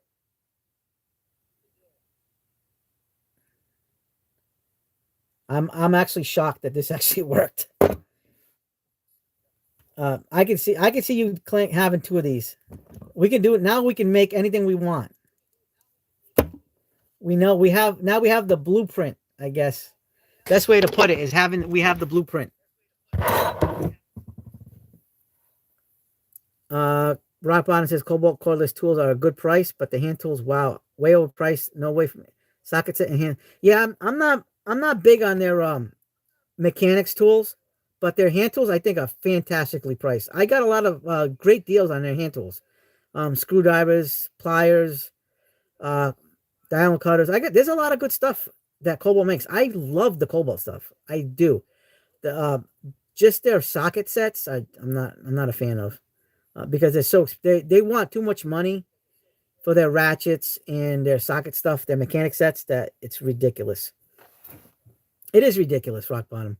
But their pliers, wire strippers, absolutely. I'm telling you, Cobalt is one of my brands here. They're like a home brand here. Tool collector says Clint says make one of each color, one red, one green, one yellow. I thought they only had ball grips in the green. They have a yellow ball grip and a red ball grip. I didn't know they had red and yellow. I only thought they had green. That sounds interesting. Wednesday is Manjaro Day. Absolutely, System Neck. Absolutely. The Manjaro helps me. I actually lost more weight on it. You know what? If I can get a deal on these, I'm doing it. Clint. I'm gonna get more wrap adapters. I'm gonna do another wrap adapter. I'm gonna buy another wrap adapter, and then I'll buy the red and the yellow, and we'll do one at a time. Dude, that's freaking awesome. At least now, this time, I know what to do, like how to be efficient. Dan says my Wera demo driver is yellow. Yeah, I didn't know. I thought the ball grips only came in green. But now that Clint says there's yellow and red, heck yeah, absolutely. We'll make a red one. We'll make a yellow one. It'll match the Klein or the PB Swiss. We can do that. Freaking badass. Hey, Abik, how you doing? They have white ball grips. I didn't know they had white. They make Wera white ball grips. I didn't know that. I've never seen it. Like I said, I didn't even know there was red and yellow. Rock Bottom says, I'm on a hunt for a good pressure washer at moderately priced. Any suggestions? I mean, you could go with something from Lowe's, Stanley Black & Decker, which is be Craftsman, or a Ryobi. Ryobi's a pretty good. Let me think here. Oh, Harbor Freight Predator. Those are good. You know what sucks is just that, like, my pressure washer is a Craftsman, but it has the Honda engine, and that was probably the best engine for pressure washers. And the thing is, they stopped making USA small engines now. They're only making them in Europe. Oh yeah, Greenworks is perfect. Yes, Dan, thank you for the suggestion. Greenworks, get a Greenworks. They make great pressure washers. I actually saw one today. Watch my video from last night where I did the walkthrough at Lowe's, and you'll see the Greenworks. I think it was 3,000 PSI, and right now I think it was like $240, which is really good for a 3,000 PSI on the Greenworks. Actually, yeah, thanks, Dan, for that. Yeah, that's a good one. Let me see, Clint. Holy moly. All right, nice. I'm gonna have to get those ball grips. Yeah, dude. Clint, that's awesome. We'll make red, we'll make yellow.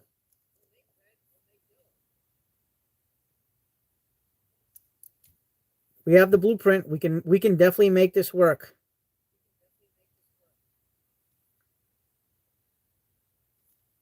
This was just the prototype, and it worked better than I expected. So we can make a cleaner version of this with the new ones. Dan says that's a good price. I got mine for $150, and that was half price. Nice, dude. 2,300 PSI is no joke. That's friggin' awesome. Especially 2,300 PSI and you paid $150, dude. That's legit. I mean, DeWalt makes a good one. Ryobi makes a good one. I like the DeWalt ones, but they're definitely expensive. When I got my Craftsman one, I paid about $400 with the Honda engine. I would have paid a lot less if I had bought the one with the Briggs and Stratton engine. But that wasn't. I really wanted the Honda engine, and I knew at that point it's like that same old adage that you say, buy once, cry once. I said, you know what, I'll buy the Honda, and it's worked for me all these years because I abuse the crap out of my small engines, but I fix my small engines too, and I can turn them on after I fix them.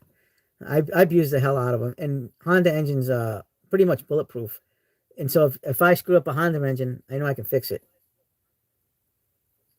Yeah, you gotta love Lowe's clearance.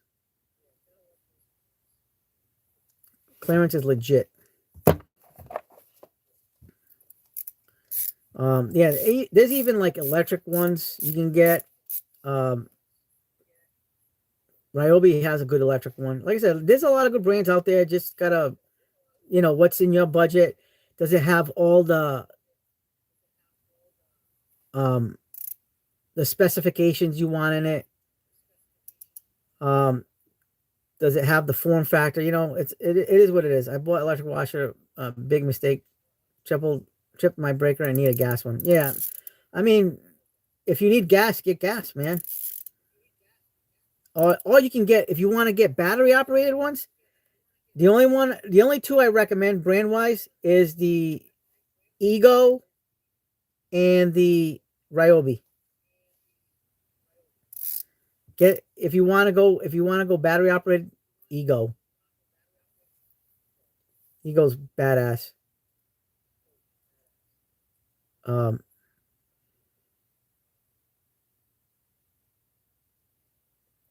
I've been burning the midnight oil watching your Home Depot walkthrough. It's only 8:20. Hey, dude, it's about an hour and 15 minutes. I did that after work, and then I got home.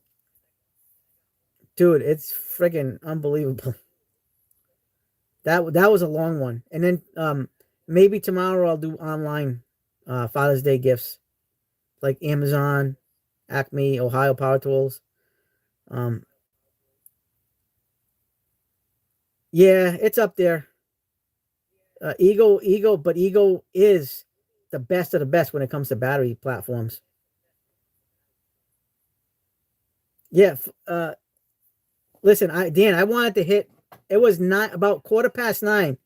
I wasn't gonna make it to Home Depot, so I said, you know what, I'll save Home Depot for today because I know usually Home Depot is always gonna be my longest um time wise store, and since it's not Christmas time, it's gonna be less than 2 hours.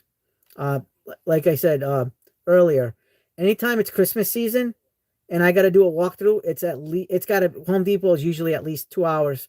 Lowe's is about an hour and a half ish for Christmas time because they put so much crap out there. I mean, it's crazy.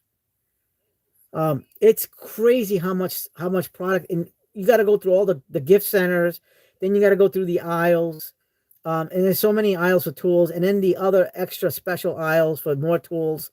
I mean, there's so much to cover. That's why those Christmas videos, I have to split them in half. Like I'll do an hour and an hour or something like that. No, HD was today. HD's today. So I had to rush through Harbor Freight because I had like about 20 minutes before they closed when I got into the store, and I rushed through Harbor Freight real fast. Um, I should have started with Harbor Freight, then going to Walmart, and then going to Lowe's because I think I stayed at home Walmart a little bit longer than I wanted to, but there's just a lot out there. There's a lot of stuff, all the new stuff. Um, it is what it is. Rock Bottom says, "What's you and Uncle Art? What does that mean?" I don't know. Went to Harbor Freight today, tools today, just to walk around. Left with about $100 of throwaway tools. Hey, nothing wrong with that. Look, my brother Ozzy's here. My brother said Uncle Art. Hey, Timinator, how's it going, buddy? Um, so my brother Ozzy and the Timinator, we did something crazy today. We said we were going to do this. This was planned out, pre-planned last week. So you guys know that how much I love ball grip screwdrivers. Uh, here's an example: the Gen 1 Klein. You guys know that Vera has fixed bladed screwdrivers. So you know that the Vera does not come in a multi-bit version. So check this out. We on the beginning of the live stream, we made the Frankenwearer multi-bit driver Vera screwdriver ball grip. Check that out. Look at this. We put a wrap adapter. I bought this wrap adapter on Amazon. I bought the handle on Amazon. Now we did watch the beginning of the live stream, guys. I'm going to make a video on this on how to make a modified ball grip screwdriver Vera style. It worked very well. And we actually tested out with torque on the wood beam that I have over there that I normally use with drywall screws. And this came out awesome. And we use the fixed edge bits too that I always recommend. So now we have a ball grip screwdriver with the wrap adapter. So we made it the same brand. I'm going to be making now the red version and the yellow version of this because Clint told us that there is a red and yellow Vera ball grip screwdrivers. I mean, we tried the torch method. Look at this. Look at the black torch we did on that. I used a heat gun. We boiled the shaft, and we put this in boiling water in the kitchen. We did so much torture testing. And what ended up winning was putting this in my Irwin vise, attaching, putting it in a pair of linesman pliers, and getting my Doyle 3-pound sledge and hammering the crap out of this until this came out. We did it, guys. I mean, it was I'm still shocked that we were successful. It came out good, and then we put the 311 ratcheting mechanism. Now we got a ratcheting ball grip Vera with the 2-inch bit. But here's the best bits on the market right now for this style of screwdriver. The Geinzer and fixed edge. Look how balanced that looks. This is what I recommend. Any bit driver that has this style, or like the central fix, the Wiha central fixes, like that half bit holding style with the handle, the 4-inch or the 6-inch Geinzer and fixed edge bits are the bee's knees. They need to make a blue one, yes. So now we actually have a full modified Vera screwdriver.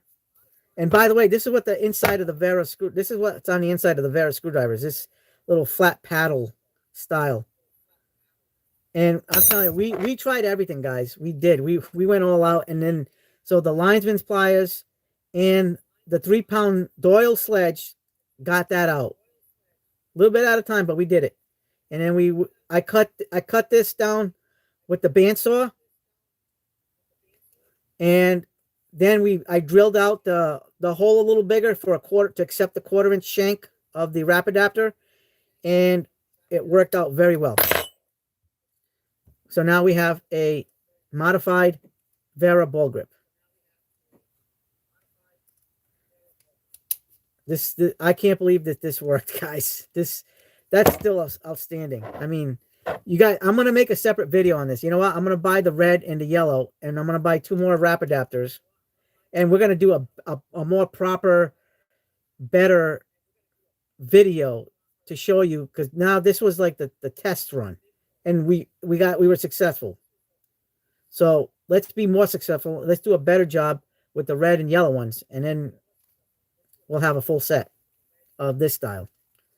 Maybe, you know what, be good if we get the pipe vise adapter. I have the pipe vise adapter, but I'm not using it for this. We'll make one ratcheting. You know what? I'll buy a pipe vise adapter. We'll make a ratcheting bit driver. How's that? That would be awesome. So we'll make one with the pipe vise and one with another wrap adapter. This has definitely been the best live we've ever done.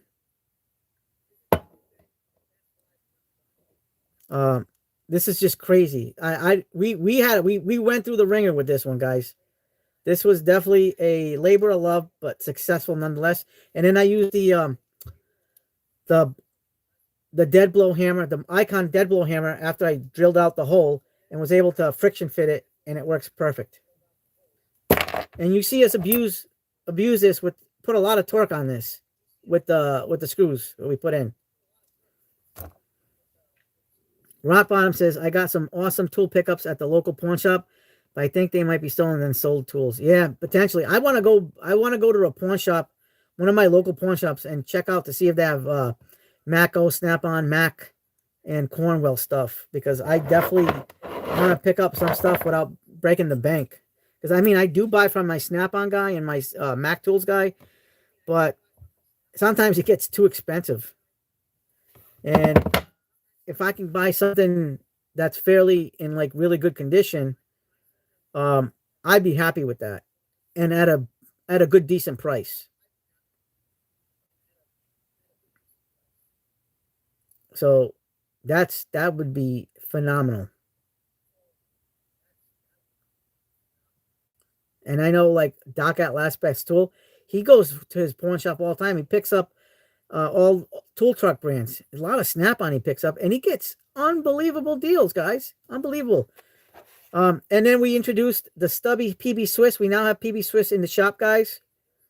We bought the ratcheting handle, but it's not here. It'll be here Friday. So this is just the basic PB Swiss with mini bits for a stubby. But we're getting the handle with the shorter bit holder, kind of like this style. And we're going to pair it up with the Geinzern bits. And that's going to be our ratcheting regular handle, non-ball grip style of screwdriver. Excited, guys. The screwdriver game just elevated with the PB Swiss. Rob Bonson, I bought Mike and Josh's old tools at the pawn shop. They scribed my names on. Nice. Nothing like getting your name scribed on them. That's pretty cool. Now nobody can steal them from you. You can recognize them.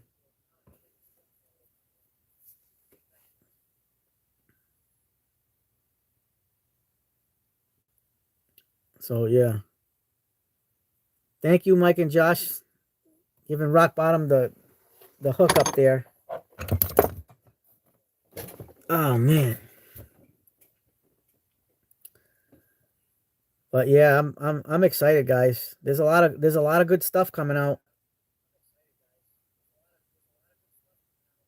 And tomorrow's Thursday. I think I got my eye doctor's appointment tomorrow. Thank you, Rock Bottom. Yeah, we try to keep it mellow here, and we try to do things. I mean, I take suggestions. Like this was a suggestion, and we made it happen. Like I wanted to do this anyway, but I had some guys that kind of like pushed it a little bit, and I said we got to do it. We got to make the Frankenwearer. And if you guys got suggestions, we'll try to get it done. I mean, I got my limits. But we'll try to get it done. Like if you guys want to check out like what's in my toolboxes, we can do that. We're gonna be doing a future video with my truck loadout. You got to see this thing's gotten expansive. It's gotten nuts. But I need to add a jack stands to the truck loadout and a floor jack. I want to get one of those cheaper floor jacks from Pittsburgh or Daytona's from Harbor Freight. Tim said, I had a tooth pull this afternoon. Glad to finally get. Oh, nice. Nice. Yeah. Nice when you don't have to worry about dealing with that crap. Like tomorrow, I got to deal. Like I had to get my eye doctor's appointment for last year, because my eye doctor's booked up, and I have diabetes. So my diabetes, I have to get my eyes checked. I'm supposed to get my eyes checked every year, but it's been well over 2 years since I last got it. Tim A says Badlands Jack. Yeah, I want the Badlands for my pickup truck, but I got to worry about like a lot of cars I do work on as doing mobile stuff is just like regular sedans and small SUVs. So, low rider cars, I can't get the Badlands in the, so I need the low profile ones so I can jack it up, and then lightweight. I don't want to be carrying something like super heavy, like 40, 50 pounds is good. Here's one, show us your top favorite tools. Absolutely. All right. Yeah, I mean, my top favorite tools. All right. This is going to be a tough decision because I can tell you my favorite. All right. My favorite screwdriver I have here is this one. Let me get the Klein ratcheting ball grip, right? You're going to see a pattern here because I'm a fanboy.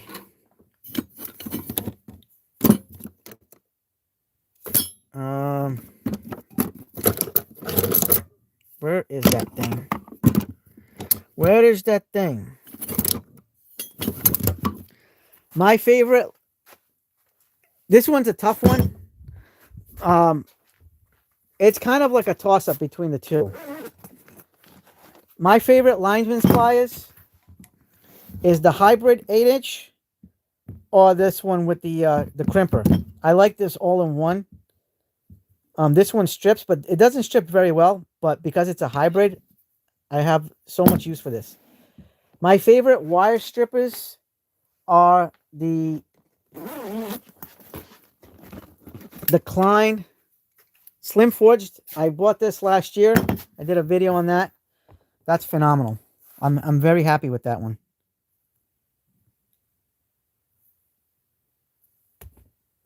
Let me see. Hold on one second. Yep, nice and slender. My favorite impact driver right now is this was my tool of the year last year. The Milwaukee Subcompact. And this is my other favorite impact, the newer Generation 2 Milwaukee half-inch stubby that does 550 foot-pounds. Let me tell you, I did a lot of automotive last year, and this thing has been a rock star. Absolute rock star. These two are just phenomenal. I'm very happy with this. I use the drill sometimes. I bought the kit with the drill, and I use the drill sometimes, but this is just my go-to, guys. The weight, the lightweight, the 12-volt batteries, everything compact form. This one too, 550 foot-pounds. Phenomenal.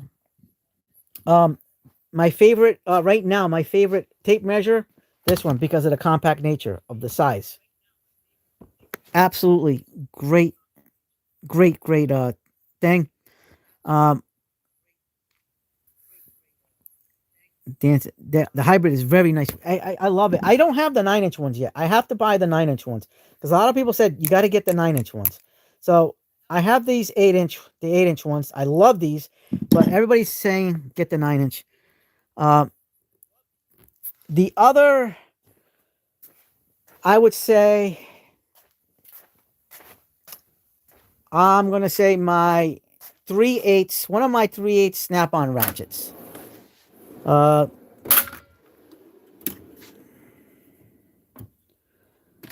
Let's see.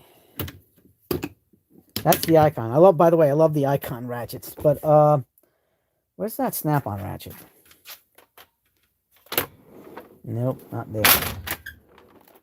Not there either. Ah, here we go.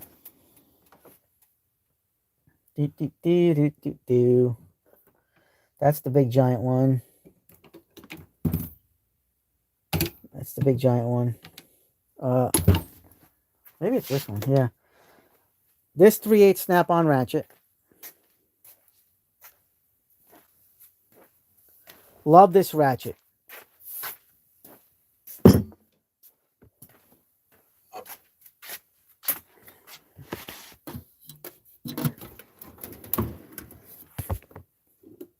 My best dyno cutters are these.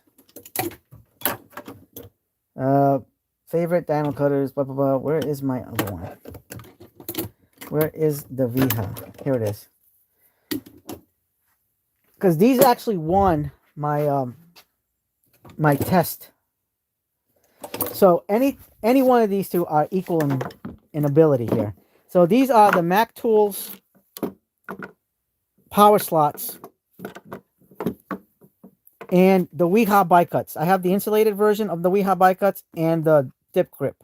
I would prefer using the dip grip over the insulated, but if I need to use insulated when I do electrical work, I have it. But the power slots, I bought this on the Mac Tools truck for $65-ish, $68. I got this a couple weeks ago on Amazon for $27. Amazon's got this on sale. This is normally $35. So for almost half the price, you can get the Irwin. It's the same exact, just rebranded Irwin, because this is both Stanley Black and Decker brands. They both have the power slots. Absolutely phenomenal. This is a $35 pair of diurnals. This is a $40 one because it's the insulated version, so it's going to be a little bit more money. I do love my 7-inch. This is my 7-inch Cobras. I love the 7-inch Cobras with the comfort grips and pliers wrench. I love these, except I don't use these outside of the house because I'm afraid of getting them stolen or lost. So I use cheap brands. I use Work Pro. I do use my Kleins in my Klein loadout bag. I have the orange handled one. So this is what I use: the 7-inch of that one, the pliers wrench, and the water pump pliers. These are very good, guys. They work very good. For hammers, guys, I got this new Wiha hammer, really nice, and then my Milwaukee hammer. Where is it? Here it is. This Milwaukee hammer has been friggin' awesome for me. I love this. This is the 12-ounce one that's at Home Depot. $22, guys. I recently got this to replace the Milwaukee hammer in the electrical bag because I wanted to try out the Wiha, but this, I can actually go interchange between the two with the hammers. I do love all my ball grip screwdrivers. Anything Vessel, Annex, or anything Vessel or Annex, or the Klein ball grips, Suncast, and whatever brand is awesome. I love my electric screwdriver, the Annex one. My brother got me this. Ozzy got me this for Christmas. So I put that in my Klein loadout bag. Let's see what else. Hey, good night, Clint. Talk to you tomorrow, buddy. I don't know, Retros. Klein tools are now becoming more common in Japan as well. Yes. Yep. Oh, and some of this stuff is made in Japan, you know, like this is designed by Vessel with my opinion. Is that, yes, Retros, but it's only 62 and it's only got 2 positions. It's got forward and reverse. It doesn't have that middle locking. Rock Bottom, here's another one. Worst regrettable tools you bought? Trash tools. Yes. Same drawer. This is one of the worst tools I've ever bought, and I wish I never bought it. I'm glad you asked. This Crescent, I hate this thing. Absolutely hate it. I hate it. Absolutely. I despise that tool more than anything that I bought. Here is another tool that I bought that I absolutely hate. Not this one. I wish I didn't spend the money on it. I regret the purchase very much. Here it is. The latest generation of Milwaukee stud tapes. I love the Milwaukee stud tapes. They're wide blade tapes, the regular wide blades with the magnets on it. This stud sucks, guys. It doesn't even have the magnet. It's oversized, it's heavy, and for me, it's useless. I love the Milwaukee wide blade. This one. This was a beast. This has the same blade as the stud, but it's, I think this is a waste, guys. Don't buy this. Yeah, that Crescent is hideous. Like you know what it is? I thought it was going to be easier to reach in and not have to strip wires, you know what I mean, sideways if you need to reach in for short wires, and I'm doing splices. Let's see. Oh, here's another one. You guys are going to be shocked at this one. This came in a set, so I can't say the whole purchase was bad, but this one's the worst. cutting diagonal cutters I have are these and the Craftsman and the Cobalts. But I'm so disappointed in the Wiha that how bad these are. Horrible. But they came in a set. So I have the other pliers, the needle nose and the combination linesmans. So that part of the purchase was good. I don't like these guys. So I ended up buying this recently to kind of offset the Wiha. This is one of the best ones on the market, and this is one of the worst ones on the market. So that's how I feel about that. What is another tool that I have that I freaking hate? Oh, not that I hate, but in recent purchase, guys. I'm sure you guys have seen the videos. I was extremely disappointed with this set right here.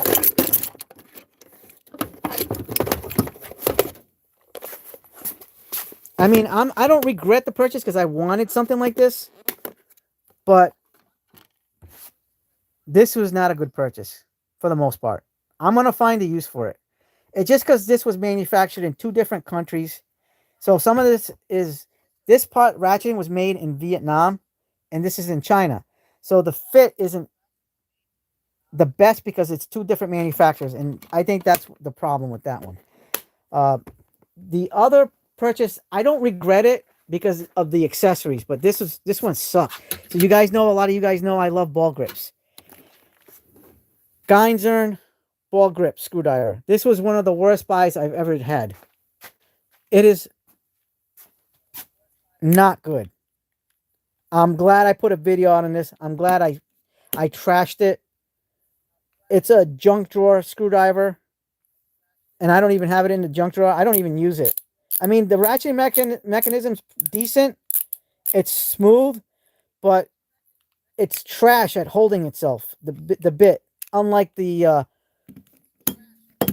vessel stuff. I bought this because this was look, it's a ball grip screwdriver. It's interesting. It's only got 2 positions too, just like the Annex, but that doesn't really bother me. It's ratcheting. I figured, you know what, that'd be a way to go. What else? What's another tool that I bought that I regret?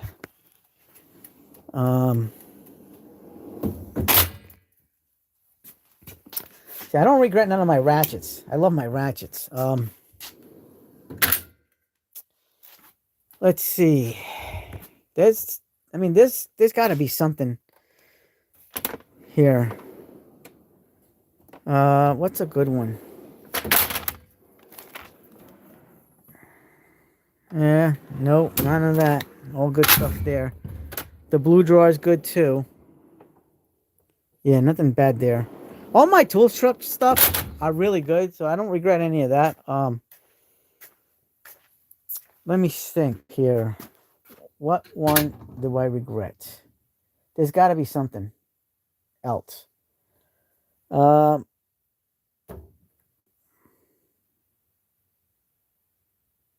Jesus Christ, that's a good question. There's definitely more tools. Whether is it a Ryobi thing? Yeah, okay. Not that I regret buying it, but at the time it was a good buy. The Ryobi polisher, because I would have got, if I had known Craftsman would come out with one, I would have bought the Craftsman one. Not that I regret it. I don't regret it at all. But I wish I would have bought the Craftsman one. What's another good one? Not too fond of, at first I liked these, but they've kind of worn down on me. This is the 27-in-1 ratcheting edition. I mean, it's okay, but I mean, there's better options out there, guys.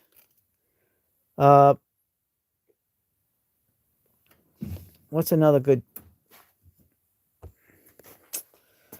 I mean, for the most part, I do like everything I have.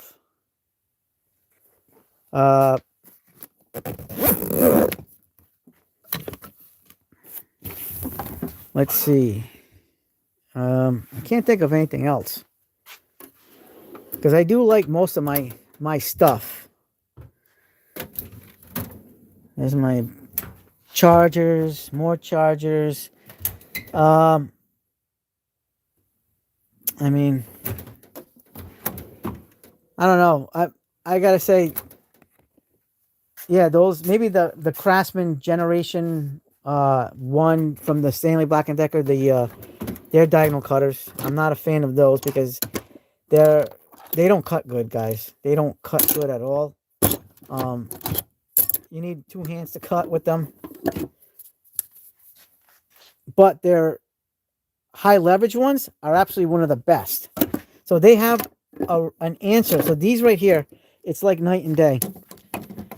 These are awesome. These suck. And I love Craftsman. Craftsman's one of my brands, but these are just not good. This is fantastic. I can cut all day with this one. These performed extremely well in my tests. This one did not. This was one of the first to get eliminated. The Weeha actually was the first to get eliminated. That Weeha was just horrible. I definitely regretted that Weeha a lot. I still do.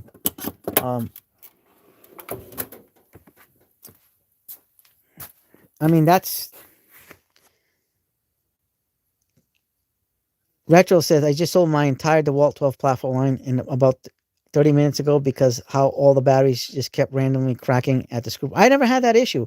I have the 12 volt batteries here, and I've never had that issue. I have the 3 amp and the 5 amp ones, and I don't have any cracking issues.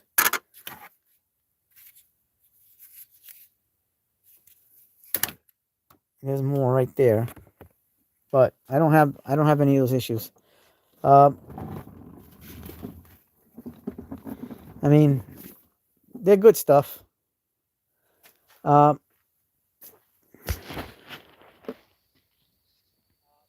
mean, I like the 12 volt platform. I just wish they would have added to it. That's my wish. I think they should have added to it.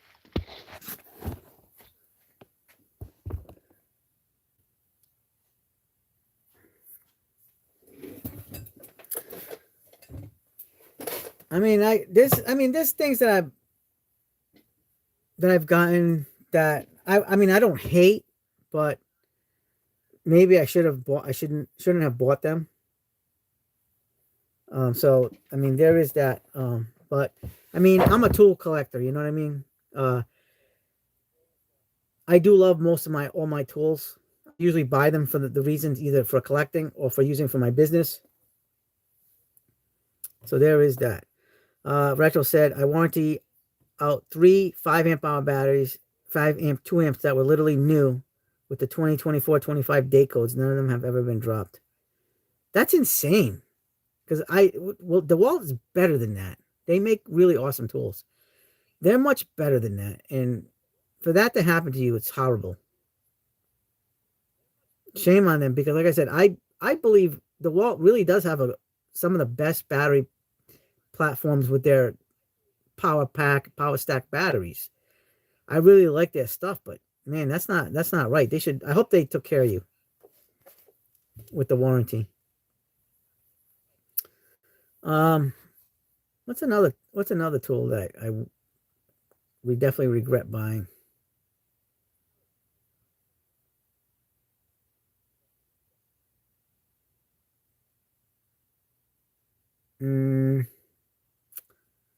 Can't think of anything right now. Rock Bottom says, all right, Carlos, had my lunch, checked your show. I'll catch you on the next one. Back to work. Hey, thanks, Rock Bottom, for joining us. We appreciate you stopping by and watching. All right. Have a good one. See you next Wednesday, hopefully. Yeah, this was a crazy live stream. I mean, we had a mission for this week's live stream, and I wasn't expecting it to turn out how it did. I was definitely nervous and scared about screwing up this. And actually ended up working out for the best. You know what I mean? We know better. And now I can make a video showing the best way to do this stuff. So I'm happy with that, guys. But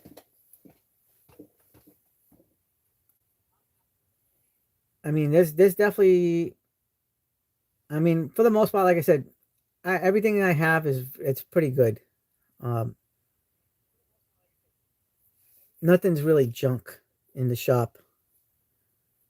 Jefferson Mojica said DeWalt just sent me a 3 amp hour battery because the one I was using was damaged. Oh, good. Thank you for that input, because you know what? I don't really know much about DeWalt's warranty process. I know Milwaukee's very good. I've had to warranty Milwaukee stuff a couple of times, and they've been very good. I've never had a problem with the Milwaukee warranty. Sizzleneck says the M12 hedge clippers sounded like a box of rocks the second I used it. Warranty fix, but they didn't put it back together right now, and it started making noise. Oh, that sucks. Yeah, that sucks, man. Uh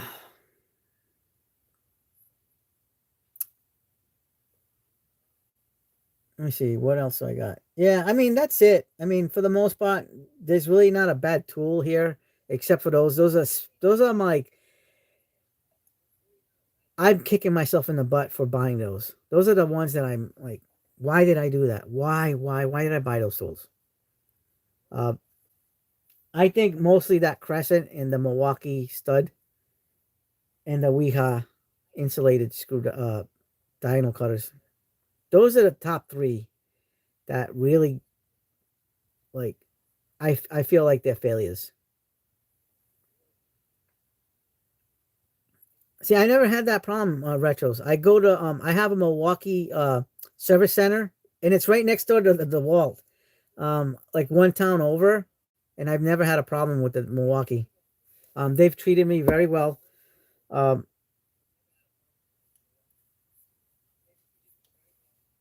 I've never had to warranty out a DeWalt item or a Craftsman um at the service center through the DeWalt, because DeWalt is supposed to warranty out Craftsman. I've had to warranty out Craftsman batteries, but I did that through the the phone call mail through Craftsman.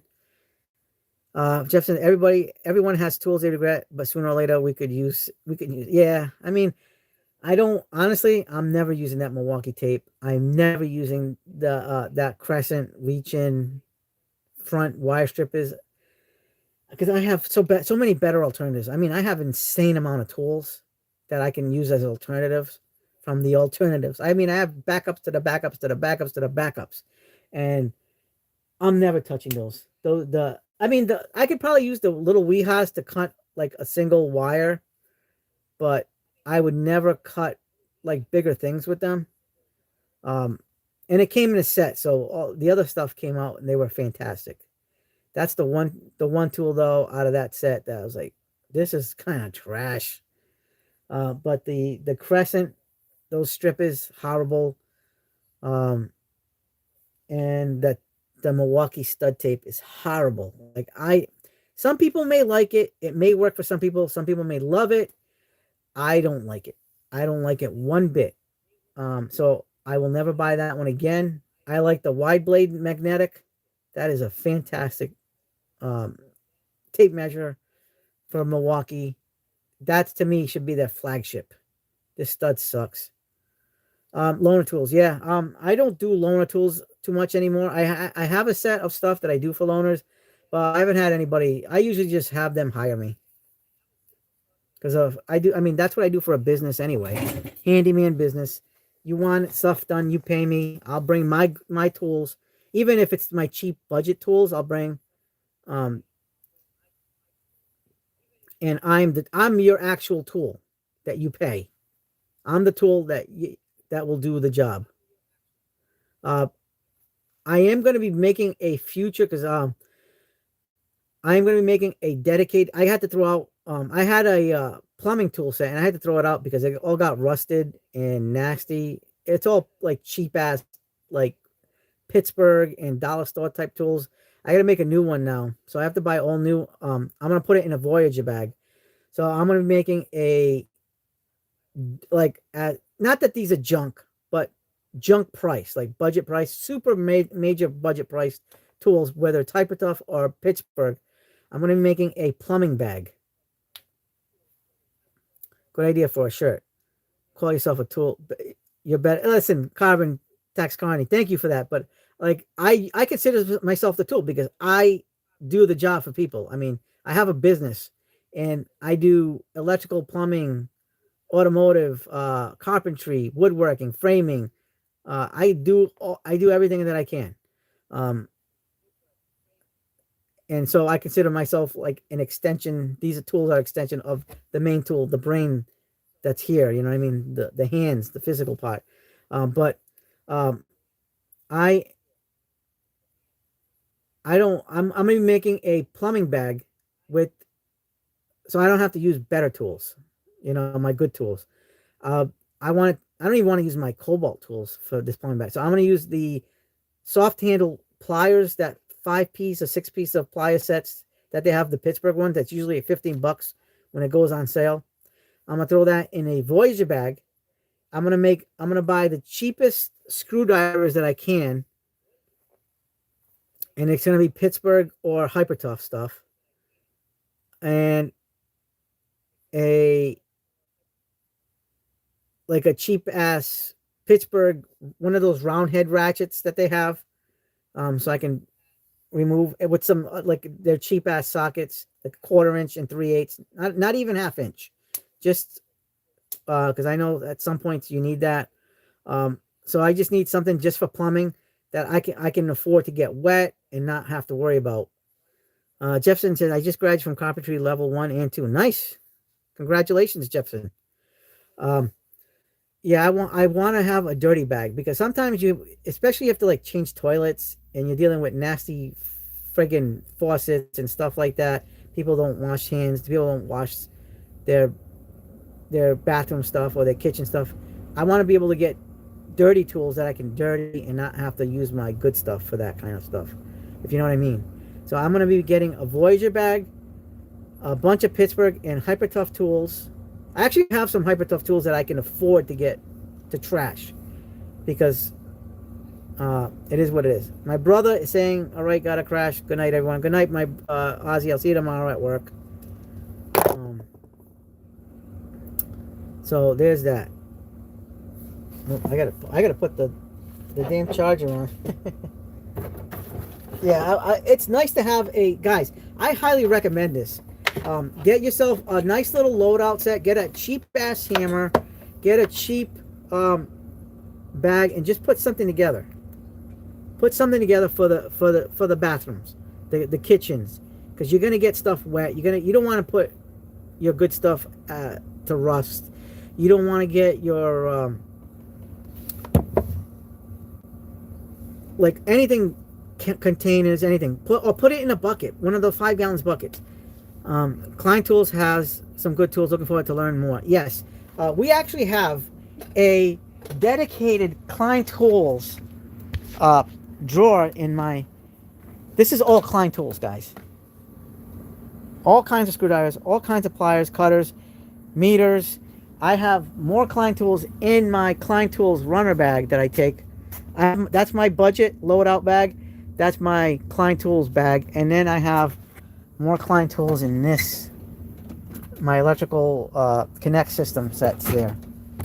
I got a lot of Klein. Klein is my favorite tool brand. Hand tools. Of right now of all time. I even like it better than Knipex.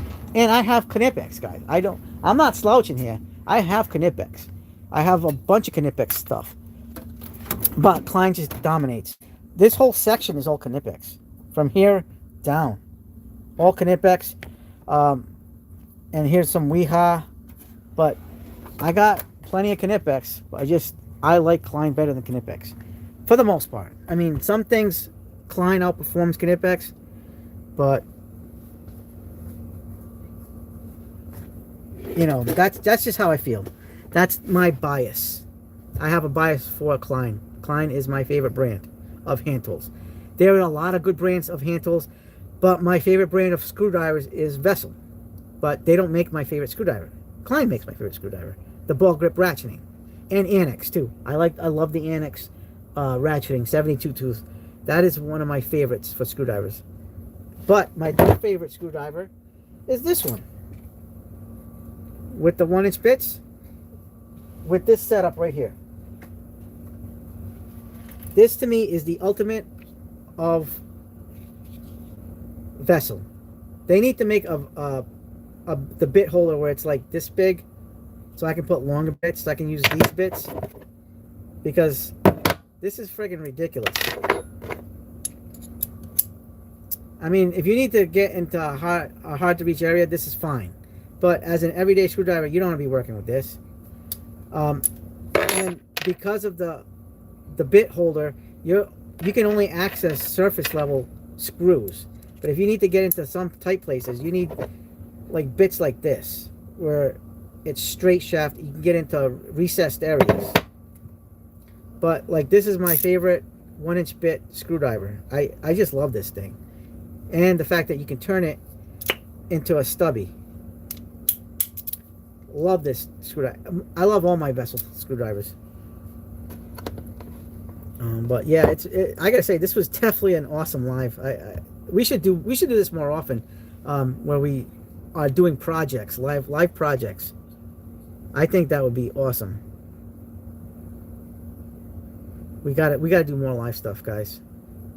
We gotta do stuff like this. It's exciting, exhilarating. Like, is he gonna fail or is he not gonna fail? Like, I wasn't sure. For a little while I wasn't sure, because we were having difficulties until we figured out something. But we made it happen. And I mean, we're gonna have failures, we're gonna have successes. But yeah, Dan, let's bring it out. Where is it? Oh, it's hanging up again.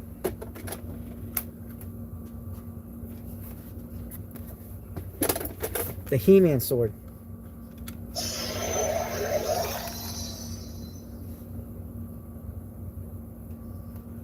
For the power of Grayskull, I have the He-Man swords on the on that. Oh, says on that, we're going to be doing some live walkthroughs, but not on Wednesdays. Wednesdays is going to be usually in the shop, or maybe even outside. I've been thinking about doing an outside live. Because now that the weather's nice, it's going to be daylight longer, so we may do that. Retro says, I'm serious and I need one of your, let's do it. I'll make you one. Maybe we can make one and do a giveaway. We should do a giveaway. We should make one and do a giveaway, a Franken giveaway. Like, I'm going to do a giveaway on this version. I have a new one in package, not even opened. We'll give one of these away. I mean, I just crossed, last week I crossed 3,000 subs. So I think we're in need of a giveaway. Retros, let's do it. We definitely got to make more of these. This is a pretty good project. Yeah, reach out to me, Retros. We'll get something hooked up. $79.99. Actually, that's not a bad idea, Dan. Because this is 17 and change. This is before tax. This is 16 and change. That's 30 already. 30. You know what I mean? Something odd dollars. I'm not going to charge Retros that kind of money, because Retros is legit. But like, for the average John and Sally's of the world, we can charge maybe $60. I say $60, guys. And I'm going to perfect the making of these too, because like, this is good. I mean, I think we could have done better, but I learned some, what not to do and what to do with this one. This is the prototype, and we know it works. So we can do it. We can make this happen, because I have the power of Grayskull.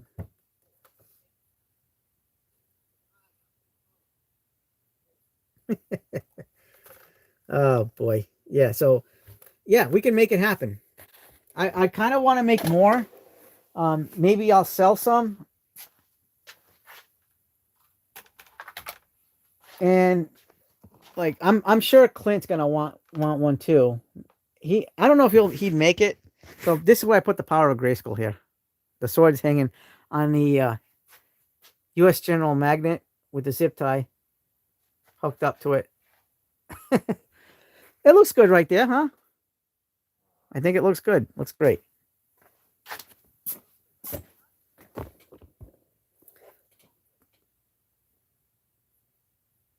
Yeah, 50 to 60 bucks. Yeah, it's not bad. I mean, it's only a little bit of times. All right, guys, I'm gonna have to let go. It's already 12:17. I gotta get ready for my doctor's appointment. I gotta call my work, see if I'm working tomorrow, or not, because I got a lot of things going on tomorrow. Retros for life. That's awesome, but the new He-Man action figure looks off to me. I actually still have my He-Man action figures from when I was a kid. Still have that stuff. It's in the attic. I got Prince Adam, He-Man, Skeletor, Beastman, Man-at-Arms. I have Battle Cat up there. I don't have my Castle Grayskull anymore. That sucks.